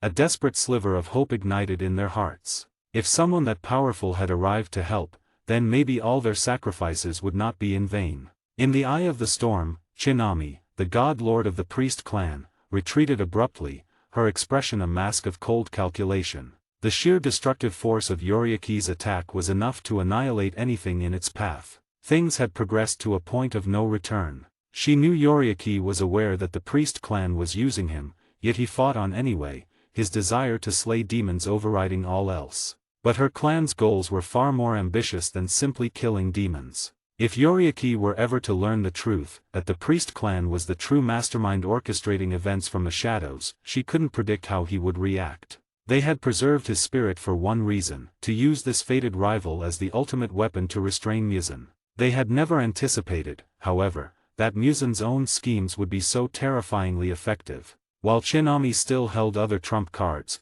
she couldn't help but feel a tremor of shock. It's a pity, if Kibutsuji Muzan were here, he would have been severely injured, she thought. Yoriaki's ultimate attack was so overwhelmingly powerful that even she felt she couldn't resist it completely. If Muzan had been caught in that blast, his power would have been greatly diminished. And in that moment of weakness, the priest clan would have struck. Her thoughts turned to the elders, who were already moving on the imperial palace. Their plan, a millennium in the making, was finally reaching its climax. The incandescent light finally faded. The air, thick with swirling dust, slowly began to settle. In the center of a vast crater of rubble, Yoriaki Tsujikuni stood gasping for breath, clutching his Nichiren blade. The attack had consumed all of his borrowed life. His handsome, youthful face seemed to age 1,000 years in a few seconds. Deep wrinkles etched themselves across his skin, and his dark hair bleached to a stark, brittle white. A fleeting beauty, vanished in an instant. Not far away, a figure struggled to crawl from beneath a pile of rubble. It was Kokushibo, his body tattered and his sword broken. His aura was weakened to a flicker. The powerful blood Muzan had given him was failing to stabilize his life force. Yoriaki's final attack carried a destructive energy that annihilated life itself, and it was still eating away at him from the inside. On the other side of the crater, Kaguya Yubayashiki staggered forward, his steps heavy and broken. Above him, the defensive shield of Amina's blood demon art flickered and died. Her ethereal form, which had protected him, became transparent and then shattered into nothingness like fragile glass. Amina was dead. Come to hell with me." Yoriaki's voice was a hoarse whisper, like the rasp of a vengeful spirit. He looked at his brother, at the descendant of the man he once called a friend. What do you even consider life to be?" Before he could say another word, a flash of movement appeared behind him. Countless sharp spikes of flesh erupted from the shadows, piercing through Yoriaki's body in an instant. The sound of crunching bone and tearing flesh echoed in the sudden silence. "What is life?" A cold, familiar voice mocked from the air. Muzan's perfected form materialized, hovering over the scene. "A dying man like you has no right to ask that question." With another sickening crack, Yoriaki Tsujikuni's body exploded into a cloud of blood and dust. He was dead, and this time, it was absolute. No matter how powerful their secret arts were, the priest clan could never reassemble a man who had been reduced to nothing more than scattered atoms. 87, Chapter 87, The Mastermind's Gambit. The air fell into a profound silence, heavy with the finality of what had just transpired. The last fragments of Yoriaki Tsujikuni, the chosen one of his era, dissipated into nothingness. He was a man born with the mark, a crimson-red blade, and the original breathing style, a legendary figure whose spirit had been preserved for centuries by the priest clan's forbidden arts, only to be utterly erased in a single moment. In truth, Yoriaki had only ever been a contingency, a final trump card for the priest clan. Their original scheme was far simpler: to let the Yubayashiki family, the Demon Slayer Corps, and Kibutsuji Muzan annihilate one another. Had the plot unfolded as they designed, the priest clan would have remained hidden in the shadows, watching as Kaguya Yubayashiki sacrificed himself, and as the remaining Hashira fought Muzan to their mutual destruction. Once the Yubayashiki clan was gone, the Demon Slayer Corps was shattered, and Muzan himself was dead, the priest clan would have emerged to claim dominion over a world cleansed of their rivals. In a sense, their goal would have been achieved. However, the appearance of the new Muzan had shattered their intricate plan. His actions, and the overwhelming power of his 12 Kazuki, had forced them to play their hand. Now, even their most powerful piece, the legendary Yoriaki Tsujikuni, was irrevocably gone. Yoriaki is dead. The sight caused a flicker of genuine shock in Kokushibo's 6 eyes. For centuries, his younger brother had been the son he could never reach, the ghost that haunted his every step. Yoriaki was the absolute measure of strength he had spent his entire life, both as a human and a demon, trying to surpass. He knew that simply walking the same path would never allow him to become Yoriaki, let alone exceed him. But now, in an instant, Muzan had proven that even the godlike power of Yoriaki Tsujikuni was finite. Even when brought back from the grave by secret arts, death was still his end. As Yoriaki vanished, Muzan felt a subtle shift within his own sea of consciousness. A faint, ancient tremor, the deep-seated, instinctual fear of the man who had nearly killed him centuries ago, finally went still. It was a muscle memory of terror that not even a millennium could erase. Now, it was gone. He had always known the only way to conquer fear was to face it head-on. By confronting the source of his only true terror and obliterating it, he had finally shed the last of his limitations. Yoriaki had his own persistence, his own path. But Muzan had his own as well. His path was absolute power. His method was to surpass all methods. With this final act, he had proven the supremacy of his own philosophy. Though he was still one step away from his ultimate goal, his expression became as placid and untroubled as an ancient well. "You can show yourself now, God Lord," he said, a faint smile playing on his lips. "Since your priest clan wished to intervene in this conflict, you must be prepared to lose everything." His voice was calm, as if he were merely a spectator to the terrifying game he had orchestrated. As his words fell, a figure emerged from the nearby ruins. It was Chinami, the god lord of the priest clan. Her composure was gone, replaced by a tense and guarded expression. The events had spiraled far beyond her control. Yoriaki, her ultimate weapon, had not only failed to harm Muzan, but he hadn't even managed to kill Kokushibo and Kaguya. "So, you're finally willing to appear." Muzan's smile widened as his gaze fell upon her. "If I'm not mistaken, your clan members are already on their way to the Imperial Palace, aren't they?" Chinami's eyes widened in stunned silence. "Don't look so surprised," Muzan continued, his tone unhurried and condescending. "You should know that with the recent ascension of the new Emperor Showa, the imperial family is in a state of turmoil. A massacre to secure the throne is unavoidable. And such a large-scale offering of blood, it's the perfect catalyst to awaken a divine artifact, is it not?" Divine artifact. The word struck Chinami like a bolt of lightning. "Was this your true objective all along?" She gasped. At that same moment, deep within the restored corridors of the Infinity Castle, the remaining Hashira were cornered. Surging demonic energy pulsed through the walls, empowering the demons that swarmed them. The faces of the three surviving pillars, Gyomei Haimjima, Shinobu Koko, and Mitsurai Kenroji, were grim. "Shinobu, Mitsurai," Gyomei's powerful voice boomed, "you must take the first chance you get to escape. If we stay together, all three of us will die here." Tears streamed freely from the stone Hashira's blind eyes. "The explosion we just felt must have been from reinforcements, but we can't possibly hold out until they arrive. More importantly, we have all awakened the mark. We're fighting on sheer willpower, but our lives are burning away with every second." He gripped his spiked flail and axe, their chains rattling with deadly intent. "I will unleash my full power to create an opening. You must take that chance and survive. Only then is there hope." As the strongest of the 9 Hashira, he carried the weight of their failures. He couldn't save Kyojuro Rengoku. He couldn't save the Demon Slayer Corps. He couldn't save the Yubayashiki family. All that was left for him now was to fight to the death. "Come on, you damned demons!" he roared. The mark on his face deepened, and his aura exploded outwards. The ground around him cracked and shattered. With a surge of power that sent dust and debris flying, his figure shot forward like a meteor. His speed was that of a hurricane, his presence as overwhelming as a tiger descending upon its prey. "Hurry and go!"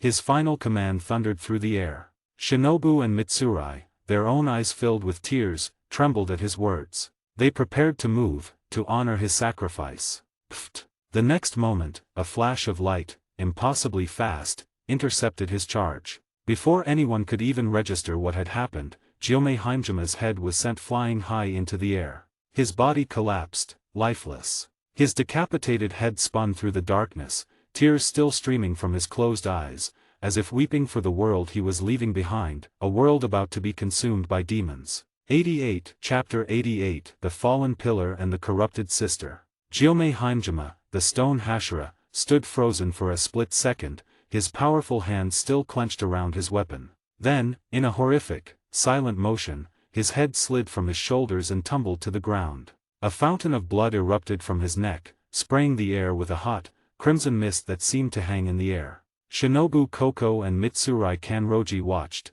paralyzed by the sight. The expression on Gyomei's face was locked in shock, his eyes wide. The strongest of the Hashira, their unshakable pillar of strength, was dead in an instant. The blood-soaked ground and the absolute finality of the scene felt like a nightmare made real. How could this happen?" Mitsurai whispered, her voice trembling as tears streamed down her face. All their ambitions, all their hopes for the future, vanished in that single, bloody moment. Gyomei was their foundation, their strongest warrior. With him gone, the Demon Slayer Corps was finished. It didn't make any sense. Just moments ago, they thought they were winning, that they were finally pushing the demons back and securing a future free from fear. Now, everything was gone. The Corps, Oyakata-sama, all of it wiped out in the blink of an eye. The thought was so terrifying it stole the air from their lungs, leaving them gasping in a world that had suddenly turned to ash. "Mitsurai, run!" Shinobu screamed, her usual calm shattered by raw panic. Their eyes met for a fraction of a second, a silent, desperate agreement passing between them. Staying together meant they would die together. Splitting up was their only chance, no matter how slim. Without another word, they turned and fled in opposite directions, pushing their exhausted bodies to their absolute limits, leaving the corpse of their strongest comrade behind. As their figures disappeared into the darkness, Doma and the other upper ranks of the 12 Kazuki materialized from the shadows. "Lord Doma, shouldn't we chase them?" one of the demons asked, watching the two Hashira escape. "They're the last of the pillars. If we let them go, they could still cause problems for us later." Doma, the upper rank too, waved a dismissive hand, his usual cheerful smile plastered on his face. "Oh, don't worry about it. Our great master, Tsukiyako-sama, only ordered us to kill the stone Hashira. He didn't say a single word about the pretty little insect and love Hashira. I wouldn't want to do anything to upset him, now would I? He might get very angry, and then where would I be?" He tapped his golden fan against his chin, his rainbow eyes gleaming with amusement. "If Tsukiyako-sama wants them dead, they'll die. It's as simple as that. And if he doesn't want them dead, well, anyone who tries to hurt them would be making a very big mistake. A fatal one, I'd imagine." He let out a soft giggle. "Besides, our master's plans are much bigger than just this little island. He has his reasons for everything, and I'm sure he has a special plan for those too." Doma's smile widened, a chilling sight in the moonlight. "Our job was to kill Gyomei Haimjima, and he's dead. Mission accomplished." Meanwhile, inside the twisted, shifting dimensions of the Infinity Castle, Tanjiro and his friends were facing their own private hell. Akaza, upper rank 3, stood watching with a detached, almost bored expression while 6 new demons relentlessly attacked them. These demon servants, as they were called, fought with a terrifying skill that seemed both demonic and chillingly familiar. From the very first clash of swords, the fight was a desperate struggle for survival. Akaza wasn't even fighting seriously, yet Tanjiro, Zenitsu, and Inashuk were being pushed back step by step. Blood dripped from a dozen different wounds on each of them, and their faces were pale with exhaustion and searing pain. "This is insane. We can't keep up." Zenitsu shrieked, barely dodging a whip-like strike that mimicked the serpent-breathing style. He was drenched in sweat and bleeding from several deep cuts. "Tanjiro, it's no use. Even with your Demon Slayer mark and your crimson-red blade, you can't get close. They're too strong." He was right. The demon servants were monsters unlike any they had ever faced. They fought using the breathing styles of the fallen Hashira, combining the refined techniques of a master slayer with the raw, regenerative power of a demon. It was a terrifying and unbeatable combination. Kaneo and Jinya fought back to back, struggling to fend off their own opponents, but it was hopeless. They were all considered prodigies, the future of the core, but against these abominations, they were nothing more than children. Tanjiro grit his teeth, his lungs burning as he chained together forms from his son breathing. "What do I do? What can I do?" He thought desperately, his mind racing. They couldn't escape, and they certainly couldn't win. Fighting like this would only lead to them dying from exhaustion, one by one. He didn't want to die. Not before he fulfilled his promise. Not before he killed Muzan Kibatsuji. But the man himself was nowhere in sight, and they couldn't even defeat his subordinate, who was still just watching the fight like it was some kind of entertaining show. A wave of crushing powerlessness washed over him. Suddenly, a new figure landed silently in the middle of the chaos. The fighting stopped instantly. "Stop," Akaza said calmly, his voice cutting through the tense air. The 6 demon servants immediately backed away, their eyes fixed on the newcomer. Standing before them was a young woman in a simple kimono. Her presence was overwhelming, both graceful and terrifyingly powerful. Tanjiro stared, his eyes wide with disbelief as she slowly turned to face him. "Nezuko." Tanjiro breathed, his voice barely a whisper. It was her, but not. She looked older, more mature, as if years had passed in the short time they'd been apart. The innocent girl he knew was gone, replaced by this cold, imposing figure. It felt like he was looking at a complete stranger. "Is that, really you?" "Tanjiro, wait!" Zenitsu yelled, grabbing his friend's arm. Inashuk stood beside him, his body tense under his boar mask. Something's wrong. I can't hear a human heartbeat from her. And her scent. Zenitsu trailed off, his face pale with horror. The realization hit them all at once like a physical blow. The Nezuko standing before them was not human. She was a demon. A complete demon. Before anyone could react, Nezuko moved. She was a blur, faster than anything they had ever seen. In the next instant, deep gashes appeared on the shoulders of both Zenitsu and Inashuk. They cried out in pain as blood sprayed into the air, stumbling back in shock. She stood over them, her eyes empty of all warmth, and her voice was a chilling monotone, devoid of the love he knew so well. "You're trying to take my brother away from me. You all get in the way." She looked from her wounded friends, their blood dripping onto the floor, then back at Tanjiro. "You all deserve to die for that."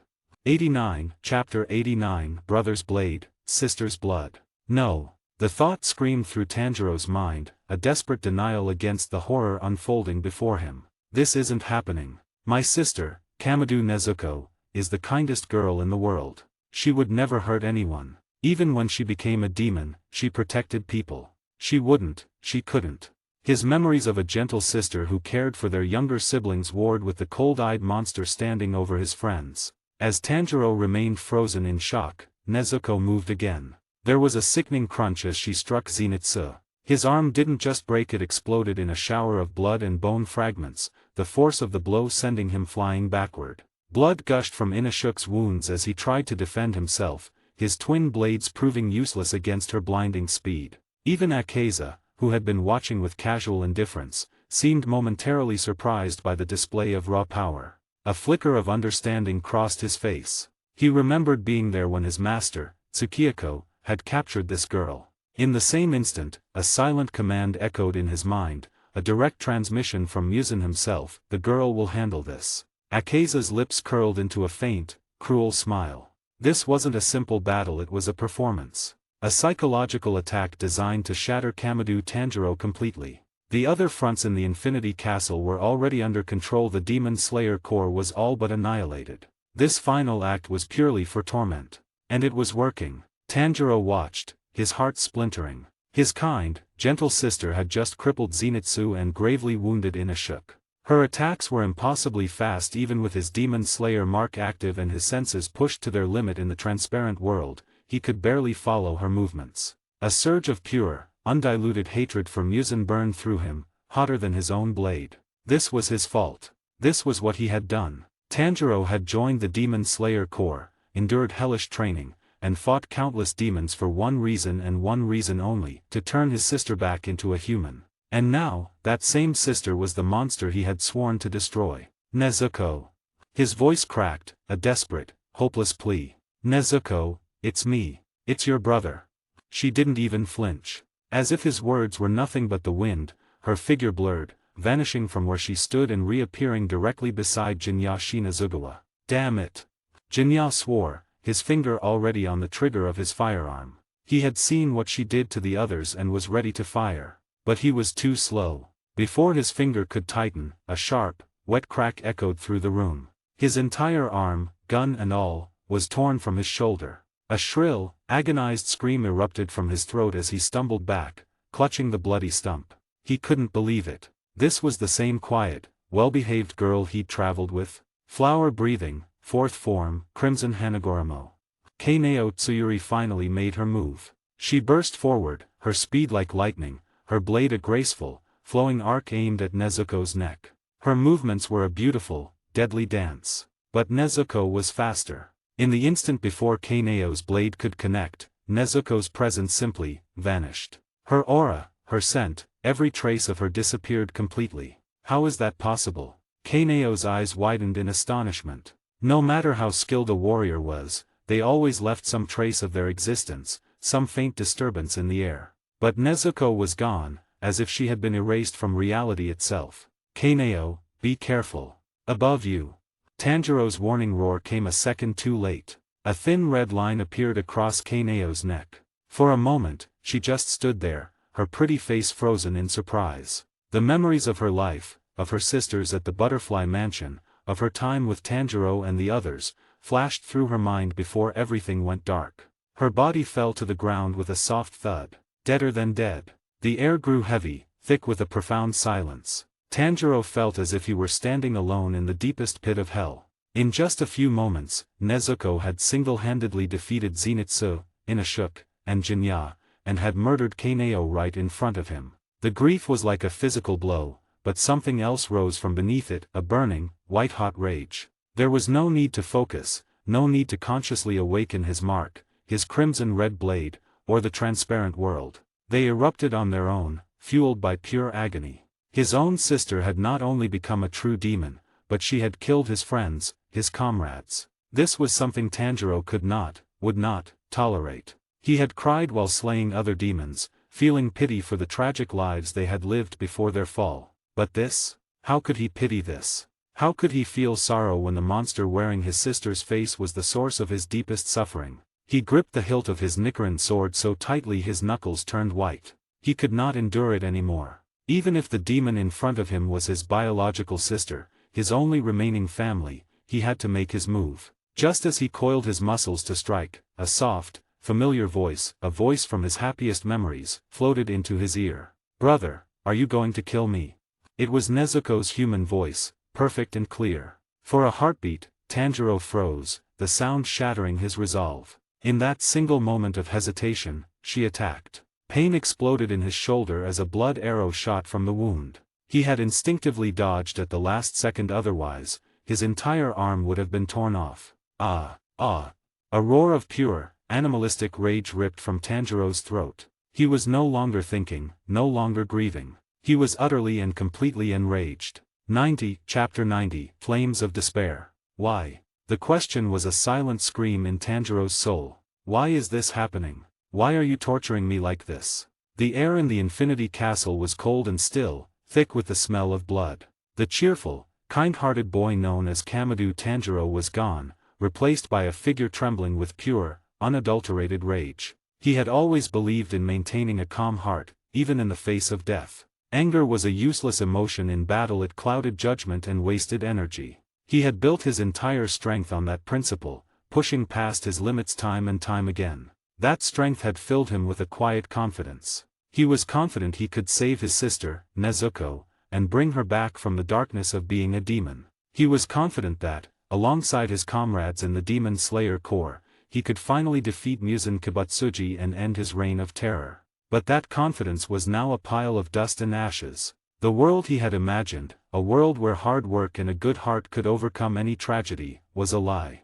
His optimism had begun to die on the day he learned of the Mugen train. His senior, Gyuto Myoka, and his master, Seikanji Urokadake, were both dead. Then came the battle in the Yoshiwara district, a bloodbath that claimed the lives of 3 more Hashira, Kyojuro Rengoku, Muchiro Tokaito, and Tengen Uzui.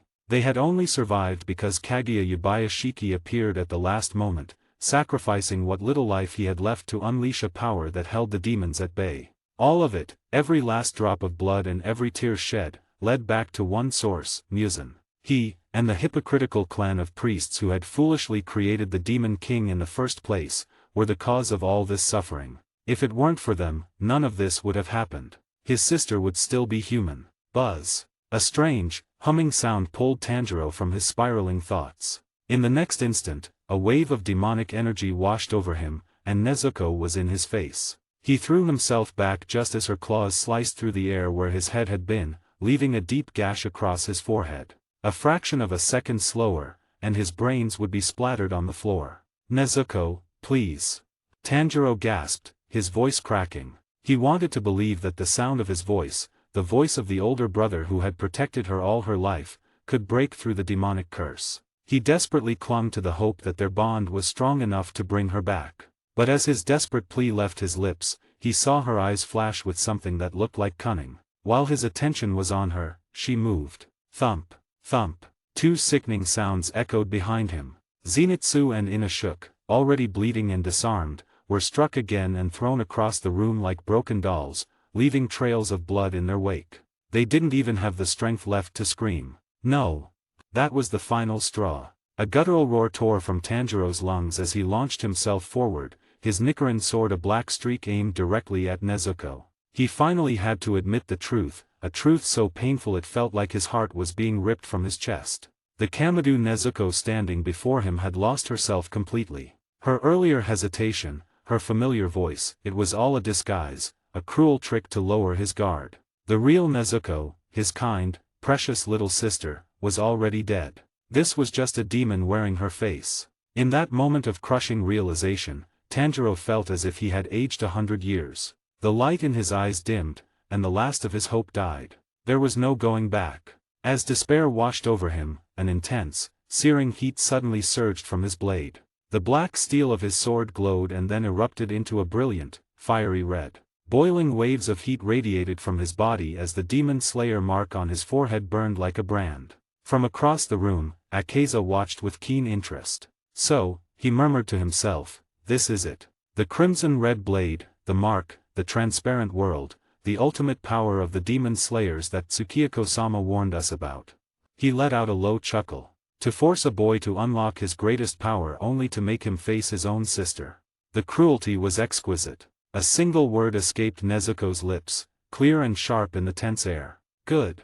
It was a declaration. The game was over. She moved, a blur of motion too fast to follow. Jinya, who was clutching his severed arm, let out a final, choked cry as her hand pierced through his chest. She had kept him alive as a distraction, a toy to torment Tanjiro with. Now that Tanjiro was finally ready to fight seriously, he was no longer needed. For the demon wearing Nezuko's face, completing her master's task was all that mattered.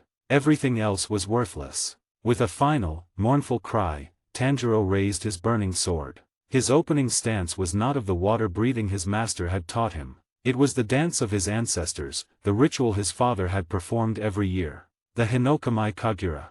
He didn't know if it was the legendary sun breathing, lost to time. He didn't care. As he faced the demon that was treating his friends like insects to be crushed, there was only one thing left to do. He had to kill the sister he had sworn to protect. He had to sacrifice his own heart for the sake of the world. 91, Chapter 91, The Illusion of Kinship. The Hinokamai Kagura was a ritual dance passed down through the Kamadu family for generations. To them, it was a simple tradition meant to ward off wild beasts and honor the gods during festivals. However, information gathered from Kaguya Yabayashiki revealed a much deeper truth. This dance was almost certainly connected to Yoriaki Tsujikuni, the legendary genius swordsman. In other words, the family's Hinokamai Kagura was actually the long-lost sun breathing, the original and most powerful breathing style of the Demon Slayer Corps. The irony was staggering. The blue spider lily, the key to conquering the sun that Muzan Kibutsuji had desperately sought for 1,000 years, was nothing more than an ingredient the Kamadu family used for making pickles. And the very things Muzan feared most, sun breathing and the demon slayer mark, were part of the Kamadu family's hidden legacy. It was as if the world itself had been conspiring against the demon king long before his fated enemy, Yoriaki Tsujikuni, ever appeared. Without this hidden protection, the Kamadu family would have surely died if they encountered the blood of a powerful demon, even with the blue spider lily in their diet. Their legacy of the Hinokamai Kagura could have easily been lost at any point if a single thing went wrong. But now, even with these legacies intact, the situation was dire. Nezuko Kamadu, the only one known to have resisted Muzan's blood and remained partially human, had been captured and turned by Tsukiyako. At this moment, even if Tanjiro could perfectly master the powerful Hinokamai Kagura, it was doubtful he could defeat his opponent. Worse, his opponent was his own sister. The air in the clearing grew deathly still.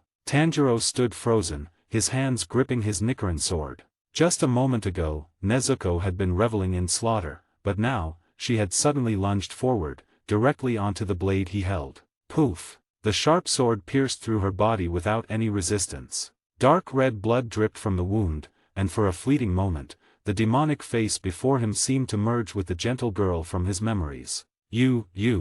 Tears welled up in Tanjiro's eyes. Had Nezuko's will managed to break through Muzan's control, even for just an instant? Bang! He could no longer hold his sword. It slipped from his grasp and clattered to the ground as he rushed forward to embrace his sister. Nezuko.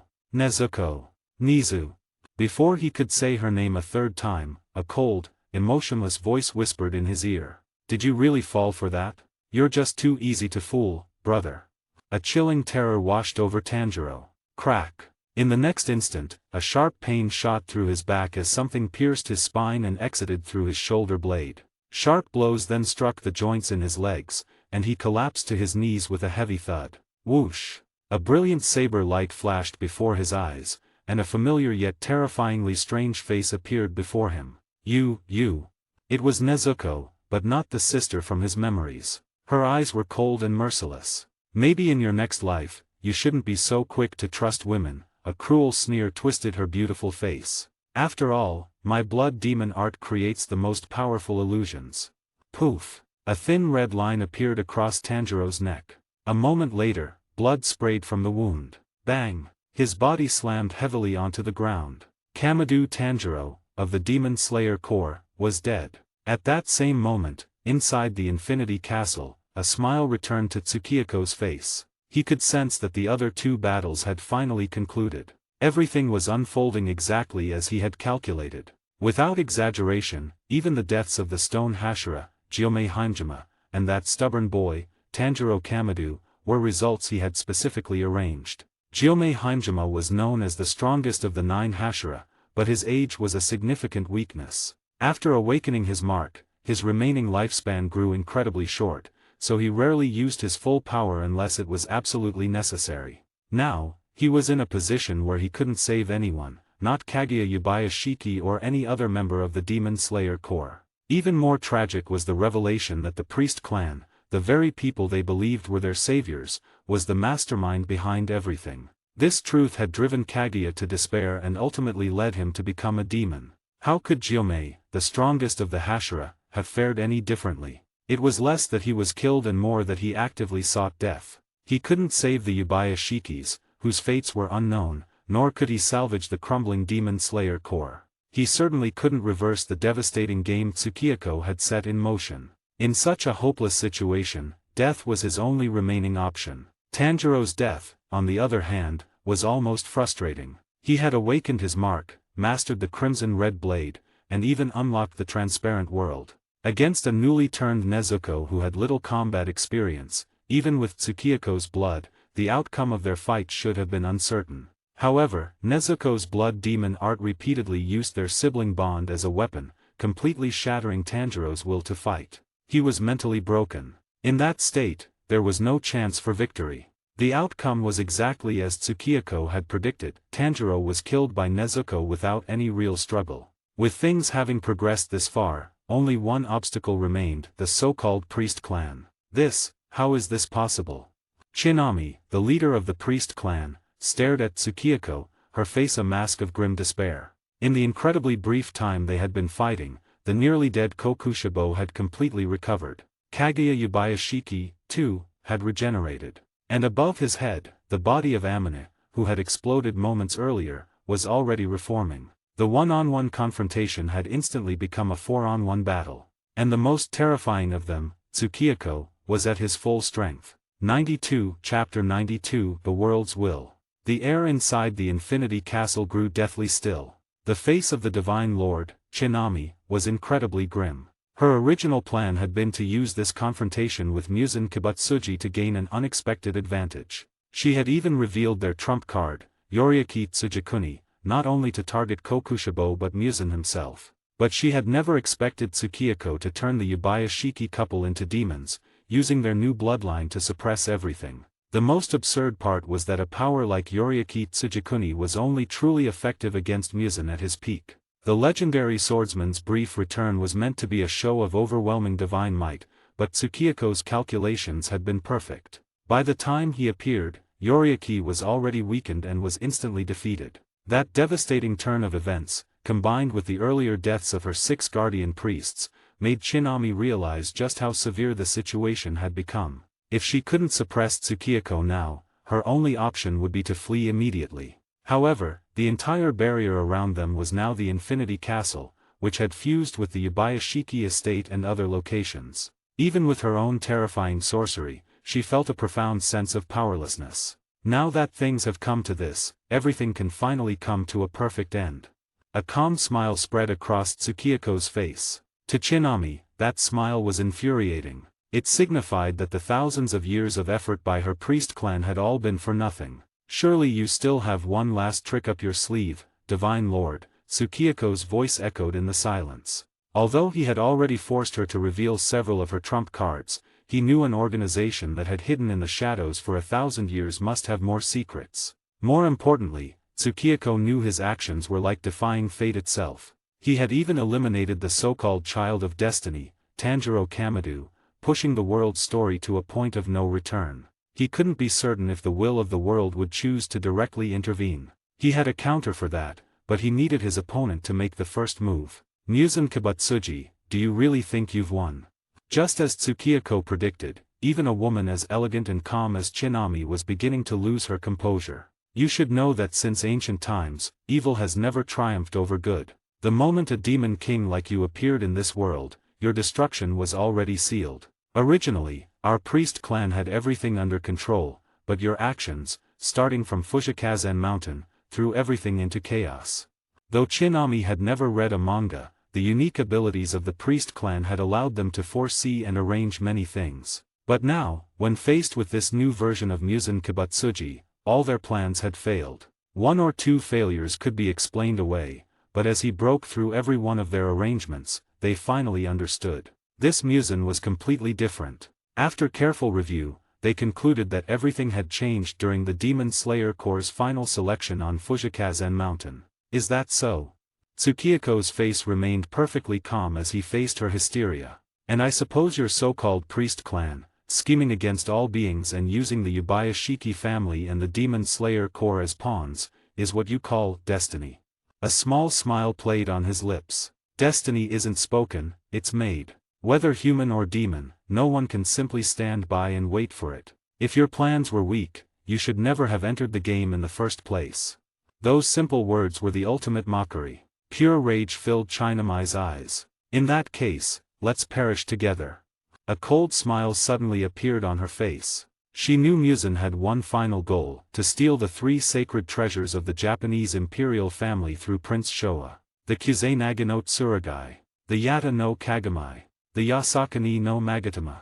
For 1,000 years, these 3 treasures had been enshrined by the imperial family, representing the national destiny and luck of Japan. While concepts like destiny and luck were vague, a high priestess like Chinami knew their true power. If Muzan obtained the 3 sacred treasures, he might actually be able to defy fate and change his own destiny. He would, in effect, become the legitimate ruler of Japan. And now, she would ruin his grand scheme. At this very moment, her priests, the imperial family, and the Onmyoji should be fighting Prince Showa for control of the treasures. If she could just delay Muzan for a few moments, she could change the entire future of Japan. Infinity Castle, transform.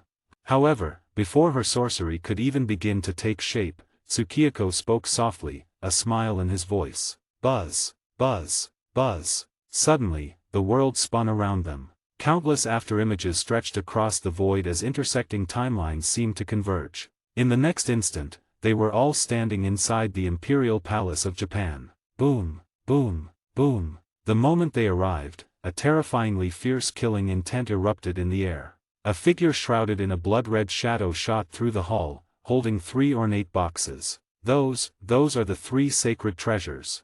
No, we can't let Muzan get them. No.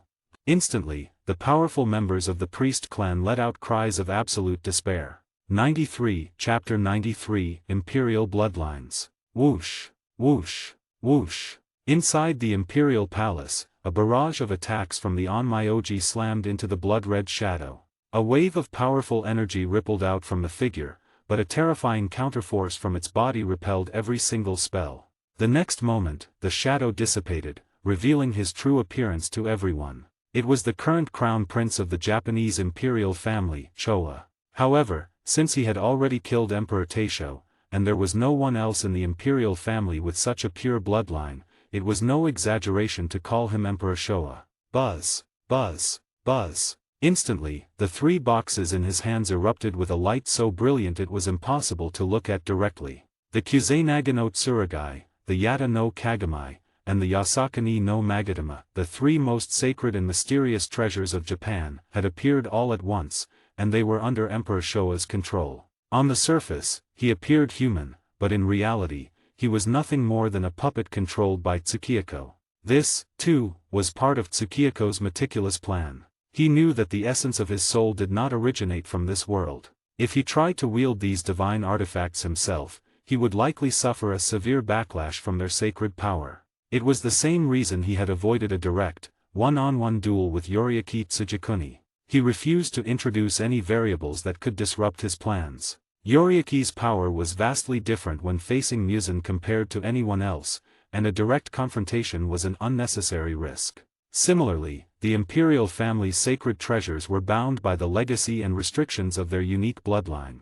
If a problem occurred while he was wielding them, he couldn't rely on the 12 Kazuki or the newly turned Kaguya Yubayashiki to fix the situation. There were too many things that could go wrong. More importantly, Tsukiyako never intended to get his own hands dirty in such struggles. His ultimate goal, from the very beginning, was self-preservation. Reflecting on it, from the Demon Slayer Corps selection at Fujikazan Mountain to this final battle, the number of people Tsukiyako had personally killed could be counted on one hand. The first was the Wind Hashira, Sanemi Shinazugawa. The boy was far too arrogant, and Tsukiyako needed to make an example of him. As for Seikanji Urokadaki and the others who took their own lives during the Mugen train incident, he felt their deaths had nothing to do with him. Priest Jubei had actively sought death, and Tsukiyako had only devoured him after he was riddled with bullets. He hadn't even made a move during the battle in the red light district, aside from testing which of the princes could withstand his blood. At the Yubayashiki estate, Tamayo's death was not his fault, but a result of her own miscalculations. Still, he had to admit she was a formidable woman to have matched wits with him. He had also, as an afterthought, dealt with her annoying subordinate, Yashiro. Even the final extermination of Yoriaki Tsujikuni had only happened after Yoriaki had exhausted himself fighting Kokushibo and the other demons. Even if Tsukiyako hadn't intervened, the swordsman would have died anyway. Excluding those few, he had killed very few people himself. He preferred to enhance his own strength for emergencies while diligently developing the power of his subordinates. But now, it was finally time for him to act personally. Divine Master. That's Muzan Kibutsuji. Damn it, they appeared together. Did the Divine Master fail to stop him, or did she only manage to delay him? The sudden appearance of Tsukiyako and Shinami sent a shockwave through the priests and Onmyoji in the hall. Although the priest clan had warned them that Emperor Showa was being controlled by Muzan, the Onmyoji of the imperial family had refused to believe it. To them, as long as they could control the emperor, the future of Japan's divine authority would remain in their hands. They feared that the priest clan was using the crisis to seize power for themselves. If that happened, the history of the imperial family and the Onmyoji would be rewritten, a future they could not accept. It was this internal conflict that gave Emperor Showa the opening he needed to secure the 3 sacred treasures and completely unseal their power. Divine Master, what do we do now? One of the priest clan elders asked, turning to Shinami. In their eyes, even just holding Muzan back was a victory, but it was no longer enough. The consequences of Muzan gaining control of the sacred treasures were unimaginable. I understand, Shinami replied. Her eyes flashed with a terrifying light. Muzan Kibutsuji, it seems we've reached a point where some secrets can no longer be hidden. A chilling smile spread across her face. The truth is, our priest clan was once a branch of the Japanese imperial family. We may be a collateral line, but the sacred treasures have always been tied to the imperial bloodline. Her smile grew colder. If I'm not mistaken, Emperor Showa's body has already been tainted by your demon blood. That means even if he can control the treasures with what's left of his imperial blood, his connection can't possibly compare to the pure bloodline of our priest clan. With that declaration, she charged toward Emperor Showa.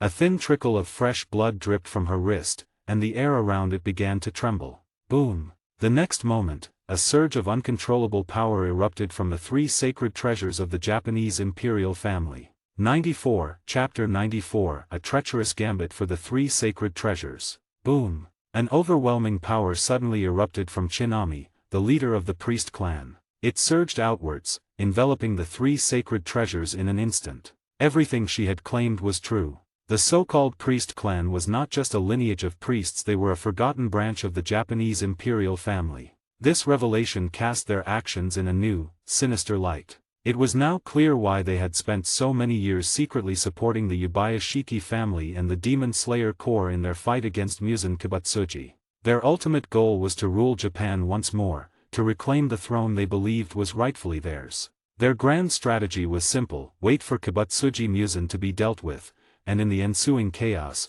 the Demon Slayer Corps and the current Imperial line would be weak enough to be swept away. The stage would be set for their return to power. It was a plan that had been meticulously crafted for generations, waiting only for the final piece, Muzan's death, to fall into place. Unfortunately for them, all of their careful planning had been completely dismantled by Tsukioko's cunning schemes. He had outmaneuvered them at every turn, leaving their ambitions in ruin. Now, with their plans exposed, they had nothing left to lose by revealing their true identity. But in doing so, they declared themselves enemies of both the ruling imperial family and the orthodox Onmyoji who served them. The Japanese imperial family would stop at nothing to protect their throne, and the Onmyoji would do anything to preserve their divine authority. Even with a common enemy like Muzan still on the battlefield, the deep-seated rivalries made a true alliance impossible. A wave of panic and desperation washed over the battlefield as the three factions turned on each other.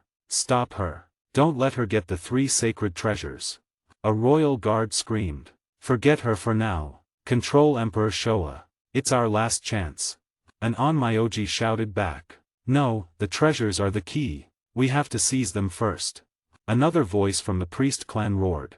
Amid the chaos, Emperor Showa, who was struggling to command the power of the three sacred treasures, suddenly coughed up a mouthful of blood. His body slumped, the connection to the artifact severed. As Chinami had revealed, his bloodline was no longer pure. A part of him had been corrupted by Muzan's blood, and while Tsukioko had since evolved into a more perfect being, the damage to the emperor's lineage was done. To wield the full power of the three sacred treasures, to draw upon the luck and strength of the nation, one needed an absolutely pure imperial bloodline. The activation required it. In this, Chinami had played her hand masterfully, or so she thought. She had exposed a weakness she believed would cripple her enemy. Tsukioko's decision to control the emperor seemed to have backfired. If he hadn't controlled him, the emperor would never have cooperated, but doing so had tainted the very tool he needed. As expected of the priest clan's current leader, Tsukioko said, his voice calm and steady amidst the pandemonium. A faint, cruel smile played on his lips as he watched the figures scramble for the treasures. "You are certainly clever, Chinami. But there are many things you failed to anticipate." He watched the chaos for another moment before continuing. "Just like this." As the words left his mouth, he gave a subtle gesture. In a flash, two figures shot through the air like phantoms, moving directly toward Chinami. It was Kaguya Yubayashiki and Amane. They might not have the power to kill the priest clan's leader, but they could easily delay her for a few precious seconds. At the same time, Tsukioko made another gesture. Suddenly, the battlefield was flooded with new combatants. The 12 Kazuki, who had been absent until now, finally made their grand entrance. Following closely behind them were legions of powerful demons, their eyes glowing with malice. While they were gone, every single one of them had been baptized a second time with Tsukioko's newly evolved blood. Their power was now several times greater than before, and their minds were sharper than ever. They swarmed the forces of the imperial family and the priest clan, instantly resolving the stalemate that had protected Emperor Showa. The tide of the battle had turned in a heartbeat. "No, why is this happening? Damn it all. If this keeps up, the three sacred treasures will fall right into Muzan's hands." The faces of everyone fighting against him turned cold and ugly with fear and rage. As long as the fight was between the imperial family and the priest clan, it was still an internal power struggle. But if the three sacred treasures, the very symbols of Japan, fell into Muzan's possession, the entire nation would become a den of demons. It was a future too horrifying to imagine. Yet, even now, they could not bring themselves to unite against their common enemy. The greed and paranoia ran too deep. How could they trust an ally who might stab them in the back the moment the battle was over? And so, they remained locked in their chaotic, self-destructive battle, watching helplessly as Tsukioko slowly walked toward Emperor Showa. "No, no, it can't be," Chinami whispered, her dignified expression twisting into a mask of pure desperation. "Why is it ending like this?" She couldn't accept it. After all her clan's scheming, after centuries of waiting, was it all going to end with Muzan's victory? Why? The priest clan planned for 1,000 years. Tsukiyako walked with his hands clasped behind his back, a serene king observing his crumbling kingdom. Though he had yet to make a move himself, he was the undeniable center of the storm. As the old saying goes, when luck arrives, heaven and earth aid you. When luck departs, even heroes are helpless. His voice cut through the sounds of battle, cold and clear. It seems that these so-called 3 sacred treasures of the Japanese imperial family will finally belong to me.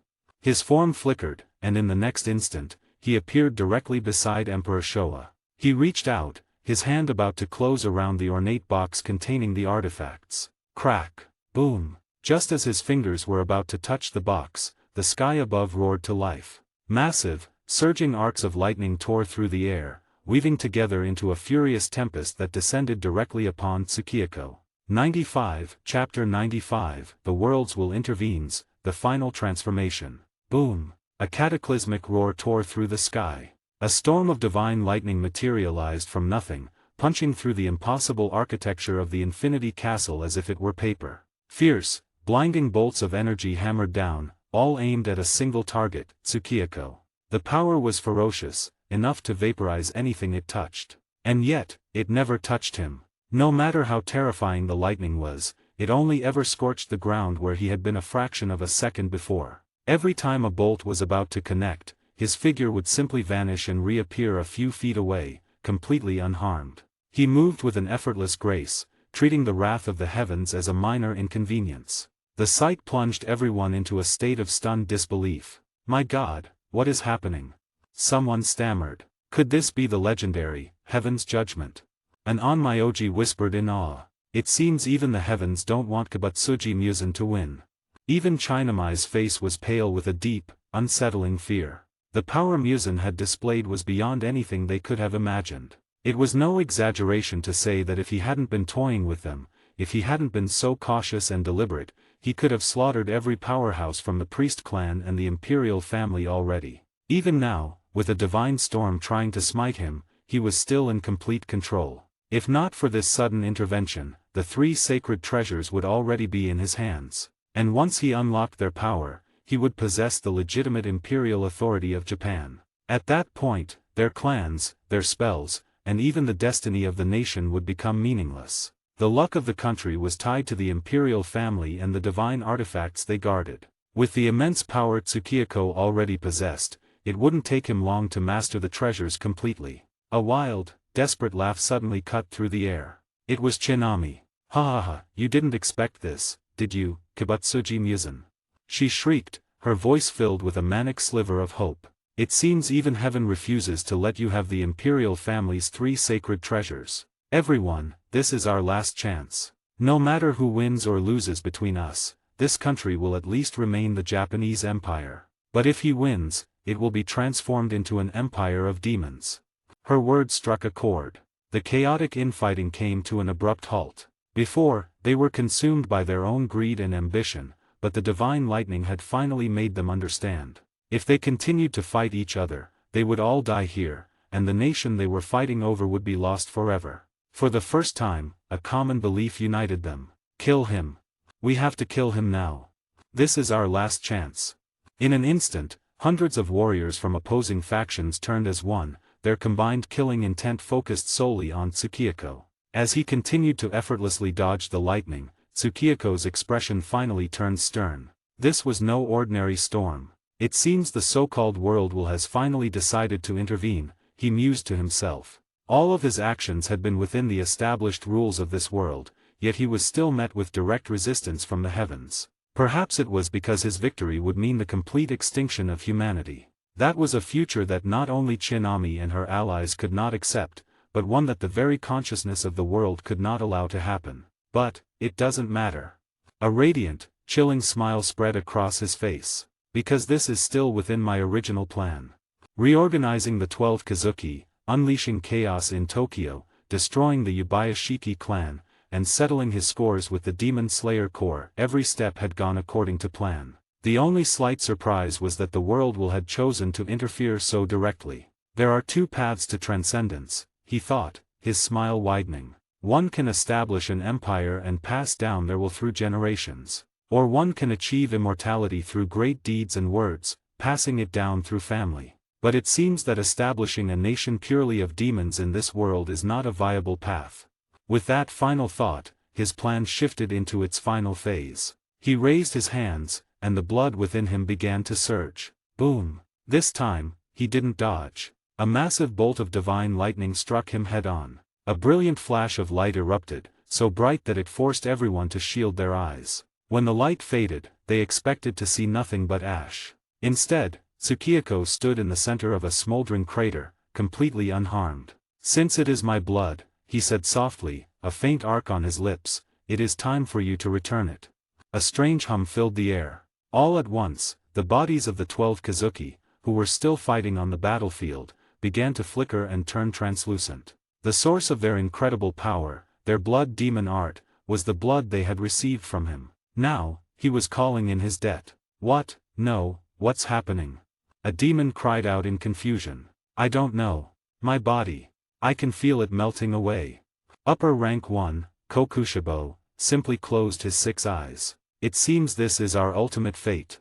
He felt the power inside him vanish, and in the next instant, his body dissolved into nothing. Across Japan, the same phenomenon was occurring. The newly transformed demons, Kaguya Yubayashiki and Amane, faded into the air. Kamado Nezuko, along with every other demon, met the same fate. The vast legions of demons and the cultists created by the lower moons, no matter where they were or what they were doing, simply evaporated. All of that power, all of that blood, flowed back to its source. With each returning stream, Tsukiyako's own power expanded, growing more terrifying with every passing moment. No, this can't be.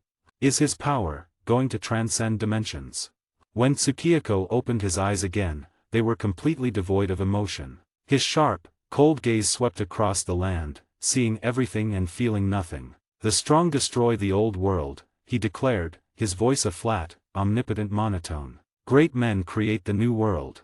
He swept his palm out in a simple, dismissive gesture. Before him, every last one of his enemies, the priest clan, the Onmyoji, the imperial guards, crumbled into dust and scattered on the wind. Christmas and New Year special Christmas tree. To celebrate the holidays, I've added a limited-time discount on all membership tiers. Join now to unlock advanced chapters and support faster, regular updates. Thank you for reading and supporting the story. 96, Chapter 96, A Final Gift, A Silent Legacy, Finale. The world fell into a profound silence. The roar of battle, the crackle of lightning, and the screams of the dying all vanished, leaving a quiet so absolute that one could hear the frantic pounding of their own heart. For Chinami, who had believed her imperial bloodline gave her a right to contend for the throne, the world didn't just go silent, it stopped. She felt her consciousness freeze, her body stiffening in a way she had never experienced in her centuries of life. A terrifying realization dawned on her: she had completely lost control of her own body. Crack! A sound like shattering porcelain echoed in the stillness. It began with her limbs, then spread to her torso, and finally, her head. In less than a second, her entire being disintegrated, turning into nothing more than motes of dust in the wind. Following her, the remaining powerhouses of the priest clan, regardless of their strength, simply exploded, their existence wiped from reality. "He, Kibutsuji Muzan, is invincible," an Onmyoji whispered, his voice trembling with grief and despair. All of them, the proud priests, the noble imperial guards, the master Onmyoji, were utterly broken. Just moments ago, they were scheming against one another for power and control. Now, facing an enemy that had transcended mortality itself, they understood that only a dead end awaited them. Damn it all! The Japanese imperial family is now extinct. The orthodox legacy of the Onmyoji is gone. Cries of lamentation filled the air as the full weight of their failure crushed them. Their plan had been so simple: seize the 3 sacred treasures and use their divine power to suppress Muzan. They never imagined that a storm from the heavens themselves would intervene, nor that it would backfire so spectacularly. The divine lightning that was meant to be their salvation had failed to harm him and instead became the catalyst for his final, terrifying evolution. By recalling the blood he had given to his creations, he had amplified his strength 1,000 times over in a mere instant. Even now, the divine lightning continued to pour from the sky, striking Tsukiyako's body again and again. Yet, the endless barrage caused him no harm. However, the storm and the invisible, crushing pressure from the space around him sent a clear message. He was no longer welcome in this world. His power had grown so immense that the very will of the world was rejecting him, pushing him out. He knew he couldn't stay, not even to savor his victory. With my current strength, I can probably remain in this world for about 5 more minutes, Tsukiyako noted, a calm smile gracing his lips. However, 5 minutes is more than enough. With a casual flick of his finger, the remaining experts of the imperial family and the Onmyoji erupted in showers of blood. They had seen his power and knew death was coming, but as their lives ended, they couldn't suppress the bitter indignation they felt. They were the most powerful and noble figures in Japan, yet they were being crushed like ants, their legacies erased in a single, effortless gesture. Next, it's time to deal with you, Emperor Showa, Tsukiyako said, turning his attention to the last man standing. He raised his palm, and a boiling power enveloped the emperor. He had recalled his blood from every other demon, but he had saved the sole survivor of the imperial family for a different purpose. The emperor not only held the 3 sacred treasures but also possessed the pure bloodline Tsukiyako needed for his final act. I will leave a new legacy within your body. As Tsukiyako's smile grew, he extracted every last drop of his old demon blood from the emperor's body. In its place, he injected a new power, born from his evolution and tempered by the divine lightning. It was not the corrupting blood of a demon, nor was it the same power he had given the 12 Kazuki. It was something entirely new, a mysterious and transcendent force that even the world's will could not destroy. It was the final contingency he would leave behind. Now, there is only one last thing left. As the words faded, his figure vanished from the sky, leaving behind a silent, broken capital. Meanwhile, in a quiet fishing village in Hokkaido, 2 women stirred. Koko Shinobu and Kanroji Mitsurai, the last of the Demon Slayer Corps' 9 Hashira, slowly awoke from a deep unconsciousness. You're awake, a calm, gentle voice said nearby, startling them both. Where are we? Mitsurai asked, her head pounding. This is a remote fishing village, an old woman replied. My daughter found you 2 collapsed by the shore. She also brought back strange news from the south. She said a great storm of divine lightning came down from the heavens and struck all the evil demons dead. The 2 Hashira stared at her, their faces pale with shock. They listened as the old woman recounted the rumors, a bloody battle at the imperial palace, a demon king who absorbed the life force of all other demons, and a final, divine retribution that annihilated him completely. As they processed the news of Muzan's end, a wave of nausea suddenly washed over both of them. Shinobu and Mitsurai lurched forward, vomiting onto the floor. Oh my! Are you 2 all right? The old woman cried, rushing to call the village doctor. After a brief examination, the doctor returned with a diagnosis that left both women speechless. They were pregnant. Tears welled in Mitsurai's eyes. Could this be a gift from heaven?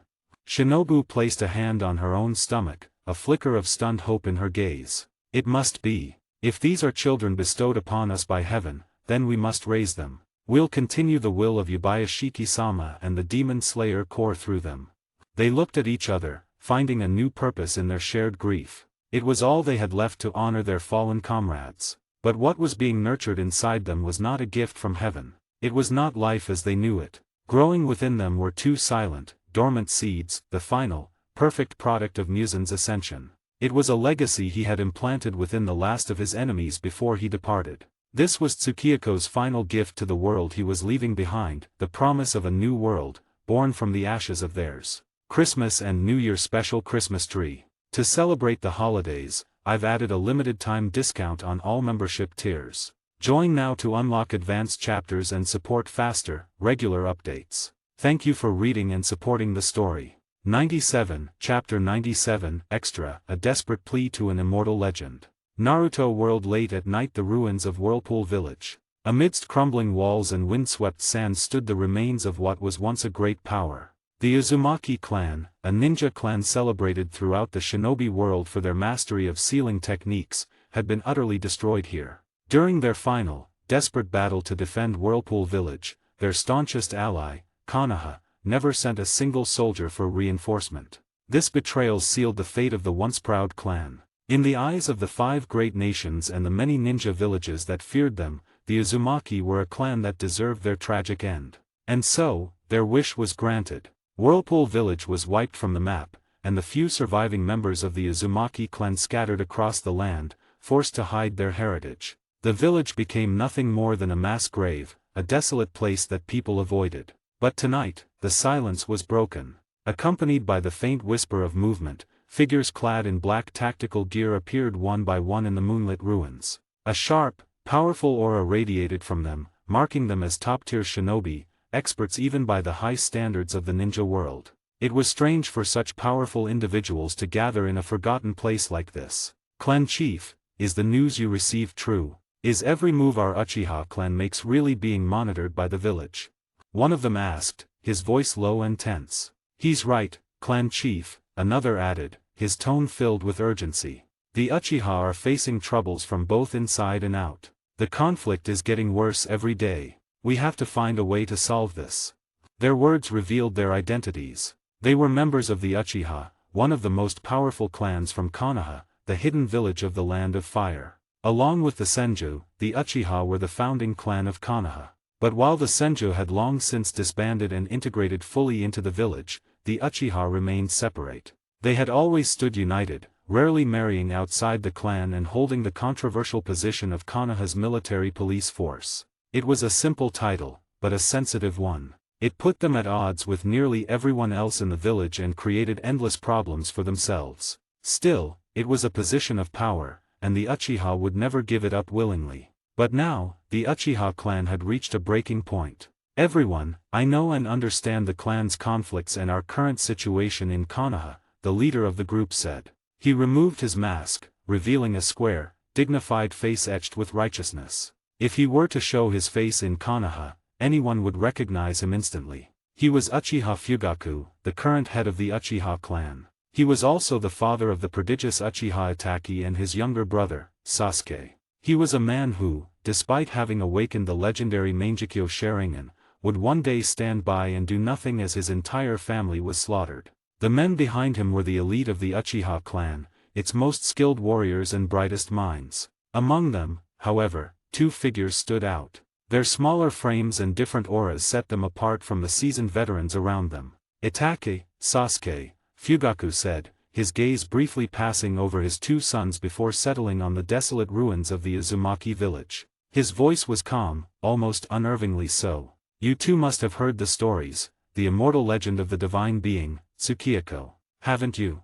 The air instantly grew cold. A tense silence fell over the group, and even the young Itachi and Sasuke felt a chill run down their spines. Divine being Tsukiyako. The immortal legend. The titles alone suggested that this was no ordinary person, but a fearsome, godlike figure. Yet, Itachi and Sasuke searched their memories and found nothing. They had never heard such a name or title before. But they knew their father well. If Uchiha Fugaku was mentioning this person now, there had to be a very important reason. And while the name meant nothing to them, it had a profound effect on the other Uchiha. The simple mention of the name sent a wave of shock through the elite shinobi who had accompanied them. Divine being Tsukiyako. The immortal legend. It was a painful and awe-inspiring legend. It spoke of a supreme being who, with his power alone, stood unmatched in the entire shinobi world. Rumors claimed that this Tsukiyako had appeared in different eras of history, yet his appearance and demeanor never changed. He moved through the history of the shinobi world like a phantom fish in a vast ocean, witnessing the entire rise of the 5 great nations. But as the 5 great nations and their hidden villages grew more organized and powerful, they collectively agreed to seal away all information related to him. After all, the legends also said that this divine being Tsukiyako could raise the dead and grant eternal life to the living. He possessed divine abilities that were comparable to the gods and demons of myth. Then, after the Warring States period, Tsukiyako seemed to vanish completely from the pages of history. Though whispers of his existence and occasional traces of his presence would surface from time to time, very few were ever fortunate enough to see his true form. Tsukiyako was no longer an active player on the world stage, but the world was still filled with countless legends about him. Clan Chief, what are you suggesting? One of the elite Uchiha finally managed to ask, his voice trembling slightly. Could it be that we can? Itachi and Sasuke are still young, so they don't know the immortal legend of divine being Tsukiyako. But all of you know it well, Fugaku said, his expression once again becoming completely calm. It's true that our clan is in a desperate situation. But if we can convince this divine being Tsukiyako to help us, the Uchiha will not only survive this crisis, but we could even take control of all of Konoha. As soon as he finished speaking, an absolute silence fell over the ruins. Itake's heart pounded in his chest. He was a dutiful son, but he was also a traitor. He, the pride of the Uchiha clan, had already pledged his complete loyalty to the Hokage's office, led by Sarutobi Hiruzen. His father's words were a direct confirmation of what the Hokage and the village elders had suspected all along. The Uchiha clan was planning a coup. Uchiha Itake, Fugaku said suddenly, his voice sharp. He seemed to have anticipated his son's reaction. Between the clan and the village, which do you choose? The moment the words left his lips, every single person on the scene turned to stare at Itake. As the young heir of the Uchiha clan and a once-in-a-generation genius, Itake's identity, status, and strength were all critically important. If he truly intended to betray his family, then it would be better to eliminate him right here, right now, before he could cause any more trouble. Christmas and New Year special Christmas tree. To celebrate the holidays, I've added a limited-time discount on all membership tiers. Join now to unlock advanced chapters and support faster, regular updates. Thank you for reading and supporting the story. 98, Chapter 98, Extra, An Audience with a God. The air in the ruins grew thick and cold. Itake could feel the killing intent radiating from his fellow clan members, a suffocating pressure that promised violence. The Uchiha had always been an insular clan, and his decision to join the Umbu, the Hokage's personal Black Ops unit, had already earned him criticism and suspicion from many of his kin. The recent, tragic death of his best friend, Shursui Uchiha, had not only awakened his Mangekyo Sharingan but had also solidified his resolve. He knew what he had to do, stop the Uchiha clan's coup at all costs. Everything he did was for the good of the village. Brother, what are you doing?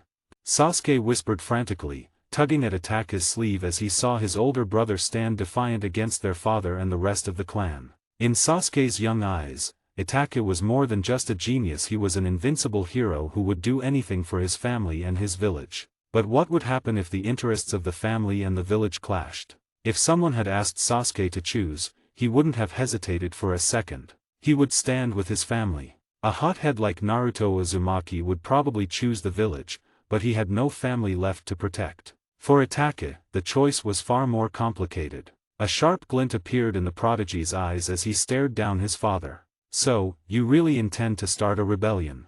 Itake didn't bother to deny his father's accusation. Instead, his voice became as cold as the night air. Fugaku's expression hardened.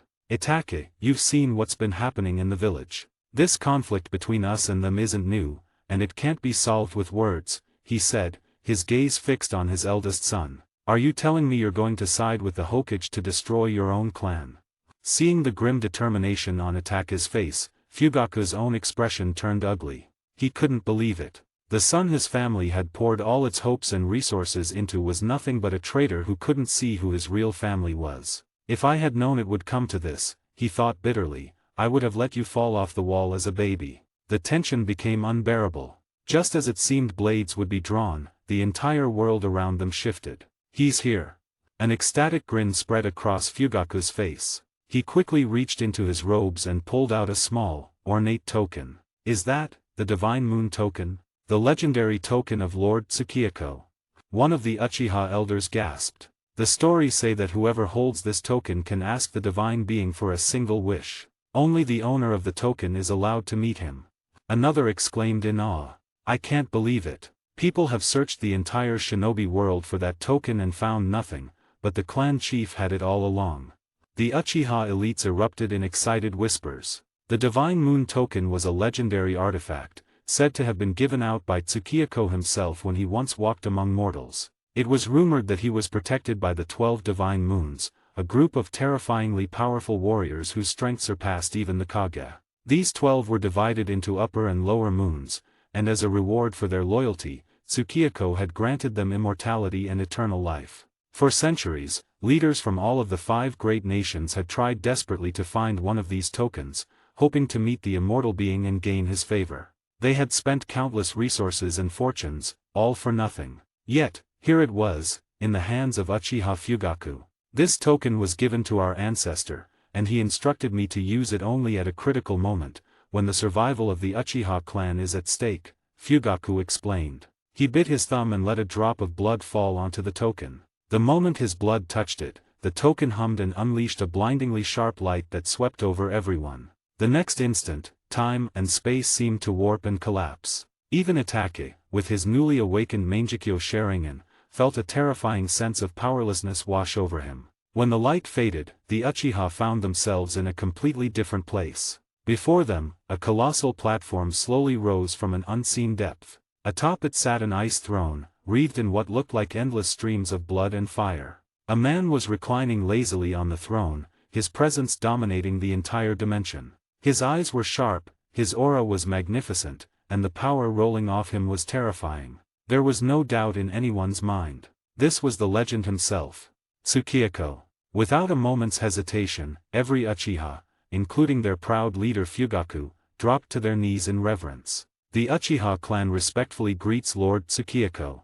Their voices boomed in unison, trembling with awe. They felt like they were in the presence of a true god. "No, this is bad," Fugaku muttered, his head still bowed. He risked a glance to the side and his heart sank. Itachi was still standing. "Let's see what you really are," Itachi said, his voice dangerously low. His Mangekyo Sharingan spun to life. In a blur of motion, he shot from Sasuke's side and flew directly towards the ice throne. Ever since awakening his Mangekyo Sharingan, Itachi had started to believe he was special, that his power gave him a unique perspective. He believed his existence had a higher purpose, which was why he dared to confront his own father and clan. With his power, he felt justified in his actions. He believed that the greater a person's strength, the greater their responsibility. The Sharingan, fueled by the Uchiha's powerful emotions, could grant them terrifying power, and Itachi felt the full weight of that now. A surge of incredible power erupted from Itachi's eyes as chakra swirled around him. Though he had only recently awakened his Mangekyo and was still a novice with its power, he didn't hesitate to unleash it. He wanted to prove to his father, his clan, and his little brother that he was strong enough to walk his own path, even if that path led to the destruction of his family. And he would start by shattering the false god his clan was desperately clinging to. This so-called divine being, Itachi thought, is nothing more than an illusion. In an instant, countless sharp black flames erupted from his gaze, sweeping across the sky and threatening to incinerate the entire space. Today, Itachi would show everyone his true strength. "So, this is the so-called Mangekyo Sharingan," a calm voice echoed from the throne. The terrifying black flames, which Itachi believed could destroy anything, seemed like a child's tantrum to the man reclining on the ice. "The Sharingan. Do you really think something so useful is a power only you Uchiha can possess?" Tsukiyako didn't even move from his relaxed position. He simply extended a hand forward and opened his palm. In an instant, an invisible power pulsed from his hand, and a fully formed Mangekyo Sharingan appeared, hovering above his palm. "What?" Itachi froze mid-air, his confidence shattering. Immediately, terrifying black holes materialized out of thin air, swallowing every last one of Itachi's black flames. At the same time, a second Mangekyo Sharingan appeared in Tsukiyako's palm. Two streams of blood burst from Itachi's eye sockets as the immense power was turned back on him. His body went limp, and he crashed heavily to the ground. "The Mangekyo Sharingan, it's a wonderful thing. I've collected a few hundred of them over the years," Tsukiyako's voice echoed through the silent space, still as calm as ever. "Do you think awakening one makes you the master of this world? Even your clan's great ancestor, Uchiha Madara, was crushed by me and fled in terror." A faint, mocking smile touched Tsukiyako's lips. "The two ocular techniques I just used are Devour, which consumes all things, and Plunder, which steals all things. Now," he said, casting his cold gaze down at Itachi, who lay on the ground like a broken doll, "I'd really like to see if an arrogant little nobody like you still has anything left to be arrogant about." Christmas and New Year special Christmas tree. To celebrate the holidays, I've added a limited time discount on all membership tiers. Join now to unlock advanced chapters and support faster, regular updates. Thank you for reading and supporting the story. 99, Chapter 99, Extra, The Weight of a Name. A profound, chilling silence fell over the dimension. Even the Uchiha, a clan known for their unyielding pride, were rendered speechless. For as long as any of them could remember, they had carried themselves with an air of arrogance. Whether they were an ordinary clansman or a prodigy who had awakened the Sharingan, they believed themselves to be superior. This unshakable confidence was rooted in the power of their eyes, the terrifying and unique Kekkei Genkai that made the Uchiha name famous throughout the shinobi world. Even though Tsukiyako was a legendary figure feared by entire nations, that reputation alone wasn't enough to truly intimidate them. After all, they were the Uchiha. But now, that pride had been shattered. They had just witnessed Itachi, a genius who had awakened the pinnacle of their bloodline, the Mangekyo Sharingan, be defeated in an instant. Tsukiyako hadn't even moved from his throne. He had effortlessly countered Itachi's ultimate technique and somehow plundered the power of the Sharingan for himself. It was terrifying. The Sharingan was so powerful because, aside from its incredible ocular jutsu, it was believed that only an Uchiha could truly master it. Over the years, many enemies had transplanted the eyes of fallen Uchiha, but none had ever managed to wield their power effectively. The only known exception was Konoha's Kakashi Heitake, and even he paid a heavy price for its use. But the rule that the Uchiha held as law had just been broken.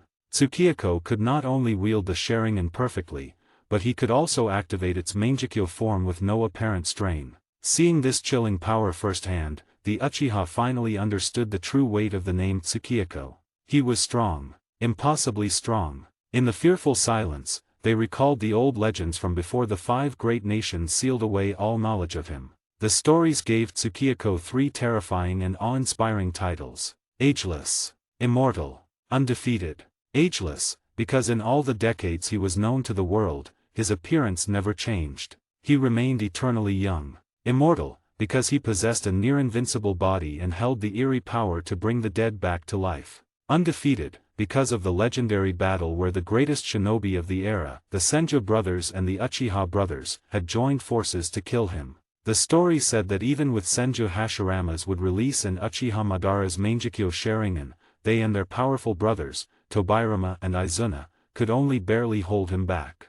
The battle ended when Tsukiyako unleashed his spatial blood demon art, Infinite Dominion, defeating them all. The legends claimed that if Tsukiyako had been in a killing mood that day, Konoha would have never been founded. And now, after all these years, it was clear his power had not diminished in the slightest. On the ground, Itachi coughed up blood, struggling to push himself up. His body ached, but the physical pain was nothing compared to the shock and fear that gripped his heart. The moment he had awakened the Mangekyo Sharingan, his entire perspective on the world had changed. He believed he now possessed the power to change nations, to do whatever was necessary for his vision of peace. It was why he'd had the confidence to stand up to his father and why he dared to attack a living god. He had never imagined, he had never understood that the reason Tsukiyako was a legend was because his power was absolute. His dominance was not to be challenged. The Mangekyo Sharingan, a power feared by all, was nothing to him. How is this possible? One of the Uchiha elders finally whispered. My god, what did we just see? Another stammered. It was only now that Fugaku and the others could find their voices. The entire fight, from Itachi's attack to his crushing defeat, had happened in the blink of an eye. A destructive, overwhelming force had been snuffed out as easily as a candle flame. If they hadn't seen it themselves, they would never have believed that a Mangekyo Sharingan user could be treated like less than an ant. What? Are you still living in a dream? Tsukiyako's calm voice drifted down from the throne. The Mangekyo Sharingan is indeed a powerful and dominant Kekkei Genkai, but its strength depends on who is using it. When it's in the hands of an unfilial, half-matured boy like you, Itachi. His voice took on a playful, mocking tone. Well, you've already seen how that turned out. The words were simple. They weren't loud or filled with rage, but they were more insulting than any shout. He had not only dismissed the ultimate power of the Uchiha but had also branded Itachi a traitorous child in front of his entire clan. The insult struck a chord deep within Fugaku. He had been about to plead for his son's life, but Tsukiyako's words made him pause. He was right. The moment Itachi attacked, he had stopped being an Uchiha. He had betrayed them all. Was it really worth angering this unfathomable being, the one person who could save his clan, for the sake of a traitor? Christmas and New Year special Christmas tree. To celebrate the holidays, I've added a limited time discount on all membership tiers. Join now to unlock advanced chapters and support faster, regular updates. Thank you for reading and supporting the story. 100, Chapter 100, Extra, Upper Moon 6. Tears streamed down Sasuke's face as he watched his older brother, covered in blood, force himself to his feet. Brother! Brother! He cried out. He was still just a child and couldn't understand the complex conflict unfolding before him. He didn't know what the Mangekyo Sharingan was or why the man on the throne was so angry. All he knew was that his brother was hurt, and he couldn't let anyone harm him further. The bond between them was all that mattered. Sasuke. Before the young Uchiha could move, Itachi, bleeding and broken, shot out an arm to stop him. The air grew quiet once more as Fugaku and the other Uchiha turned their attention back to Itachi. They all knew his greatest weapon, his Mangekyo Sharingan, had just been stolen by Tsukiyako. Could he possibly have another trump card left to play? If so, they had severely underestimated the strength and resourcefulness of their clan's young heir. A powerful aura suddenly flared to life around Itachi's body. In his now empty eye sockets, a terrifying, blood-red pattern began to glow. Tsukiyako, you are unbelievably powerful, Itachi snarled through the pain, his voice filled with a desperate resolve. But that's all the more reason why I can't let you harm the village.